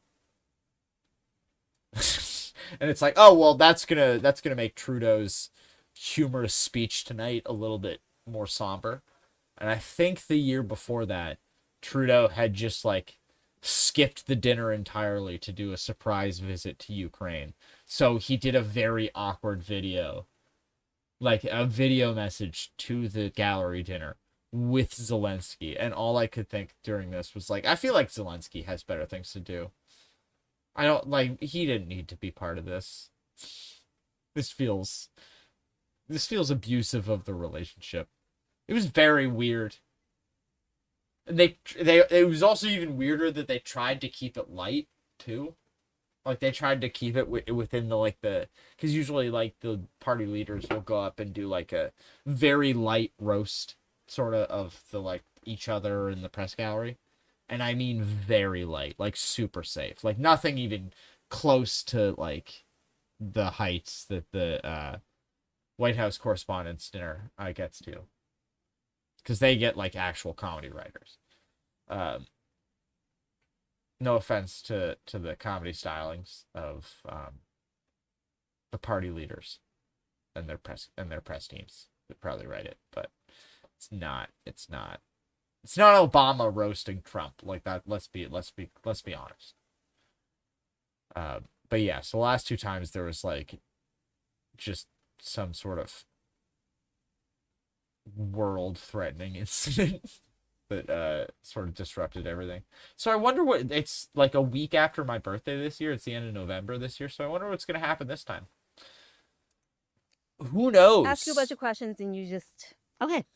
Who is the biggest showboat in Parliament? Oh my! Well, it's Pierre.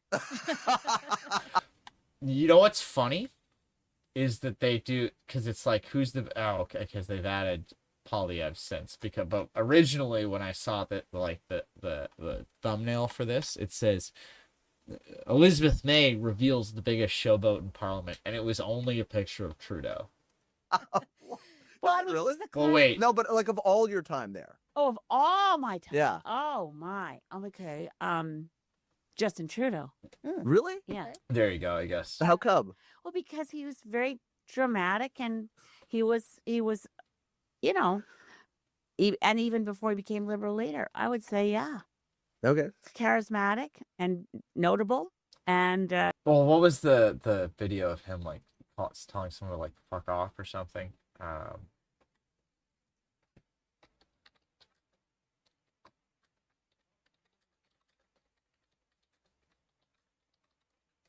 Something he said. Oh.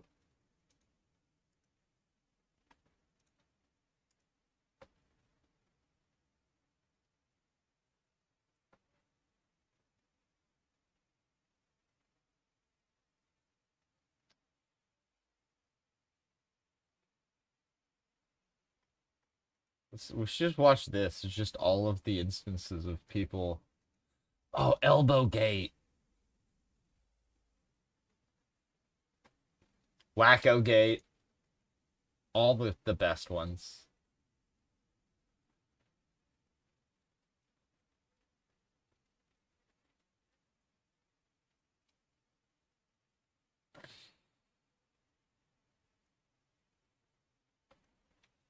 There's like an older one that I'm trying to find. Oh, it's the piece of shit. This Well, is the Mr. Speaker, piece of my shit. honourable That's what it colleague, was. if she had been in Durban, would have seen that, in fact, Canada was among the leaders in creating the... Wait. Well, Mr. Speaker, my honourable colleague, if she had been in Durban, would have seen that, in fact, Canada was among the leaders in creating the... Order. Order.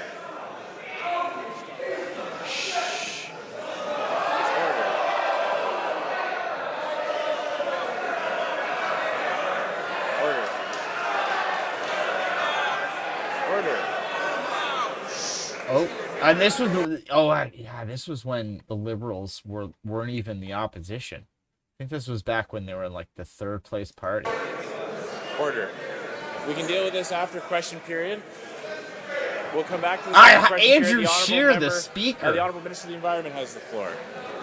Yes, as I was saying, Mr. Speaker, if my honourable colleague hadn't sent a deputy to attend in Durban, she would have seen firsthand for herself how Canada did lead the way in contributing to the creation of the Durban platform.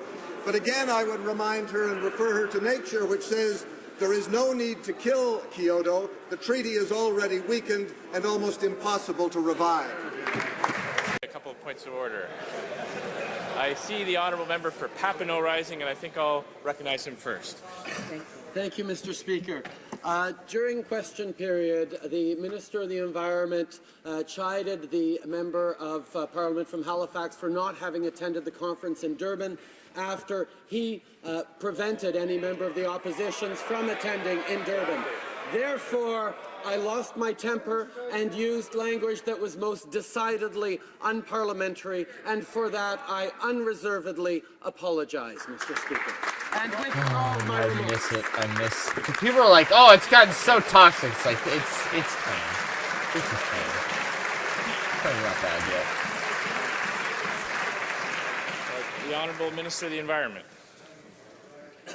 Mr. Speaker, I too rise on a point of order, and I understand that the third party, the Liberal rump, is somewhat out of sorts as this government corrects one of the biggest blunders the previous Liberal government ever made. But I do believe the member of Papineau, I'm not particularly troubled by the unparliamentary language hurled at me by the member of Parliament from Papineau, but I believe he owes this House an abject apology. I do believe the honourable member for Papineau just did that.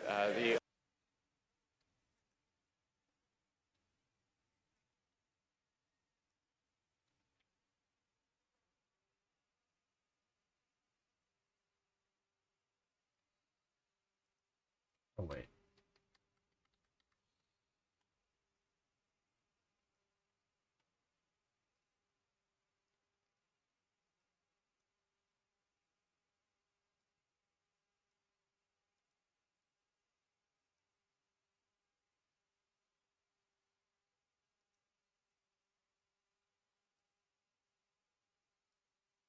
Just watch turn this into a clip show. All right. 22 British Columbians have died of drug overdoses, but he continues to allow those drugs to kill the people in our hospitals and on our public transit. When will we put an end to this wacko policy by this wacko Prime Minister? No.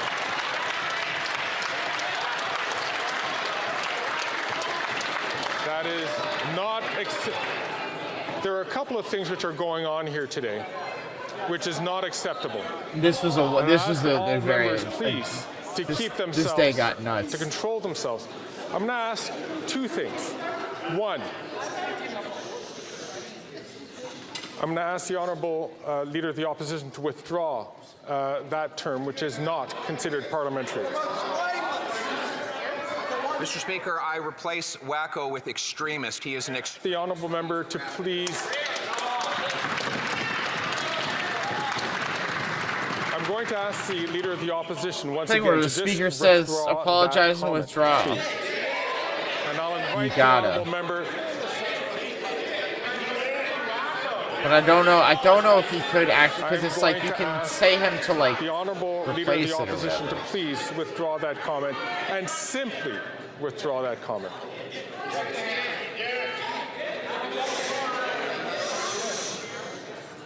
I'll replace it with radical leftist policy. I am not asking to replace. I'm asking the honourable member to just simply withdraw.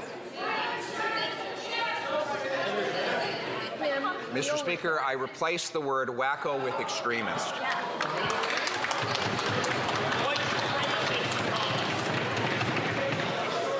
I'm going to ask the Honourable Leader of the Opposition one last time to please withdraw that comment and simply withdraw that comment. I simply withdraw and replace spineless. Someone says spineless.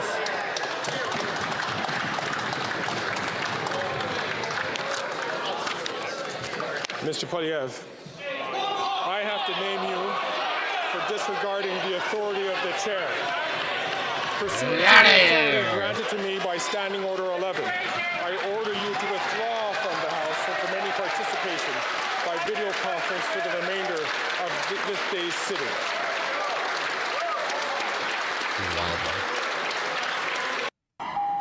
MPs were coming in to vote on the physician-assisted dying bill, many angry that the Liberals had cut off debate. Now watch this. The man in the front is the Conservative whip. He can't get by a group of ND. Just go around. There's an entire there's an entire right over here. MPs, including leader Tom Mulcair. On the yeah, left, the they're Prime trying to Minister block comes him from striding going over through. to intervene. He has words with Mulcair. At the same time, he Yoink. clearly also makes contact with MP Ruth Ellen Brosseau. Trudeau walks away. You can see Brosseau angrily telling her colleagues what transpired. Though, like, I mean, there's a level of, like, if you're gonna physically try to block someone from getting through, like, you got, like, if you're gonna get physical, you can't get mad because things got physical. And it's like, but also, it's like, it's politics, so you get to play around with this a little bit, where you get to, you like, politics is all about working the refs. So if they all take dives eventually too, which is the bummer of it. But what are you gonna do?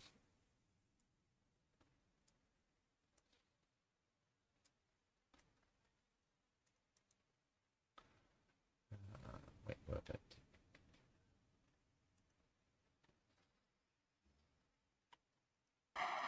As Brosseau leaves, Trudeau comes back. Mulcair is enraged. Trudeau appears to be headed after Brosseau. He comes back, and Mulcair and Trudeau shout. Rabble, rabble, rabble, rabble, rabble.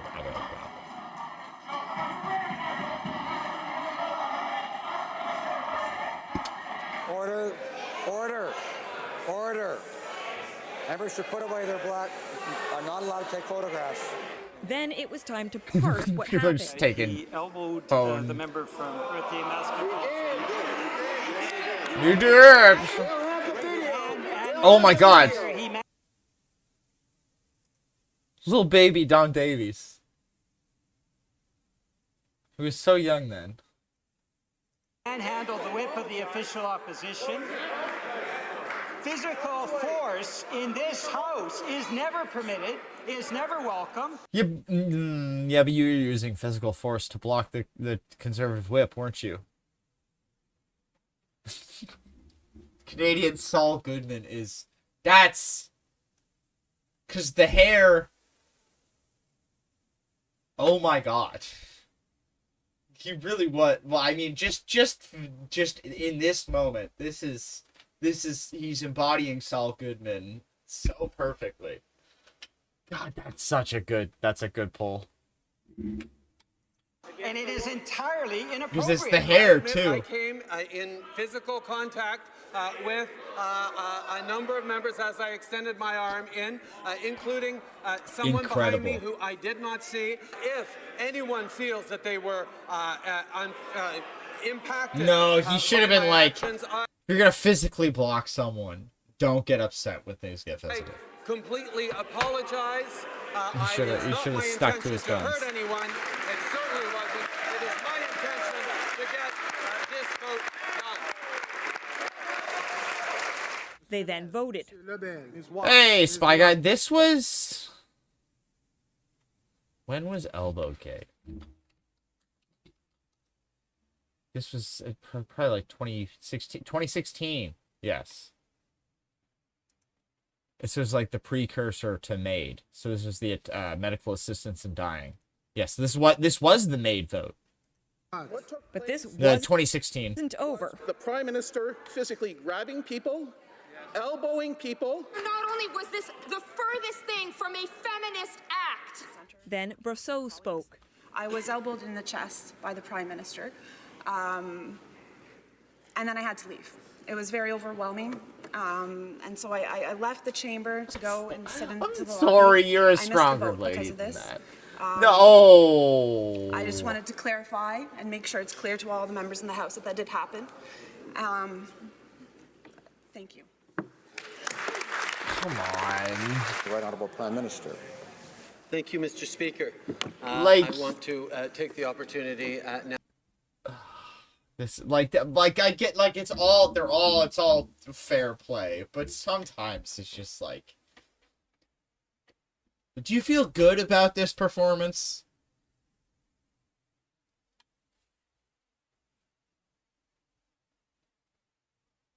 Like, I know it's like all's fair in parliamentary democracy, but come on. member. The whole thing was just a goddamn clown Is okay show. to return to the House right now to be able to express. Be referred to the Standing Committee on Procedure and House Affairs. All right. After 9 years Oh yeah. of this Trudeau to NDP fuck Liberal off. Prime Minister, more Canadians are hungry and homeless. The government How did you extend? I don't know who this dude is. House of Canada. I don't know who this guy is, but he extended this to an 11-minute and 41-second video, and my hat's off to promised him. to end chronic homelessness in Canada by 2030.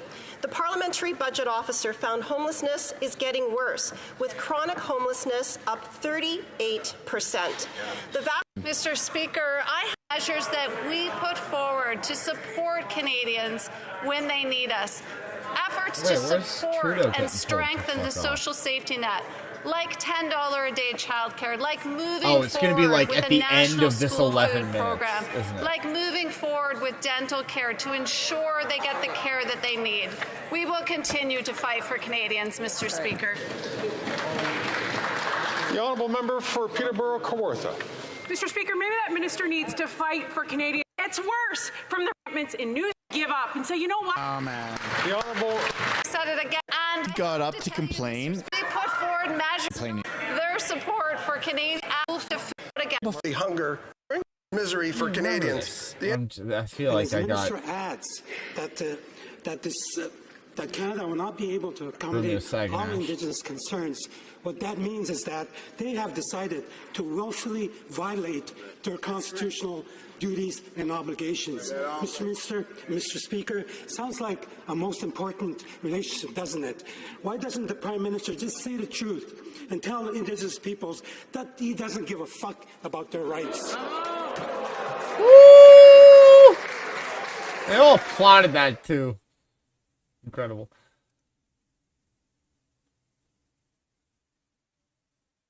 You ever seen Trudeau do his fall down the stairs trick?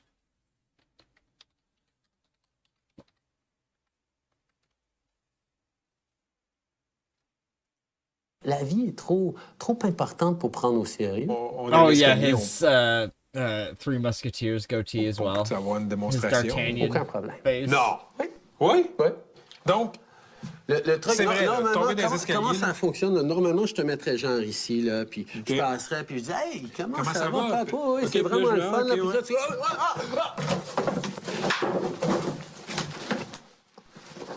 Tu vois, t'étais réellement inquiet, là. Il était réellement pas trop sûr si je l'avais bien fait ou non. Tu t'es pas fait mal? Je pense que je me suis graffiné un petit peu là, mais pas... Non, c'est pas... OK. C'est mon beau rouleau, là. Ah, puis le micro est resté, en plus. L'homme sait comment...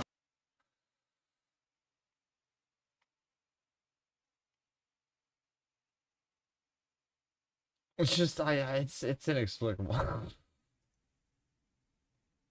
Oh yeah. Okay. I mean, God, Stephen Harper was such an introvert. He couldn't have been a showboat. Sometimes John Baird was awfully funny, but I mean, if you go all the way back, and I'm thinking all the people. But still, Pierre is the class clown, and he's funny. He is funny, and he plays to his caucus like he's doing. I'm here till Thursday. Have the veal. Who's the best debater besides He did you? have a pretty tight five Best by the end of debater it. in Parliament. Let me think. I have to say, I think Sean Fraser keeps his head on his shoulders pretty well. Okay. And Michael Chong, hands Michael down. Chong's let me very just say. good. Member of Parliament for Wellington Halton Hills. He may be the last progressive conservative left, but he's keeping it under a bushel if he is. Huh. Good debate. For me, good debate is respectful and based on facts. So the heckling, I've never heckled, not once since I got elected. Yeah. I don't think heckling is part of good debate. But of respectful, serious debate, Tom Mulcair was great at it. And Yves-François Blanchet, leader of the Bloc, is on his feet, sharp. Blanchette's great. He's very funny smart. too. Yeah. One MP, well, it says who you'd never want to be stuck in an elevator with, but I'm going to change this to say if you had to be stuck in an elevator with an MP Positive. from another party, is there somebody that you'd be like, yeah, that's who I'd want to hang out with? I'm going out on a limb here and tell you, Travis, there is not one single member of parliament I wouldn't enjoy being in an elevator. Really? I fully believe it, because it's like if there's a member of parliament I would want to be stuck in an elevator with, it'd be Elizabeth May, because it's like just let her go. You wouldn't even have to contribute to the conversation that much. Just sort of respond to things she says when she's like finished a sentence. Be like, that's interesting, and just she'd go forever, and it'd be great. Everyone else would probably be a bit of a gamble. We've established Elizabeth May is friend of the stream. What do you mean Patrick Lagasse is the other guy? Wait, who's that? I'm gonna bet that feels dumb, aren't I? Oh, okay, yes. I knew I recognized the name. I was like, wait, is he a new MP? But yes, no, he's the other guy in the thing. It's just so wild that's a thing that exists. They're almost that I love everybody. It's a challenge sometimes. Some days I think to myself it's a lot easier to love all my colleagues than to like them. But no, I'm really comfortable with everybody, and I'm grateful for friendships. And there isn't anyone that I wouldn't be comfortable being stuck in an elevator with. It's amazing. Have you got a hidden talent? I'm a great cook. You are. What's your best dish? Yeah. Oh gosh, I just made an eggplant parmesan. My eggplant parmesan is the kind of thing that makes meat eaters think, "Are you sure this is for vegetarians? This is really, really good." So yeah, I really love, because I'm from the Maritimes, and I am, as I mentioned before, waitress and cook. My parents ran a restaurant, so in crustacean terms, I am a mass murderer, and I love a chance to cook Cape Breton lobster, and there is no better source of great meals from leftovers.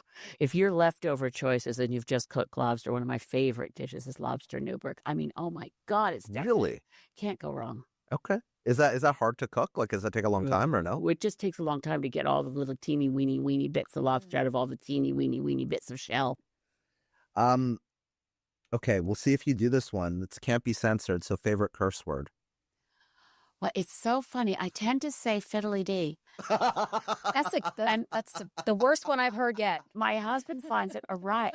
But fiddly-dee. But I did marry. No, okay. So my husband, John Kidder, in his youth, in his 20s, he was a working cowboy, for real. Yeah. He rode around on a saddle horse that belonged to someone else to move around somebody else's thousands of head of cattle. Like Yellowstone. What? No guns, no stupid stuff. He hates Yellowstone. He a legitimate working cowboy. Okay. But he does say fuck a lot. Guns, no he does. Yes, he does. Does that annoy you? No, I love him to bits. Oh, I love lobster. I love me a lobster. I love me a crab. I love me an oyster, a shrimp. I'm a man of the sea. I'm not gonna say it the other way around because you're all perverted, but I love me some seafood of all kinds, but when of he's all cooking, it's persuasions. particularly bad because yelling fuck is interspersed with pots banging and falling all over the place. But anyway, love him to bits. But he can't say. He says, "Why do you say fiddly dee?" I said, "I don't know." So you'll just be, if you have to like scream something, you'll be like fiddly dee. No, I don't scream it. Oh, fiddly dee. That's like that. Okay. Since you brought up your relationship with your husband, what's your secret to that long-lasting marriage? Well, we're coming up on 7 years, Carmen. So or whatever partnership, relationship. We started dating. Not a word of a lie. We started dating at the end of September 2018, and we were married Earth Day, April 22nd, 2019. So, and I said to him, because I was trying to sound mature, to every, if any women of a certain age are out there thinking, I give up on men. I was going to ask you that. Men, in disguise. I've given up on them forever. I said that to myself many times over the years. Sorry, well, not exactly like that. Yeah. And then John came along, and so it's my first marriage. And anyway, I just want to say, you never know. Just saying, my first marriage at 65. You just never know. I just feel so lucky. I was a single mom with a great, great daughter and great stepkids. Yeah. And like, I'm a happy person and I love my family a ton. But secret to being married 7 years so far, just don't die. But I was I was trying to sound mature. That's what I was going to say. God damn it. I was trying to sound mature because when I was in this great relationship suddenly, and I go, oh my God, I'm so in love with this guy. And I'm thinking, okay, be calm, stay calm, try to sound mature. So I said, we don't have to rush. We could take our time. And he looked at me and said, honey, do you know how old I am? So that's, and he sings, he plays guitar. And one of our favorite Canadian singers of all time, or singers of all time, is Stan Rogers. And right before he was singing me this lovely song that I love. And I just want to see your smiling face. Oysters are vessels for the things you're putting on the oyster. It's basically, it's like, shrimp, I could eat shrimp just on their own. But like the red, horseradish, like sauce that you have for shrimp, put in that, some lemon, a little bit of that purple juicy thing with the tiny onions in it. I don't know what that is, but that's great. You just usually there's like a bunch of different things that you can put on your oyster. Sometimes I'll just put all of it. Just get a bite of oyster that is just defies description because it's just too many flavors at once. 45 It's spicy in years like from 5 now. different ways. And I said, honey, I think maybe we should chase. And he sings, he plays guitar. And one of our favorite Canadian singers of all time, or singers of all time, is Stan Rogers. And right before he was singing me this lovely song that I love. And I just want to see your smiling face 45 years from now. And I said, honey, I think maybe we should change that to I'd love to see your smiling face 4 or 5 years from now, because that's more realistic. Yeah. So did you know immediately with him? Yeah. Elizabeth May will outlive us all. No. Actually, we met. John is one of the founders of the Green Party of British Columbia. I know. I read that. that. And when we met, it was because, so it didn't really start right away because he was kind of slow and dumb and didn't notice I had a crush on him. So anyway. Oh, really? I went to campaign for him in 2013 in the Nicola Valley in a provincial election with the BC Greens. Yeah. And I knew kind of, but then, you don't want to be, it's so sad being rejected. And you think, okay, I'm just going to give up on this. I have a crush on him, but he's obviously not interested. And it wasn't till 5 years later that it dawned on him that well, actually, I had a friend who said to him, how thick are you, really? You obviously love her. She obviously loves you. What's wrong with you? Ask her out. So, well, I don't love her like that. I mean, I think she's wonderful. Blah, blah, blah. So anyway, it worked out great. You are always a pleasure to interview. My last question is going to be, what is your... Because I don't know if I'm going to see you again because I'm not up in Ottawa all that often. I can come to Toronto. It's not that there's a train. There is a train. There's the Via. What is your message to the younger generation of this party that's going to be coming up next? The next set of leadership for the Greens to take this into the next level. Well, for every young person, for God's sake, don't give up and don't imagine for 1 minute that this is your fault. Let us, who created this problem in older generations, do our part in responsibility to fix it and work with you. I think there's a pincer movement that can happen in terms of public mobilization with angry grandmoms like me and young people. And in the middle, I know there's a whole lot of 45 to 55-year-olds who can barely hang on to having to do the job, go to work, pay the mortgage. Yep. I think that's the group that's least likely to be able to take on what needs to be taken on. Mm-hmm. But young people and seniors together, like whenever my grandbaby stretches, she still will have it. She stretches her arm out and her fist is clenched. So I've started thinking, the babies united can never be defeated. But the babies and the grandmas together, well, and we need to fix things and we need to trust each other and love each other. And this country, of all places to be in 2025, there's no country where I would want to be except Canada, because I have faith in all of us to work together to fix things, and they need fixing. Elizabeth May, thanks for coming on Can't Be Censored. Thank you. Fiddly D. So to lighten the mood a bit, you see the news recently, the Tucker Carlson statement. He was dating women just a few years ago. That's totally fake. Wow. He's not gay at all. Smart. He said that you are basically fake gay and that you've created this persona to appease the woke mob. Yeah. In a weird way, I guess it's progress. There was a time when I would have done anything to not be gay. Like you would have gone to conversion therapy? Maybe, yeah. And then I grew older, I matured, I went to war. During that deployment, I thought, like, this is insane to, like, be a grown-ass man. Oh, no. Come on.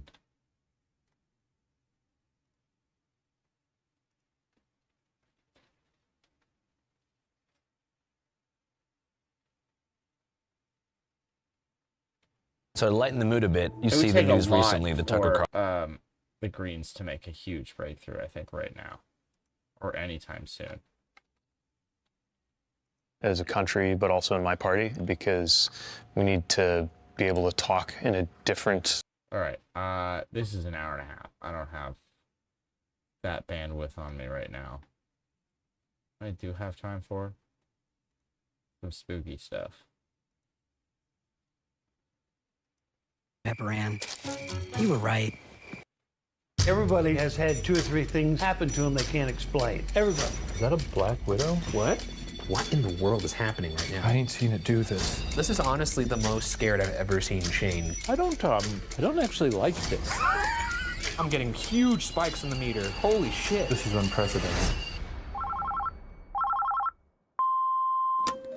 Hi, I'm calling because I have evidence from the Tudor house. Calling with evidence from Brackenford Manor. I'm calling with evidence from Brackenford Manor. I suddenly felt like somebody was watching me. Across like my the back. hair was standing up on my arm. A stick figure show up on the Somebody SLS pulling on my camera. pant leg. Like to find this unexplained shape. Can you guys investigate?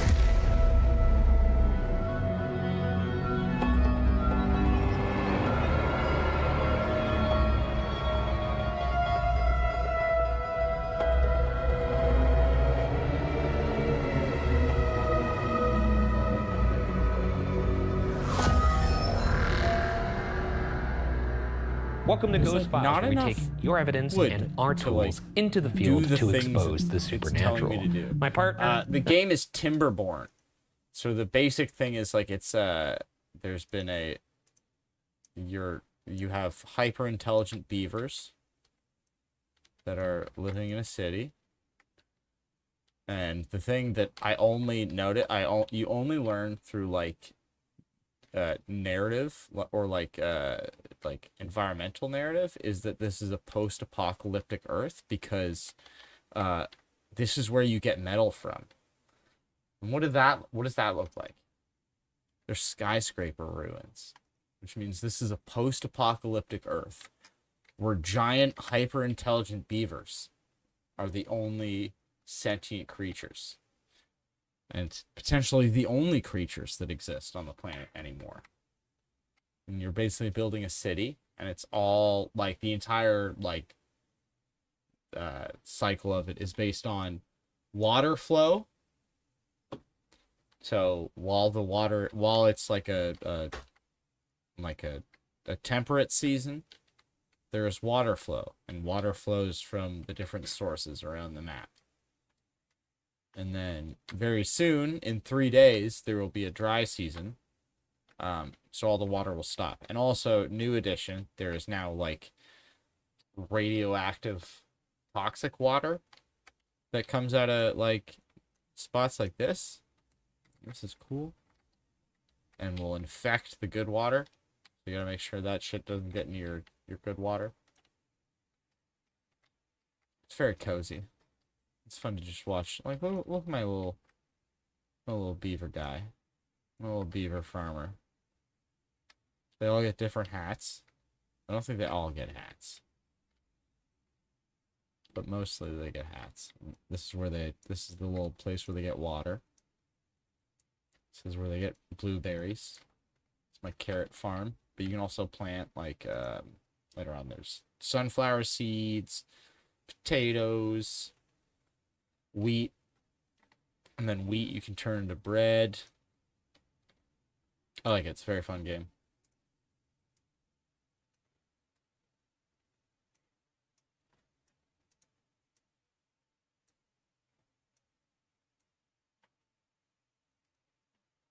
A skeptic. Myself, a believer. Both of us, truth seekers. This week, our team travels to Lake Arrowhead, California to investigate the salacious Brackenford. And they're not even anthropomorphized. They're just like beavers. What are you looking at? Just up to you. You're not sure. I don't think so. It's up to you. Ty's coming in here to make sure I saw that. I got my stuff. Watching it and it never showed up. I'm wondering if it's broken. Wait, go to your chat because you might have to share your new thing. Yes, it didn't even show up on my event thing. It wouldn't show up, right? Regardless, right? No, it would have. Yeah, it would have showed up regardless. Yeah. That's insane. Ty's. Everyone say hi to Ty. He's here. Pepperan, you were right. It's time to grow up. It sounds pretty instant. Subscribe to me, and the subscription didn't go through, or at least the alert didn't. How about myself then? Refresh it. See if it gives you the option to because usually you have to share it in.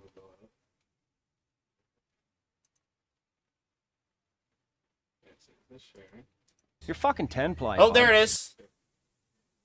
T. James just subscribed with Prime.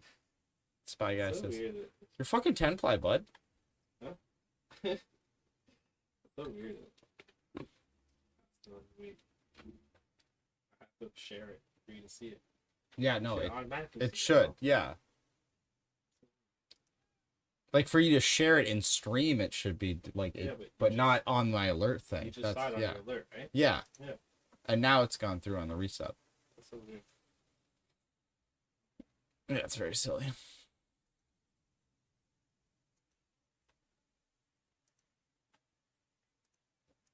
Oh, wrong one. All right, I'll be right back. Go to the bathroom. Fern Manor and Tudor House.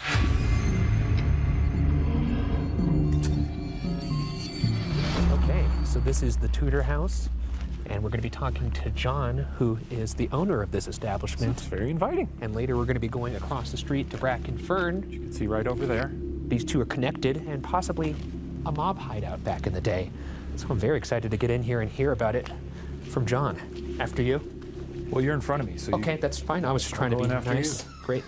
So wait, also got sent this anonymous file. Just had a mini DV inside of it labeled Shelby Oaks. What was that?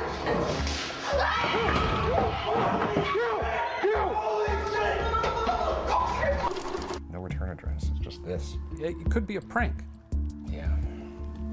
Could be our next big case. Might be the first. What the You see that, right? You see that? That mannequin just moved. Look. Huh? Holy shit.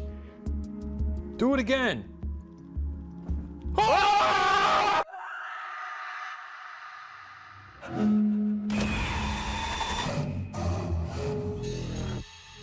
I've been searching for Riley for the last 12 years.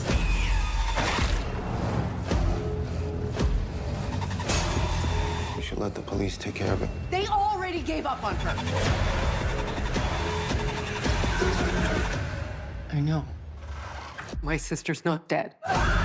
Watch Shelby Oaks in theaters October 24th. Visit whathappenedtoRileyBrennan.com for more information about the Shelby Oaks case. Hello, I'm Hello. Ryan. Nice to meet you. Hi. Howdy. JC. Shane, nice to meet you. Now, obviously, we're here to hunt ghosts. Do you believe in ghosts? Everybody's, by the time they're age 30, has had 2 or 3 things happen to them they can't explain. Everybody. So that could be a ghost, that could be aliens, could be a religious thing. Ghosts fit right into that paradox. So I just say, don't worry about it. Drop it in a box behind you. And It'll be forget there. about And forget about it. It's in the box. If I want to go see it again, I go look. That feels like a healthy way to deal with things that are nagging at you. Just forget about that. Forget them. Yeah, forget about it. Put it Don't in the box. acknowledge them. Move on. Yeah, it never happened, and if you want it to happen again, go in the box. Take notes. Yeah. That's just a word of advice. That's all that. It does seem like you're dancing around the idea of ghosts, but there is things that have happened. My degree was in particle physics. I see. Right? So I don't take yes for an answer. I take a good reason for an answer. So unless you got a good reason for ghosts to exist, I believe there's things we don't understand, and that's good enough. I agree with that. If it's ghosts, Let it be a mystery. Let it be a mystery. Oh, that's Put it in the beautiful. box. You don't believe it's you don't believe it's a mystery. Put it in the box. But you don't. I'll put you in a box. I'll put you in a box. Shrouded in the secluded forests of the San Bernardino Mountains, the Brackenfern Manor was built as part of the Club Arrowhead Villas, a ritzy escape for Hollywood elites. Operating during the Roaring '20s, Prohibition quickly transformed the property into a palace of pleasure.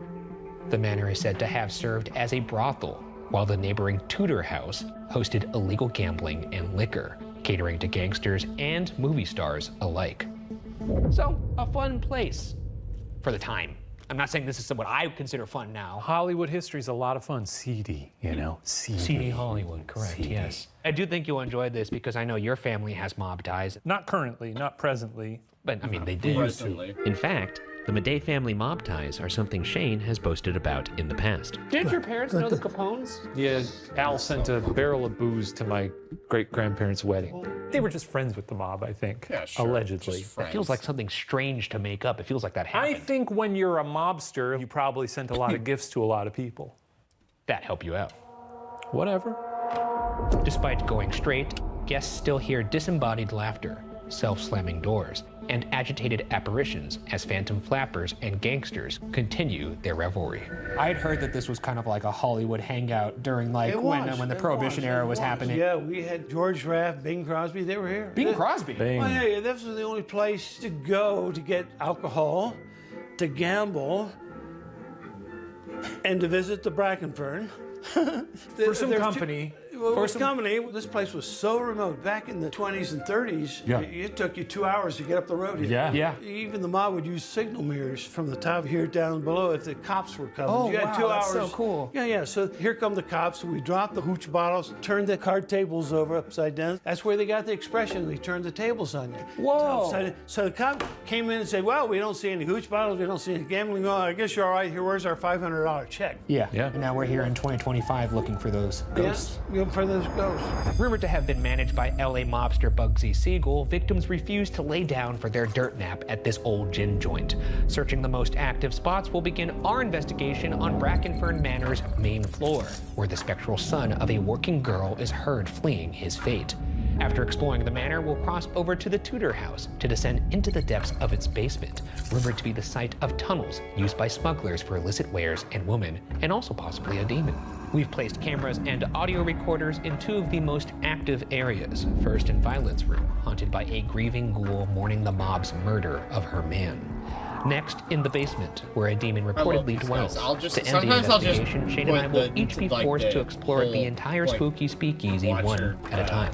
As legendary actor John Barrymore once said, quote, let's rave it up in Lake Arrowhead. Oh, you got a name even in ones there. I've seen. John Barrymore. Yeah. You know, if we make content. Their whole vibe and like they're like they're a very movie good star duo. ghosts. What film would you show them first? What would be the most shocking thing? I would think Also, like Jurassic Park. he has a great answer to this. What would you show a Prohibition era gangster? What movie would you show Park them? or something would be interesting because they'd be like, fuck, dinosaurs are real. Yeah. What would really floor them? Loose change. Incredible We'd answer. be like, this crazy thing happened. It's called Incredible 9/11. answer. And it's not quite what it seems. That's a 9/11 conspiracy theory. Because he's right. Not only do you get to hit him with, like, they don't even know what the Twin Towers are yet. So they're going to be floored by the Twin Towers. Then, holy crap, we could build that? And then you tell them, like, I don't even know if they would even know what Islam is. So you have to explain that to them. Explain terrorism to them. And then they get to see 9/11. Then that's going to blow their mind. And then because there's no way the 1920s human mind has any psychic defenses to a modern day conspiracy. Like, you know, the the thing was like if you showed a Dark Ages peasant, if you gave them a Dorito, they'd explode because just of the flavors. Like that's obviously not true, but I do think you could do some like Cthulhu level psychic damage to like a 1950s, like a pre-1950s person's mind by just if you could somehow download all of the information necessary for them to understand a modern day conspiracy. Like you would melt if you got a dude from 1910 and you could somehow download all of the prerequisite knowledge and current knowledge of QAnon into their brain, they'd explode like scanners. Just wouldn't be able to handle it. Documentary? Because even before they got to the conspiracy, the amount of knowledge they'd have to consume and digest to even get to a point where they could understand the QAnon conspiracy would be astronomical. Because then you get a sort of a twofer. You teach them about 9/11, but then you teach them about the real 9/11. Okay. Having had a couple of experiences, I can't explain over the Brackenford particularly, there's things out there that I don't understand. Good enough. Put it in a box. Now, let's take it out of the box, though. Yeah. Could you tell me a little bit about those experiences? Well, I walk into a room and there's hangers swinging. Whoa. In one of the bedrooms. Yeah. I'm rearranging hangers. Okay. Wait. I'm a scientist. I must have missed an earthquake walking down the hall. Did they get rid of I go in the other rooms, no hangers are swinging, just that one room. I go back 10 minutes later, the new hangers I put in there are swinging. Not in the other rooms. I said, wait a minute, 2 out of 3 is not good. So I leave. Now, That's I never not told good. that story to anybody else. A year and a half later, guy comes rushing downstairs. He said, did you guys see those hangers swinging up? No, nobody else did. And I said, well, I got a story to tell you from a year and a half ago. Oh, yeah. I did. Yeah. So do I believe something's going on? Yeah. So Is it a possibly- ghost? It's in my box. Gotcha. What a guy. Yeah. Cool dude. Put it in the box. We will be putting it in the box. I'm excited to feast my eyes on this manor. Well, you're doing it right now. Well, I mean the inside of it. Oh, yeah, you want to get in there. Oh, yeah. Well, they turned the lights off for us. That's what we always hope for. Atmosphere. That's how I like my own home. This actually functioned as the brothel, and across the street was more for the gambling and the boozing. That makes sense.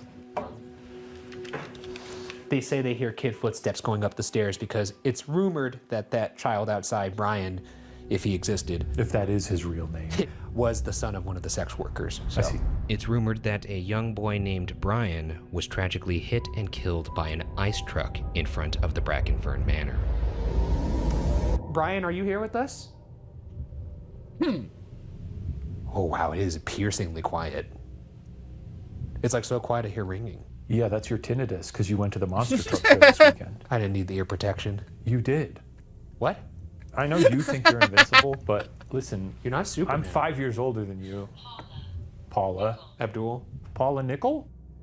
The Ovulus takes environmental readings that spirits are said to manipulate, such as temperature or electromagnetic fields, and converts them into corresponding words or phonetic sounds.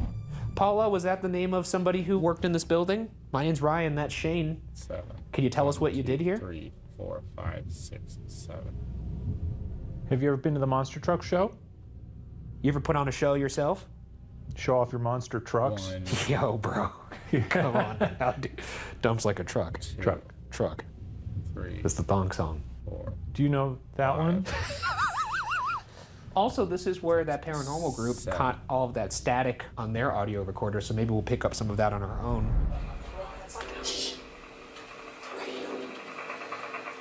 Oh, wait. It just... Because it makes a lake. We love to see it, don't we, folks? That shit was crazy. I'm sure you folks get a lot of people that are just like us coming in here, and I just want you to know we're here to have a good time. We hear you do some pretty crazy stuff with hangers. That's true. We want to see those wiggling around. If you can maybe show us some razzle dazzle tonight. That's right, and that's not sexual. That's not an innuendo. Or... No, we wanted you to just wiggle the hangers for us. Yeah. Could you possibly move something? Can you scream? Oh, good. We're gonna run out of water almost immediately. Now, well, it sure is quiet in here.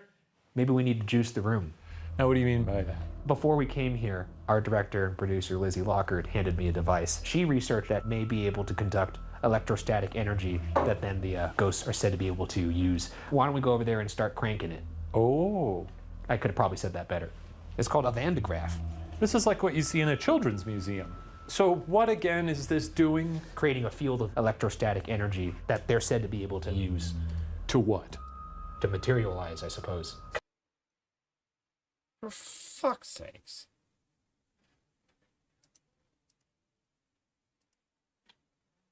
We're still streaming? Oh, we're still streaming, it looks like. Conduct electrostatic energy that then the ghosts are said to be able to use. Why don't we go over there and start cranking it? Oh. Are we still I going? could have probably said that better. Can everyone still see It's me? called a Van de Graaff. This is like what you see in a children's museum. Wait. So what again is this doing? Creating a field of electrostatic energy that they're said to be able to use. To what? To materialize, I suppose. Kind of like how people say their equipment gets drained of battery often around. That's ghosts? They suck the juice out of batteries? They're big suckers. This is like a big lollipop. For Bacon bits for Yeah, them. exactly. Is this dangerous? Is this just static? Yeah. That's not dangerous. No, well, I wouldn't touch it. Okay, so now I'm going to crank it up. I'm juicing it. Spirits of the building, I am giving you something that you may be able to use to materialize. Hey! I'm trying to say this with a straight face because I realize the thing's talking. Gifted one You're juicing. subscriptions to the community. Hey, T. James. Thank you. The gifted sub to Fargo. Ty's in a very giving mood, it seems. Thank you very much.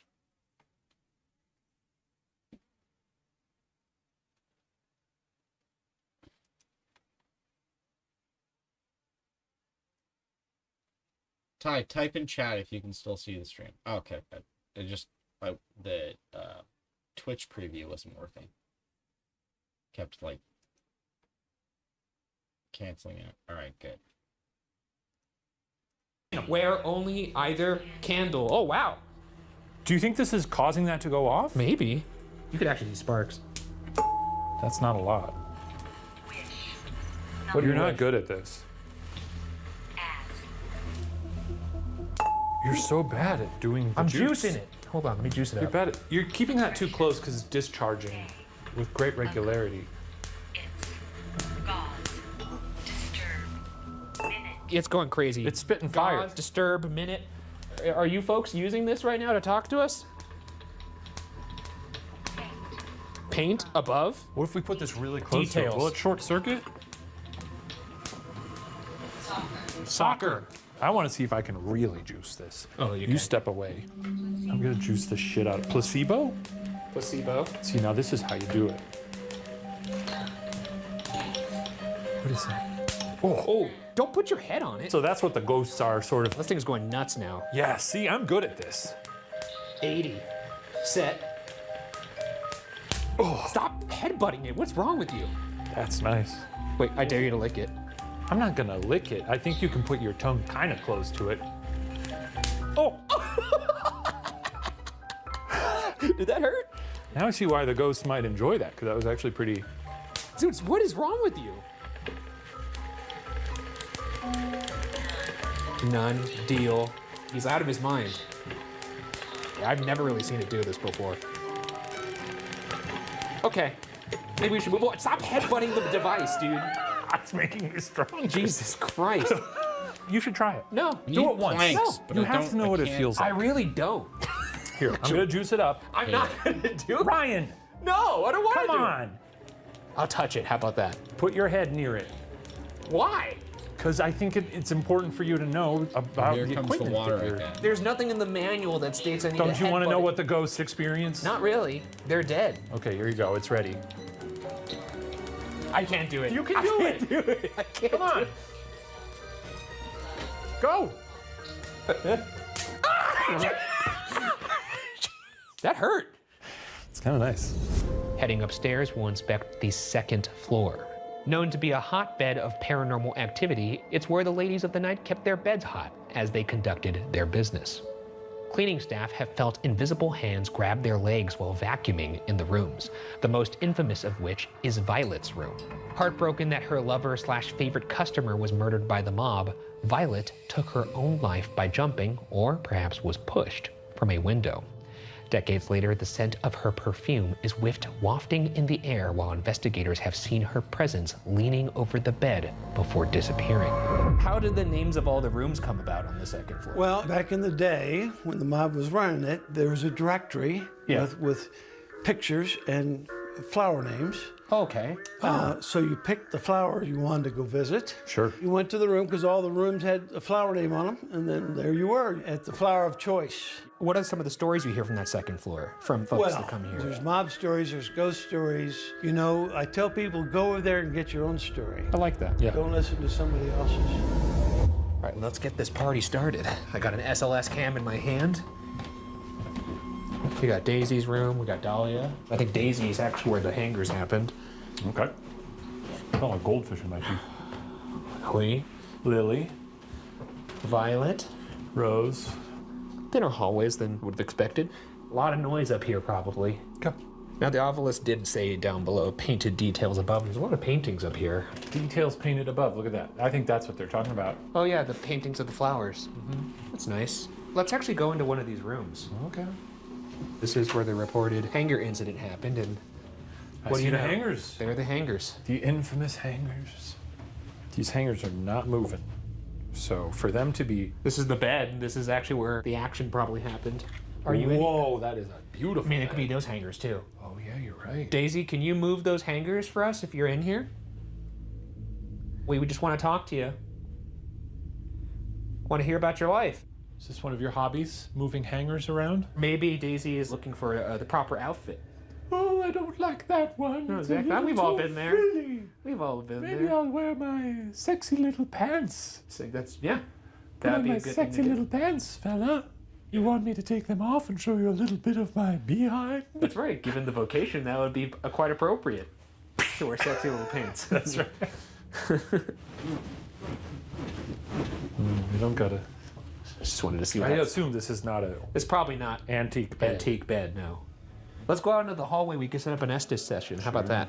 The Estes method is a technique when one person wears noise-canceling headphones connected to the spirit box, becoming a human speaker system by repeating exactly what they hear. The other person facilitates communication with spirits by asking questions and attempting to elicit clear and direct responses. You could use my tall friend over here to speak to me. Fruit fly! Fruit fly. Okay, great. Also, I have a little device set up in Violet's room. You can go ahead and touch that if you want me to go in there. That's so But annoying. I'm going to go ahead and just roam. No! There's not enough trees. No what? You not want me to go this way? Something wet! I'm sure there is. Where is something wet? Should I walk down this hallway?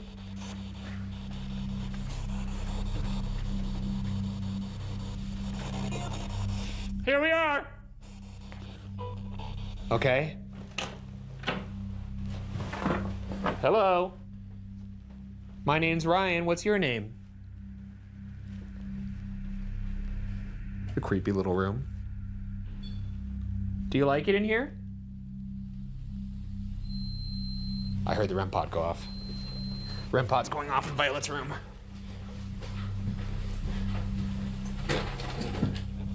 Hello. Don't even! Okay. Violet, are you in this room with me right now? Oh, okay. My name's Ryan. Violet, you could either use my friend over there to talk to me, or you can go ahead and touch that red light and we could communicate that way.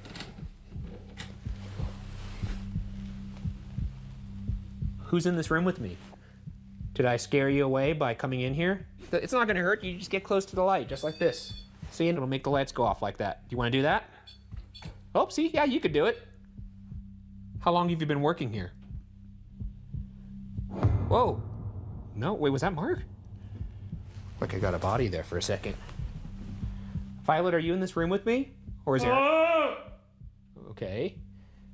Violet, I did hear, allegedly, you were either pushed or jumped from one of these windows because something happened to... Molly! Your lover. Is your name actually Molly? Was that an accident?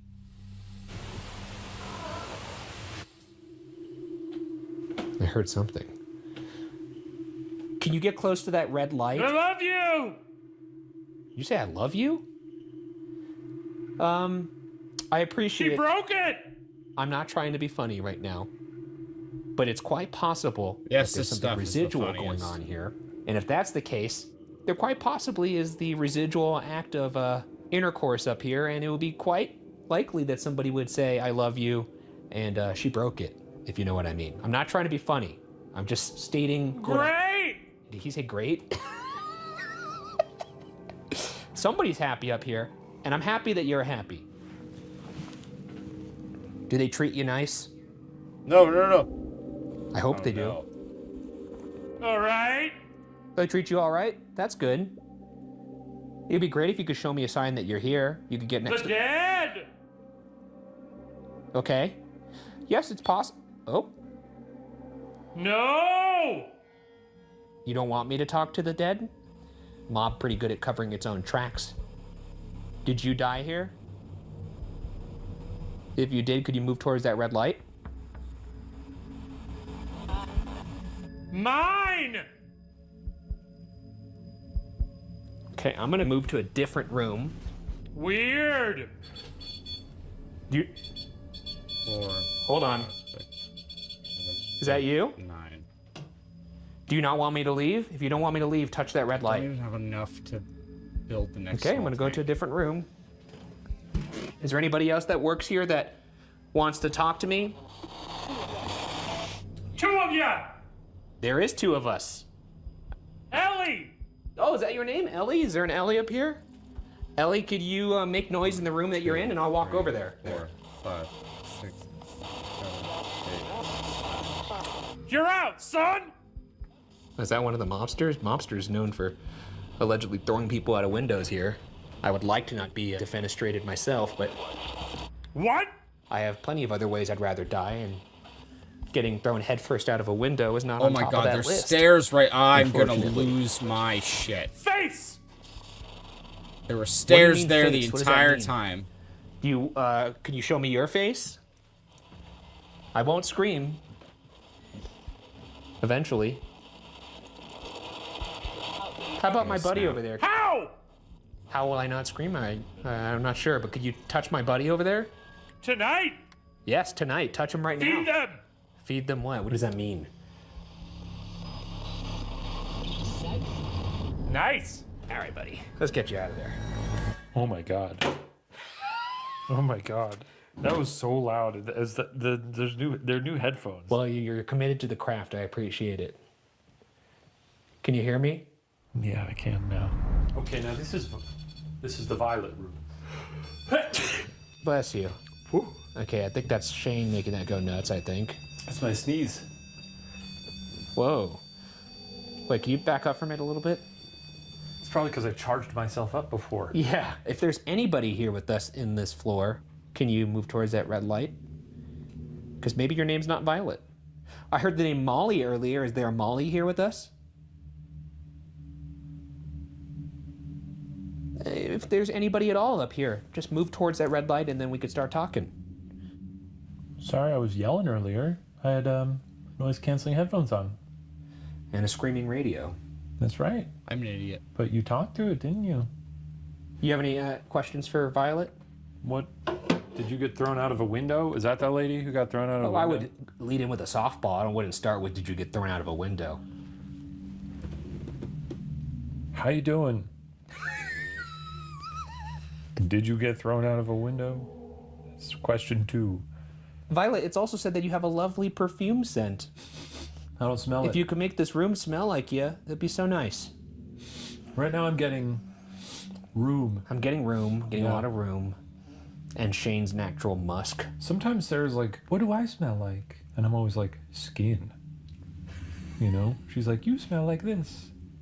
And I'm like, you smell like skin. That's how Buffalo Bill would answer that question. Well, that's what people Skin. smell. You smell like skin. Is this what you made the fellas sound like? Flatlining dudes up here. Okay. Okay. I think that's our cue to leave. After we cut our cameras and left the room, the REM pod suddenly started responding. As soon as we left, this thing started going nuts. Of course. Violet, is that you? This is crazy. That is a lot. Okay, re-rolling. Are you kidding me? Violet, you realize I was recording on my iPhone before we rolled all my other cameras, right? Maybe that's the thing. Like, you know, they don't want to be filmed. It's a very discreet business, you know? Hey, everybody, let's cut. Everyone say you're cutting. Cutting. Like how this kind of works. We're still filming. Well, you can see that because you're watching this right now. Okay, let's move on. Yeah, let's go upstairs. Wow, look at this upstairs area. I thought that would work. She's smart. So I guess this is the window where you would look in so you could watch if you're into that. Cool. Always cool to see people going to Bone Town. See you, Violet. Oh, hey, you're back. Okay, Violet, if you could step away from that for a second. What in the world is happening right now? I ain't seen it do this. I actually haven't seen it do this. This is kind of crazy. Violet, I'm gonna come into the room. Is that okay? What in the is going on? Dude, what the fuck is happening right now? It feels like this thing's about to explode.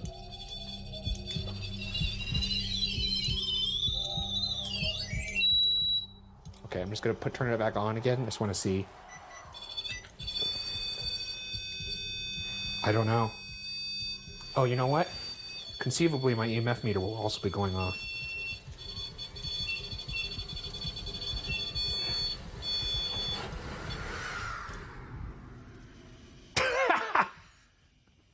What the fuck? Did you not like me putting that other thing next to it? You want me to take it away? Okay, I'll take it away. Sure. Now I'm getting huge spikes in the meter. Holy shit, it's up to 20. What does that mean? I mean, this is usually not going above like 0.1, 0.2 microteslas. This is unprecedented. You not like us in your room? We could just watch through the window? He likes to watch. Yeah. Okay, yeah, we'll walk out. Sure. Okay, now Ryan, stand by this window and act like a creep. Breathe real heavily. Go on. I'm not doing that. No. Why don't you do it? How about that? Hey, I'm a perv. That looks real good. I like what I see. Really good work. I like the way you two do that. Do you mind if I join? Not at all, brother. Oh, wow. Oh, he's flexible. He's really flexible. He's in the circus. Oh my gosh, he's bending him like a pretzel. It's really something. All right, we're gonna leave for real now. Okay. Well, that was cool. That was wild. Also, the spikes in the REM pod were coinciding with my EMF meter, too. Very cool. Okay, let's keep moving. Very cool. All right. Don't talk to me like I'm a toddler. No, that's great. Reaching the top of Brackenfern, we'll search the 3rd floor, which is watched over by Ralph, the caretaker. Allegedly, after fooling around with some of the working girls, Ralph was invited up to fix the windows and took the fast way down when some muscle threw him out. Still tending to his tasks, Ralph has been seen working in the dark, only to disappear once the lights are turned on. Finding their honeymoons haunted, there's many experiences in the bridal suite. Women seem to have no problem staying on the top floor, but after seeing apparitions, many male guests find themselves sleeping on the couch on the 1st floor, leaving only the ghosts to shake the bed on their wedding nights. Okay, so we have a room that's called Heather, Fern. That's a sort of a little orphan room, isn't it? Yeah. The slanted ceiling. Little Harry Potter room in here. Yeah. I just wanted that growing Oh, up. God. Slanted. What's over here? I don't. That's an ominous bed. I don't like this bedroom at all. This is a sort of a strange liminal space. If I was led up here by a professional lady, Yeah. and she was like, "We're gonna do it in here," Yeah, crane your neck to get into the I don't know bed. about that, man. Oh, it actually opens up quite nicely, but there's a vibe in here. That Yeah, I don't like the vibe in this room at all. Is there anybody in here with us? Could you make a noise? Maybe they need to like paint the walls or something. Do you like it in this room? Okay. Well, we're gonna go into the fern room. So a little bit better. Okay, so we're gonna have a couple devices here. Oh, he's getting it all out. And you got a nice fainting couch here. Oh yeah, that's nice. Okay. So what we're gonna do, since we were getting so much EMF over in Violet's rooms, we have 4 EMF devices. I'm gonna put them in different parts of the room. You're doing all 4? That's right. That's right. And then this is the dead bell. Now, folks.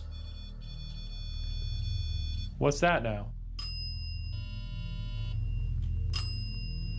It's dinging. It's a very active room. Jesus Christ. This right here. The dead bell will automatically ring when EMF disturbance is detected. What the fuck? What's going on with this thing? Okay. Why is it white? Wait, what the fuck? Jesus Christ, dude. You gotta read these instruction manuals. Well, no, I know how to use this thing. Yo, what in the fuck is happening? Sometimes it's hard to believe that anything would cause these things to go off. So when they all do go off, I just assume they're all malfunctioning. That or we're just in a real hot room. What the? What happened to my Boozabee? Did you break it? I don't know. Maybe Ghost broke it. If you broke the Boozabee, hit the bell. Okay. I'm so sad. I love my Boozabee. I'm sure it's fine. You think it's broken? Yeah, it's like fried or something. Did the house fry it?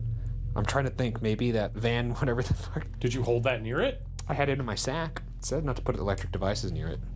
I put my head near it. That was fine. You're not an electric device. Yeah, but my brain is fragile. I'm not going to disagree with you there, but okay. I think all brains are pretty fragile. They say they're a lot softer than you know. Now, it said that Ralph, the caretaker, is up here. Oh, Ralph! Is that you, Ralph? If that's your name, could you ring the bell again?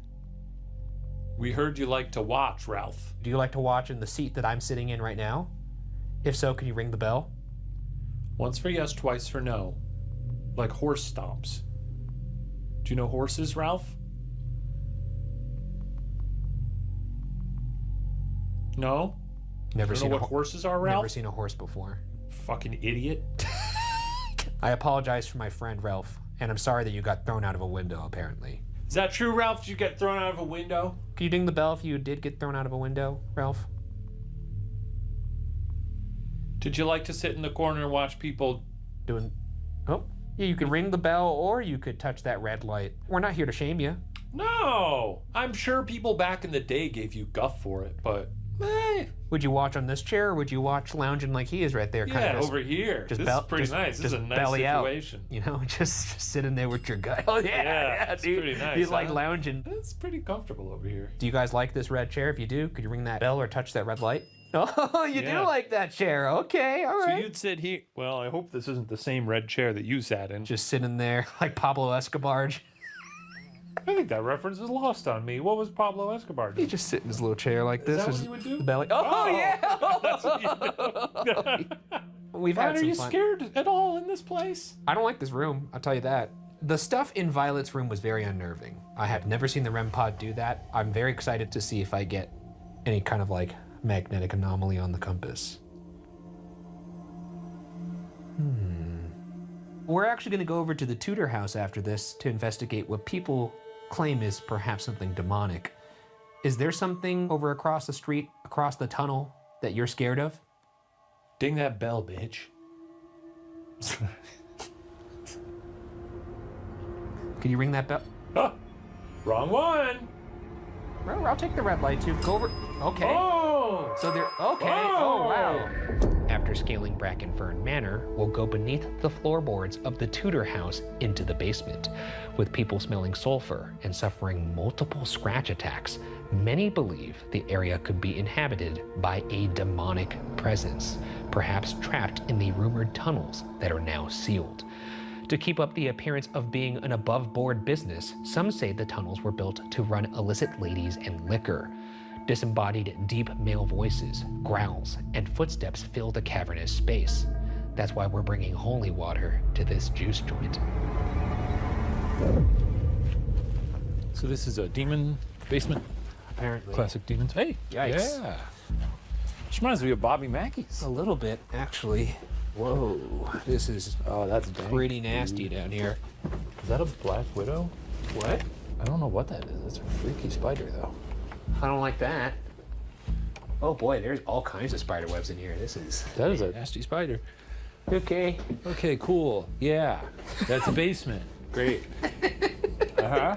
Man, it is nasty down here. There's a lot of spiders. Also, apparently that tunnel is down here somewhere, if it existed. I don't actually like this. I know I'm pretty cavalier with a lot of these places. The vibes are a little shaky. There's some shaky vibes here. Yeah, it's all kinds of unsettling down here. Lots of places for a ghost to hide, maybe a human to hide. Yeah. Okay, let's pull out the spirit box. Turn around and say hi. The most scared I've ever seen you look. No wonder why you laugh at me all the time. It's a funny face. Hey, there's a gun. It's a toy one. Is this somebody's gun down here? You gotta say nicer in this room because of the lack of spiders. You gonna go look at Poop Mountain? Apparently there's a big pile of poo down here. Oh, well, he's doing that. I'm gonna turn on my Ovilus. Copy. Paula. Paula again. Poop. Big pile of poop in the corner. Something's crawling on me. Anybody down here with me? I'm looking for the entrance to the tunnel. Can you show me? Great. Music. I'll follow the music. Mike? I saw the big pile of poop. There's a pile of poop? Yeah, it's very large. What kind of poop is it? Brown. But is it like a human turd or is it like... I think canine. Oh. Possibly. Or demon. Is there a demon, you know, dropping a demon dookie down here? Sure.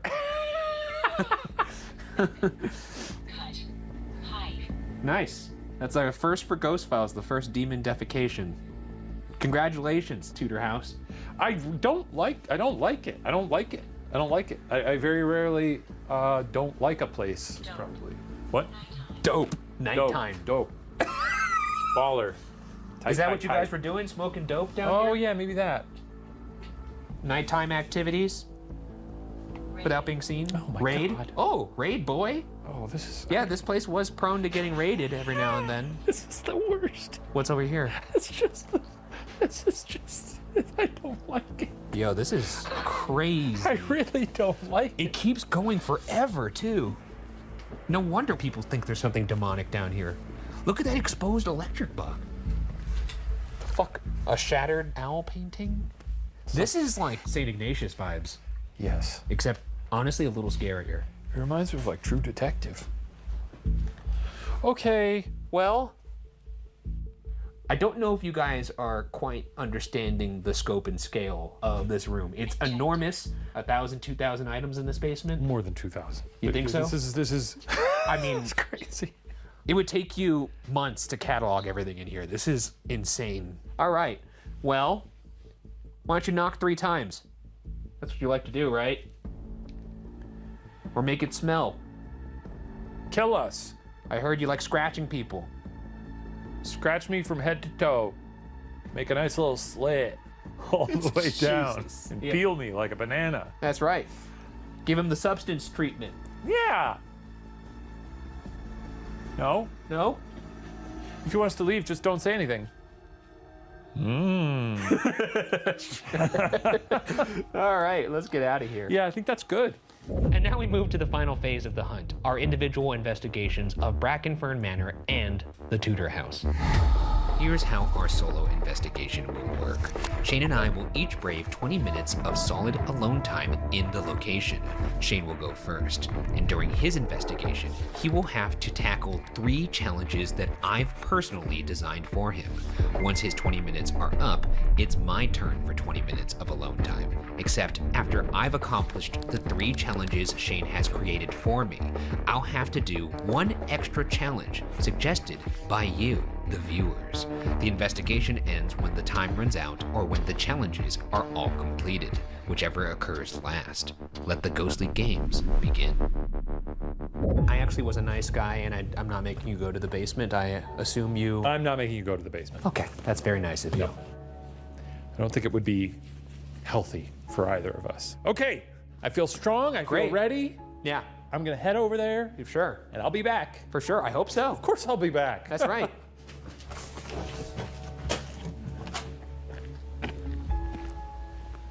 Oh, it's a beautiful night. Something ominous about walking up to the house from across the street. Okay. Well, this is honestly the most scared I've ever seen Shane going into a solo. I have to say, it brought me a lot of joy. There have been external factors to this investigation that have made this an even scarier thing. You saw the spiders in the basement, but I'm just gonna leave it at that. You wanna hear more about that? You can check it out on our Road Files on Watch Your TV.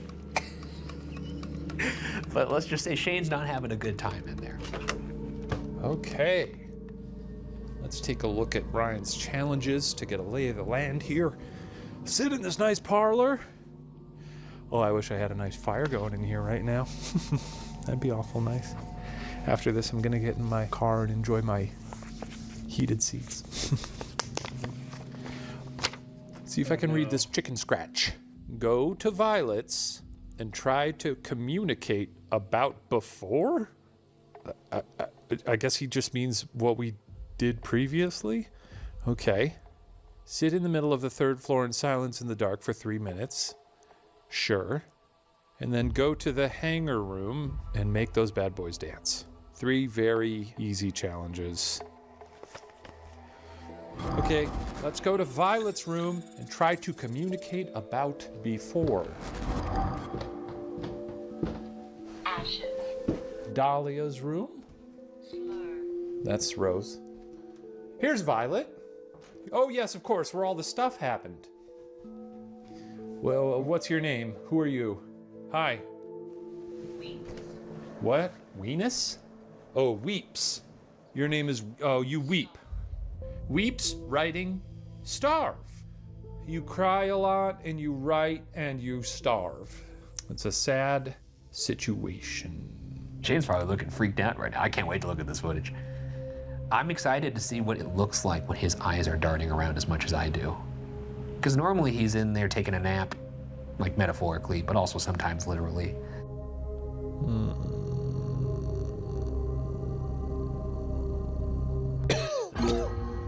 It's a little dusty in here. I'm actually really looking forward to and also terrified of Violet's room because that was some crazy shit that we got on the REM pod. I've never seen it do that before. I'm not sensationalizing that. It was really odd, especially because it was so quiet and then it was so loud for so long. So I want to take the REM pod back in there, see if I can replicate it. I also want to take my compass in there, my EMF meter in there. Who knows what's going to happen in there? It's been a fun investigation, all things considered. Okay, here's the hangers. Now, Ryan said make those bad boys dance. I don't know if that means me make a ghost do them. This feels like the worst video game that exists. This view right here. Press A to jiggle hangers.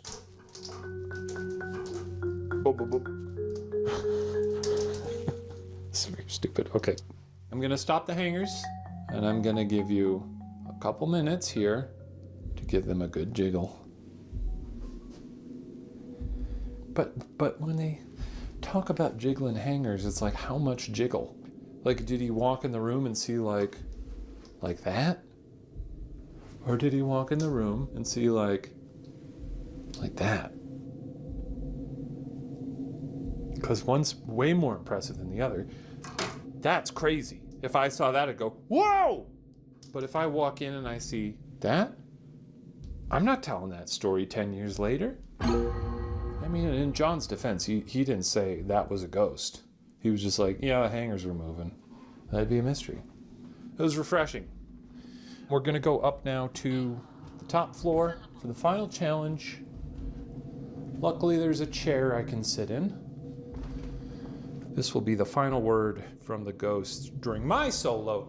So, great, good. Scratch, sure. Turning off my light. Here we go. Okay, 3 minutes beginning now.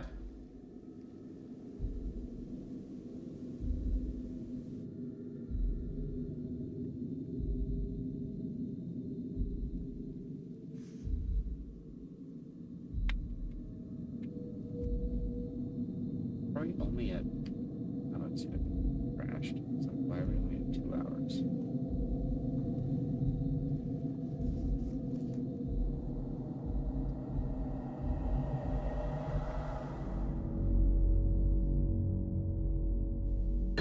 All right, it's 3 minutes. That's 3 challenges successfully completed. Not a single word on the ovilus during my 3 minutes of silence. Hey! All limbs attached. Hey! Look at that. Look at that. You're alive. How was it? You know, it was a lot of fun. It's a very quiet house. Give it here. I guess it's my turn. What if I just like fainted right now and I couldn't do it? We'd bust out the smelling salts and push you in there. I'd wake up with a helmet already on me. You're just in the basement. All right, have fun. All right. Oh, shit. Over to Brackenfern Manor by myself. Sweet. This is like the beginning of a found footage movie. Oh! Thank you. I forgot I'm playing Boongo. This is so fun. It just occurred to me that if I were ever to die in one of these, you would get a pretty shocking angle of somebody's light leaving their eyes. Here we go.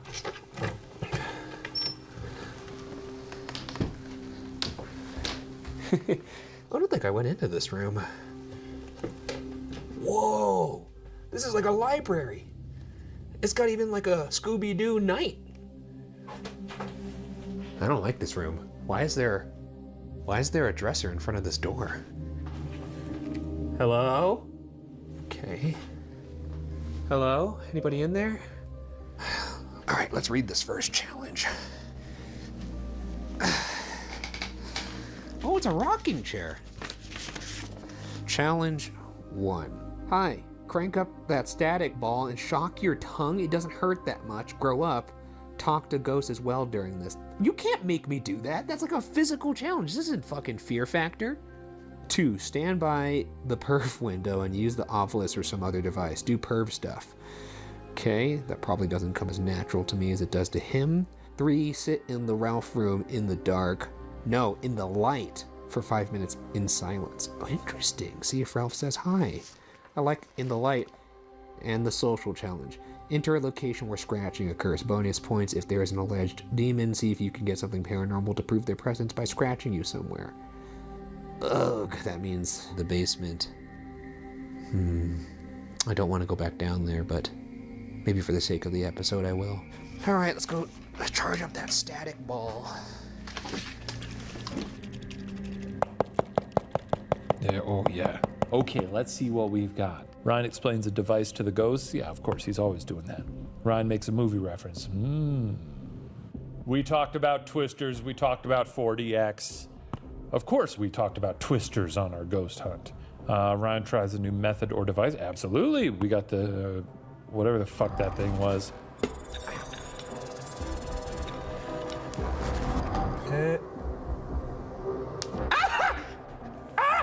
Jesus Christ, that spark shot straight out of that thing on my tongue. That was not ghost related. That was so mean. Are there any spirits down here with me though? That was also part of the challenge. Okay. I gotta go to the perv window and do perv stuff. You know, ooh, oh yeah, that kind of stuff. You know, really sexual. Oh yeah, baby. Hachi-machi, you know, that kind of filthy talk. Oh, my shoe's untied. It'd be a real shame if I tripped over that and broke my neck. Okay. You know, it's really scary to actually have to tie your shoe in a haunted house because you're so vulnerable. And my back is to like an open door right now. I don't like it. Fuck. Okay. To retest. I'm gonna put it back in here. Okay. I'm looking through the perv window again. I'm gyrating, doing perv stuff. That's the extent of my perviness right there. Look at those hips swing. Okay, I think that's the extent of that. Now it's time to do some actual hunting. Violet, if you're in there, can you touch that red light again like you were before? Whew, it's extremely quiet in this house. Okay, I'm gonna do some checks in here. So, oh. Okay, good. This is good.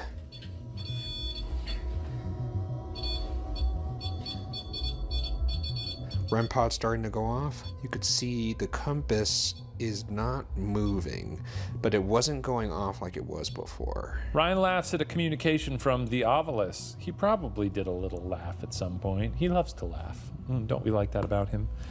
Ryan does a good job investigating. You guys are just doing that to be sweet. I think he did do a good job. Ryan mentions hot dogs are a glizzy. Why is this on here? Does he mention glizzies often? This isn't our glizzy episode. Maybe it already happened. Okay, REM pod going off like crazy. Violet, is that you? Yes? Could you actually touch the red light more and make it go off like you were before? I just want to talk to you. It's just me now.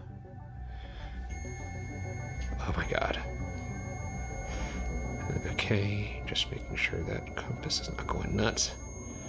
That's actually not the EMF going off. That's actually the temperature rising. Violet, is that you making the temperature rise in this room? If I seem scared right now, it's because this is a new place to me. That's it. Violet, I'm running out of time. It's right there. All you gotta do is touch it. Or if you want me to leave, can you touch that red light? Do you want me to stay? I'll stay if you touch the red light. Oh, fuck me.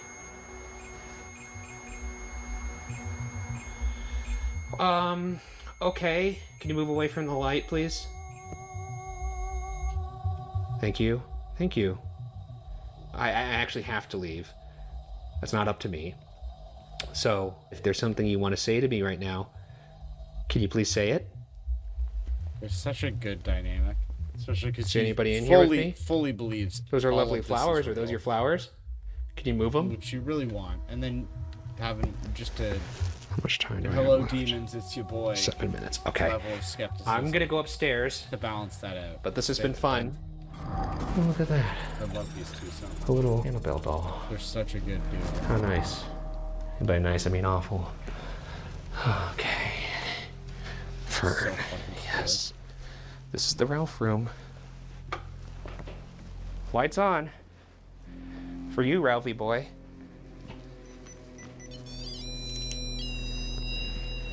I'm gonna sit in silence, Ralph, because that's what I'm supposed to do, for 5 minutes. But if you want to make contact with me, you can either show yourself, or you can touch that little circular thing on the bed. Here we go. 5 minutes of silence for you to do whatever you'd like, Ralph. Including, I guess, touching me.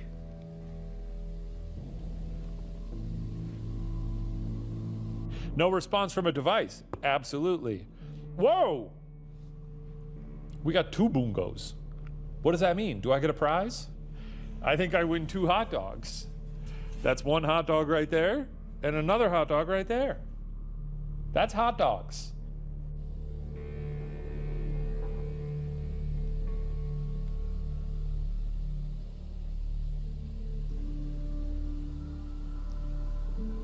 Okay. It's notable that REM pod did not even go off in here. Absolutely nothing in Ralph's room. Okay. I got my social challenge to do.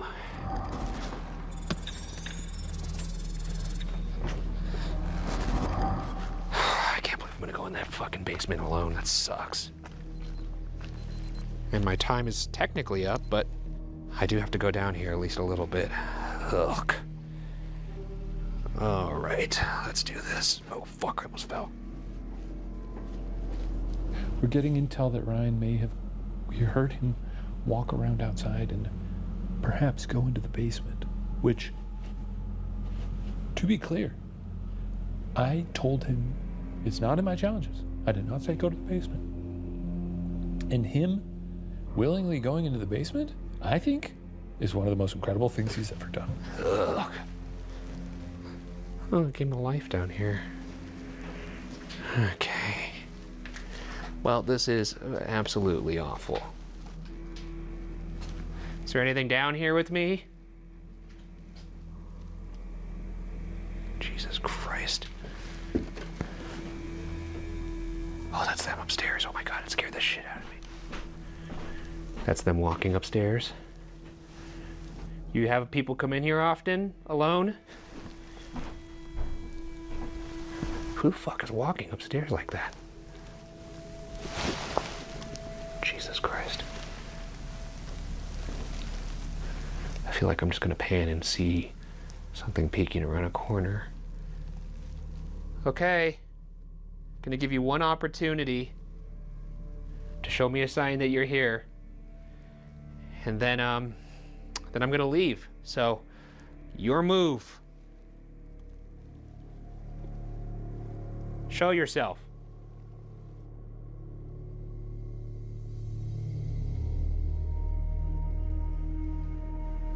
Okay.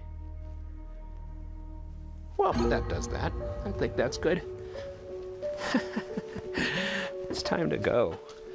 Oh, look, a door off its hinges. Isn't that nice and quaint? Okay. At the end of this, we might be calling it quits. That's that.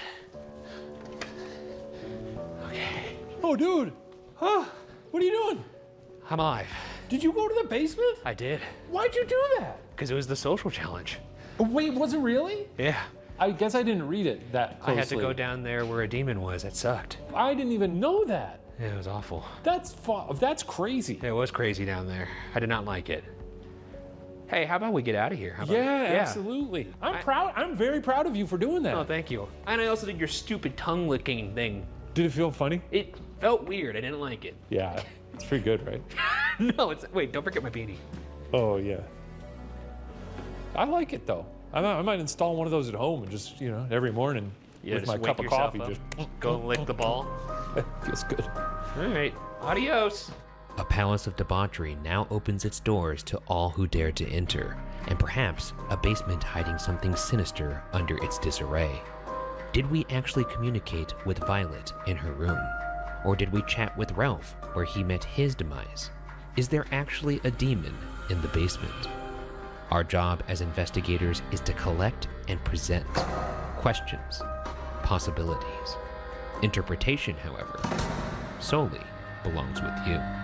But for now, the mysteries of Brackenfern Manor and the Tudor House can now be locked away in the Ghost Files.